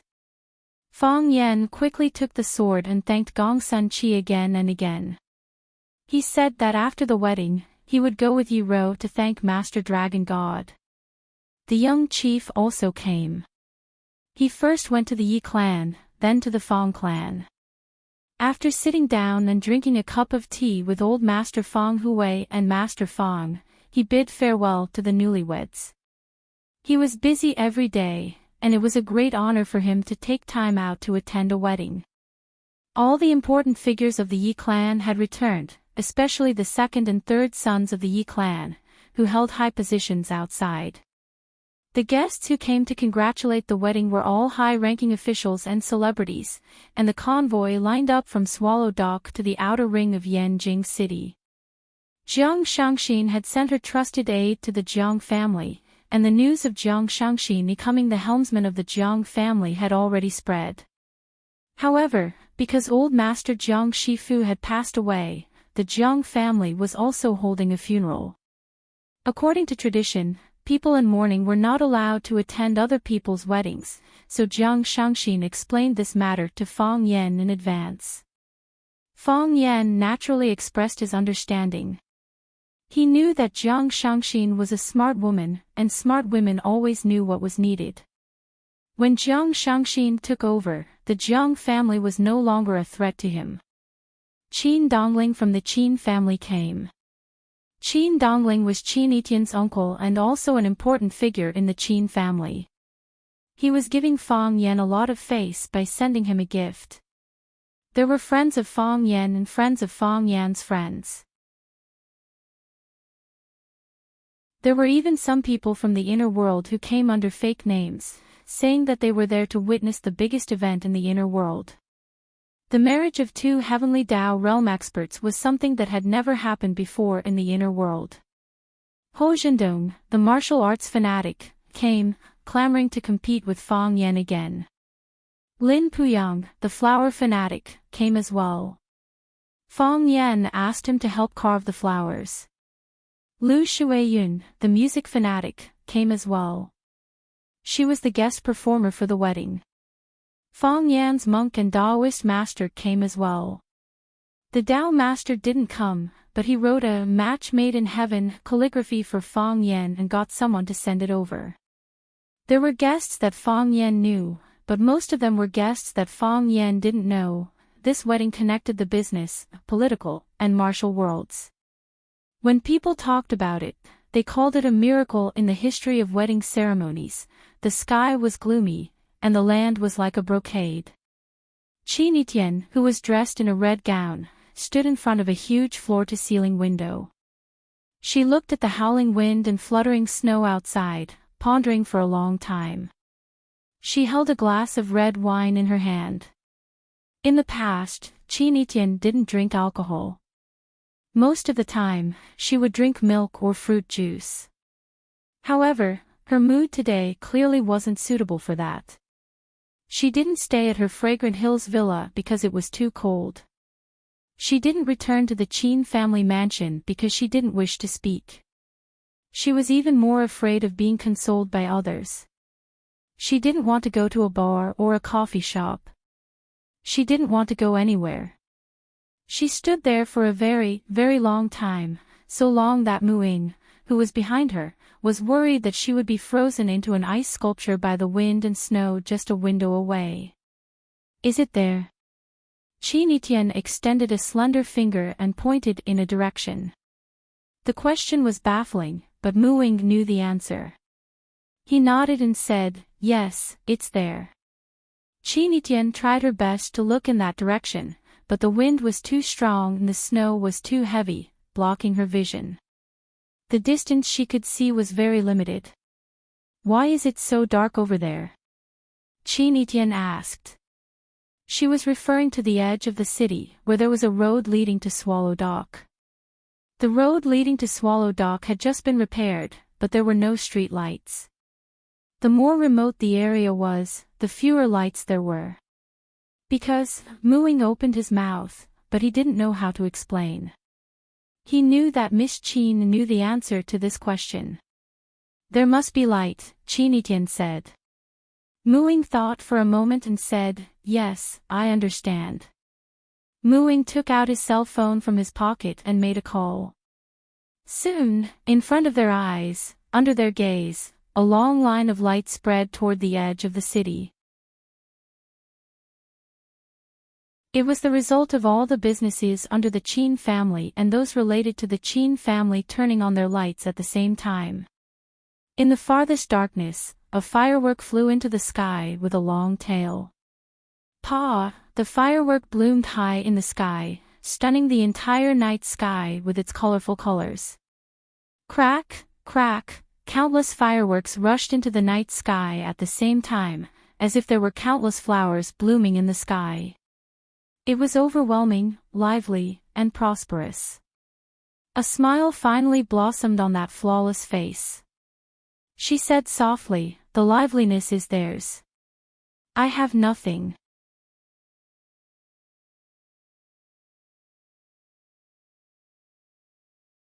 Chapter 858. Red Wall. Mystic Department. The fragrance of tea wafted everywhere, but no one lifted it to drink. The young chief looked at the old man sitting opposite him and said in an extremely respectful tone, "Sir, are you really going to let him go just like that? Aren't you going to reconsider?" Sir laughed out loud and said, "You speak as though it's a huge piece of fragrant steamed bun. Back then, I didn't want to enter, but Elder Zhu pulled me in. Now that I'm leaving, are you not going to let him go?" The young chief looked at the old man apologetically and said, "I heard from Elder Zhu that back then, you had the chance to step into the heavenly Tao realm, but your mental barrier was to sever all ties with the mortal world. You weren't willing to return to seclusion, so you retracted the foot you had taken. This delay lasted for dozens of years. The country owes Swallowdock, and even more owes you. It's all fate." Sir smiled and waved his hand. With a nonchalant look, he said, "It's fate that they were born in Swallowdock. It's also fate that I became Swallowdock, sir. I was at fault regarding Bai Xiu's matter. I had long wanted to resign, but it was an eventful period for Swallowdock. Now that peace has returned, I naturally have to leave. I'll use the remaining time to plant crops and pick up dung. Who knows, if I have no desires, I might be able to take that final step before I leave." Sir sighed lightly and said with a regretful tone, "I've practiced martial arts all my life, but I can't go in and see what that world is like. I still feel indignant. I won't hold you back if you wish to leave, sir. But do you have a successor in mind, sir? This time, sir, you have to help keep a close watch." "I originally had my eyes on Fong Yan," the teacher said aloud. The young chief laughed and said, "The person I originally had in mind was Fong Yan, but it proves that the person you like now isn't him, right? How did that kid make you angry?" "I had a conversation with him a few days ago," Sir said. "He wasn't willing." "He didn't say he wasn't willing." Sir smiled helplessly. "He ran away from home," Wang Yao said. "What?" This time, even the young chief was shocked. "Ran away? When did that happen?" "Forget it, don't worry about him."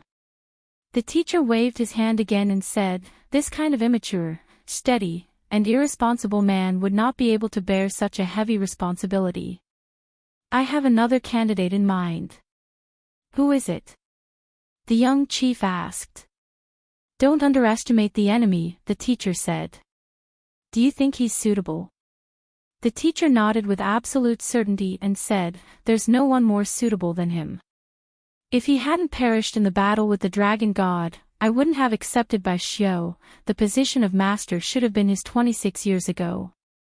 The young chief thought for a while and said, "Since you think it's possible, then don't underestimate the enemy. He didn't run away, did he? Leave him to guard the door. Even the dog he brought back ran away." Mr. praised, "From this, it can be seen that the Azure Dragon, don't underestimate your enemy. You are a mature, responsible man. You are worthy of such a great responsibility." The young chief slapped the table and said, "That's him. I'll call him and ask him to come see me." Monsieur grinned, as if he had done a great thing. Fong Yan did run away. Not only did he run away, but also his grandfather Fong Hui, his mother Lu Wan, his wife Yi Ro, and Fong Yingying and Fong Haohan. There was also a dog. Fong Yan didn't want to take the dog, but the dragon didn't get out of the car. Fong Hui glared at him and asked him to go out for some fresh air. So Fong Yan had to leave a seat for him in the car. Ever since his grandfather Fong Hui became crippled, he had never left Swallow Dock. When Fong Yan's father Fong Yixing was still alive, Lu Wan and her husband would go on a trip from time to time. After Fong Yixing passed away, Lu Wan had never gone out of the village in recent years. Moreover, since Fong Yan and Yi Ro were newly married, they should go on a honeymoon or something, right? So Fong Yan and Yi Ro discussed and simply drove a big car to the south. They had fun along the way, and they would go wherever they went. They would let his grandfather and mother relax and see the scenery they had never noticed along the way. They went all the way to the south, and their final destination was Huaqing. This was the happiest trip Fong Yan had ever had, and it was also the most comfortable days for him in so many years. In the past, Fong Yan had a heavy responsibility and a blood feud, so he had to be careful and try his best every step he took. Your bitch can't hide your ugliness. You are lonely like a dog on a cold night. This was the true portrayal of Fong Yan. Fong Yan was lonely, even lonely. No one was more tired than him, but he tried hard to smile. He wanted everyone to feel that he was a happy person when they saw him. So Yi Ro liked him, Qin Etian liked him, Lu Chaoga liked him, Phoenix liked him, Jiang Qin liked him, Yi Fengxing liked him, Li Xiaotian liked him, and many other people liked him. He was a fun person, and it was interesting to be friends with such a person. Wasn't that enough? Life was so **ket up, so why did he have to put on a bitter face? Lu Wan was happy to see Fong Yan smiling like a child, and she secretly wiped her tears a few times. Yi Ro understood her mother-in-law's feelings and held her mother-in-law's hand tightly to comfort her every time. Life would get better, and the days would get sweeter.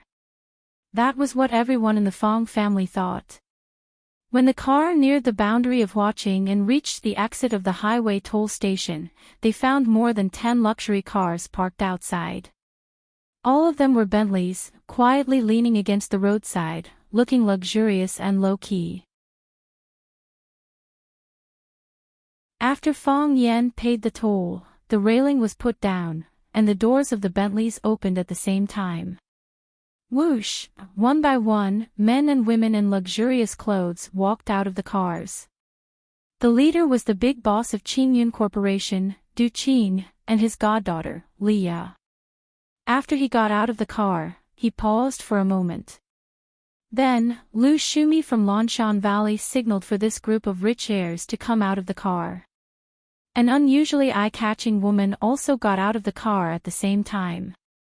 She was Jiang Shangxin, the current helmsman of the Jiang family. Fong Yan had never expected her to appear in the welcoming crowd. Following behind them were some forces that were attached to Qingyun Corporation or the few big families. They also tried to find a chance to be familiar with him.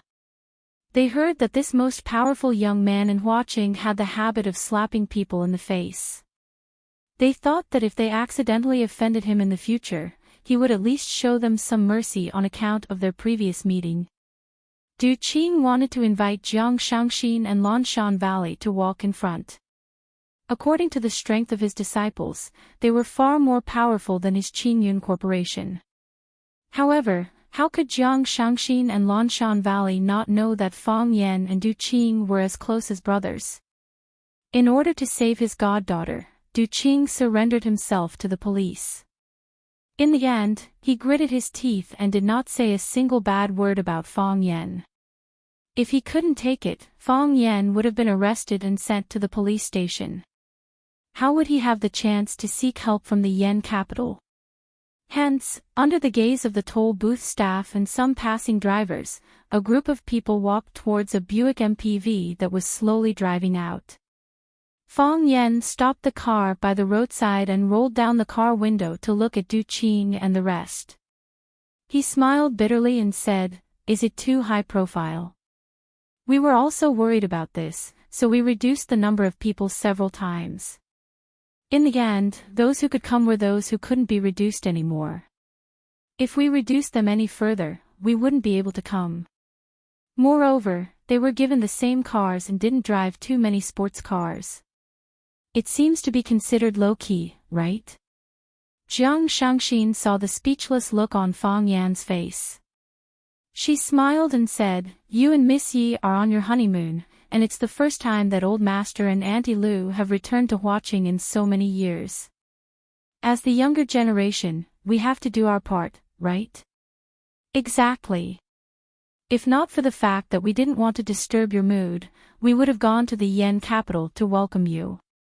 Lanshan Valley laughed out loud. It felt so good to bet on the right treasure. Everyone is a family, and we don't have to be so distant. However, I still have to thank all of you. Fang Yan looked into everyone's eyes and said, "Besides, it feels good to be so ostentatious. It's not bad to come once in a while." Everyone laughed. Old Master Fang Hui and Lu Wan got out of the car to express their gratitude. Du Qing held Old Master Fang Hui's hand and said, "Old Master Fang, we have already arranged dinner. Shall we drink with you tonight?" "No." Old Master Fang Hui waved his hand and said, "2 glasses is not enough." Everyone laughed again. Ever since the rise of the Fang family, the depression in Old Master Fang Hui's heart was swept away. Now, he was especially spirited and even looked younger than before. Jiang Shangxin and Li Ya's public relations target was Lu Wan, and they tried their best to show concern for her. On the contrary, Yi Rou was given the cold shoulder. Actually, it was mainly because no one dared to go near her. Yi Rou's personality was no different from before she got married. She was indifferent and had an expression that said, "I'm very cool and no one should talk to me." Fang Yan liked this about her. Not everyone could live a peaceful life like her. After accepting Du Qing's invitation, everyone went to have a welcoming dinner. After the dinner, Lan Shanggu said that he had already prepared accommodation for everyone. Yi Rou said, "There's no need for that, Fang Yan has a place in Huaqing." Lu Wan looked at Fang Yan and asked, "You bought a house in Huaqing?" "No." Fang Yan looked awkward and said, "It's that. I used to stay with someone else, it's clean and spacious. Let's stay there tonight." Yi Rou made her decision. When Lu Chaoge received Fang Yan's call, she was also shocked by this decision. She had never panicked like this even when she was being pressured by the Jiang family. She said anxiously, "Fang Yan, are you sure you want to stay here? Or do you want me to book a hotel for you?" Fang Yan smiled bitterly and said, "It's better to stay at your place. There are some things I should let you know." "Okay." Lu Chaoge's voice trembled slightly. When Fang Yan drove his family over, Lu Chaoge was already waiting at the door. Fang Hui saw Lu Chaoge and said with a smile, "Good girl. It's been hard on you." Lu Wan went forward and held Lu Chaoge's hand and said, "Sorry to bother you." "Don't mention it." Lu Chaoge was a little nervous. "Just treat it as your own home." Yi Rou and Lu Chaoge looked at each other and then walked away from her without any expression. Fang Yan walked to Lu Chaoge and said, "It's been hard on you." Lu Chaoge's eyes were red, but she quickly recovered and said softly, "I'm actually very happy that you can come, I thought this day would never come." Fang Yan held Lu Chaoge's hand and said, "Let's go in." The family sat down in the living room. The servants were busy making tea. Lu Chaoge stood in the middle and introduced the room arrangement. "Mr. Fang lives on the east side of the 3rd floor, where the air is the best. And Lu lives on the west side of the 3rd floor, where it's convenient to enjoy the moon.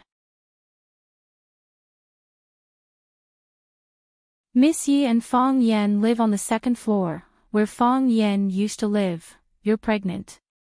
Yi Rou glanced at Lu Chaoge's belly as if nothing had happened and said softly. The living room fell into a dead silence. Everyone stared at Yi Rou with their eyes wide open, and then shifted their attention to Lu Chaoge. "Yi, Miss Yi, you're pregnant. Yi Rou said again. His attitude was one that would not stop until his words shocked everyone to death. It's Fong Yan's, isn't it? Lu Chaoga's face was pale and she couldn't even speak clearly. Yi Rou yawned and said, I'm tired. I'm going to bed. After that, she got up and went upstairs. Fong Hui was stunned for a long time. He looked at Yi Rou's back and then at Lu Chaoga and grinned. Good kids, all good kids, I'm old and can't stay up late. Hero, help me go upstairs. I wish the red flag will fly all over the world, and I'm afraid that even the sea of fire and the mountain of knives will rush forward. I can't wait to turn the flying snow into spring water. Lu Wan looked at Lu Chaoga and asked anxiously, Chaoga, is what Wen Rou said true? It's not true. Lu Chaoga denied. Chaoga. Fong Yan looked at Lu Chaoga and said, just say it like it is. Don't hide it. Fong Yan, Lu Chaoga's eyes turned red and big tears flowed down. She said, I don't want to. It's different from what I thought. I don't want to bring you any trouble. How about I go abroad? I'll take him abroad. We can go far away, and no one can find us. No. Lu Wan said resolutely. You're a woman, and now you're pregnant. Where do you want to go? You'll soon get pregnant. How can you take care of yourself at that time? Besides, if it's our child, we still have to bear the responsibility. Lu Wan pinched Fong Yan and said, Fong Yan, what a good thing you've done. Say something. Fong Yan looked at Lu Chaoga and said, you didn't go to Yanjing this time. I know you're hiding something from me. When Xiaoming talked to me, she wanted to say something but stopped on second thought. I've already guessed some of it. I've talked to Wen Rou about our things. Today she offered to live here and pointed out the fact that you're pregnant, which shows that she wants to accept this child. You don't have to go, and no one else has to go. However, you have to put aside your work first. You can't work as hard as before. Have a good rest in the future. Lu Wan nodded repeatedly and said, yes. Yes, have a good rest. I'll stay and take care of you. Thank you. Lu Chaoga choked with sobs and said, thank you. Lu Wan's eyes also turned red. She held Lu Chaoga and said, silly girl, why are you saying thank you? It's us who should thank you. Our Fong family is sorry for you. There's a charity event at 10:00 this morning. Mr. Buffett and Mr. Bill will also attend. There's an economic conference at 3:00 in the afternoon. Premier Zhang specifically invited you to attend. You have to fly to Bo-ao at 5:00 in the afternoon. You have a 15-minute speech at the GCE conference at 8:00. The woman in the white uniform raised her head from the magazine and said, cancel all the activities in the afternoon. But Premier Zhang, let Mr. Lin go on my behalf. Yes, Mississippi, the secretary knew this young lady's style very well. If she said she would go no matter what. If she said she wouldn't go, she wouldn't go. Even if the premier invited her, she wouldn't go. But miss, do you have any schedule in the afternoon? The woman smiled and said, I'm going to see someone secretly. Is that person more important than the premier? Of course, the young woman said without hesitation. The car stopped on Maple Avenue. Qin Etienne, in a white windbreaker, opened the door and got off. He said to Muing, you can go back. Withdraw all the people in the dark. Miss, for your safety, do you still need to worry about my safety when I'm with him? Muing thought for a moment and gestured for the secretary to stop. He then got into the Rolls-Royce and left. The leaves were yellow and withered, and the ground was covered with maple leaves.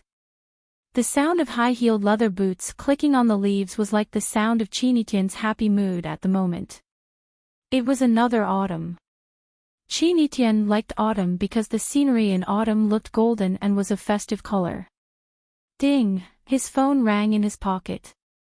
Chinitian took out his phone and saw a message, Dragon's Reverse Scale. Chinitian's lips twitched and he replied with 4 words, touch it and you'll die. Pa, a young man jumped down from the tree and said, the password is correct. Queen, please give me your mission. The mission is to go shopping with me. Chinitian reached out his hand and said. The young man walked over and held Chinitian's hand. Hey, what did the female overlord say when you came out? She said that although she can ignore what she doesn't see, you shouldn't go too far. Who wants to ask someone else's husband out 7 days a week? I don't care, Chinitian raised his head and said, she was the one who came to me and asked for a deal. She said that as long as I can help you defeat the generals, she'll turn a blind eye to what happened between us. Does she want to go back on her word now?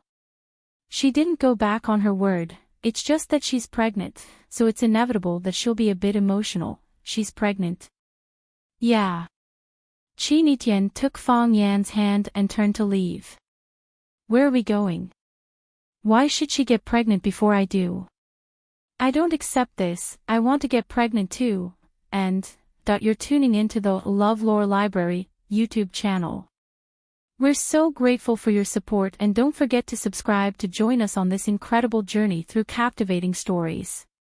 Your generosity through donations truly makes a world of difference, as it's the primary source of revenue that allows me to expand and enhance this channel for you. Thank you from the bottom of my heart for being a part of this adventure.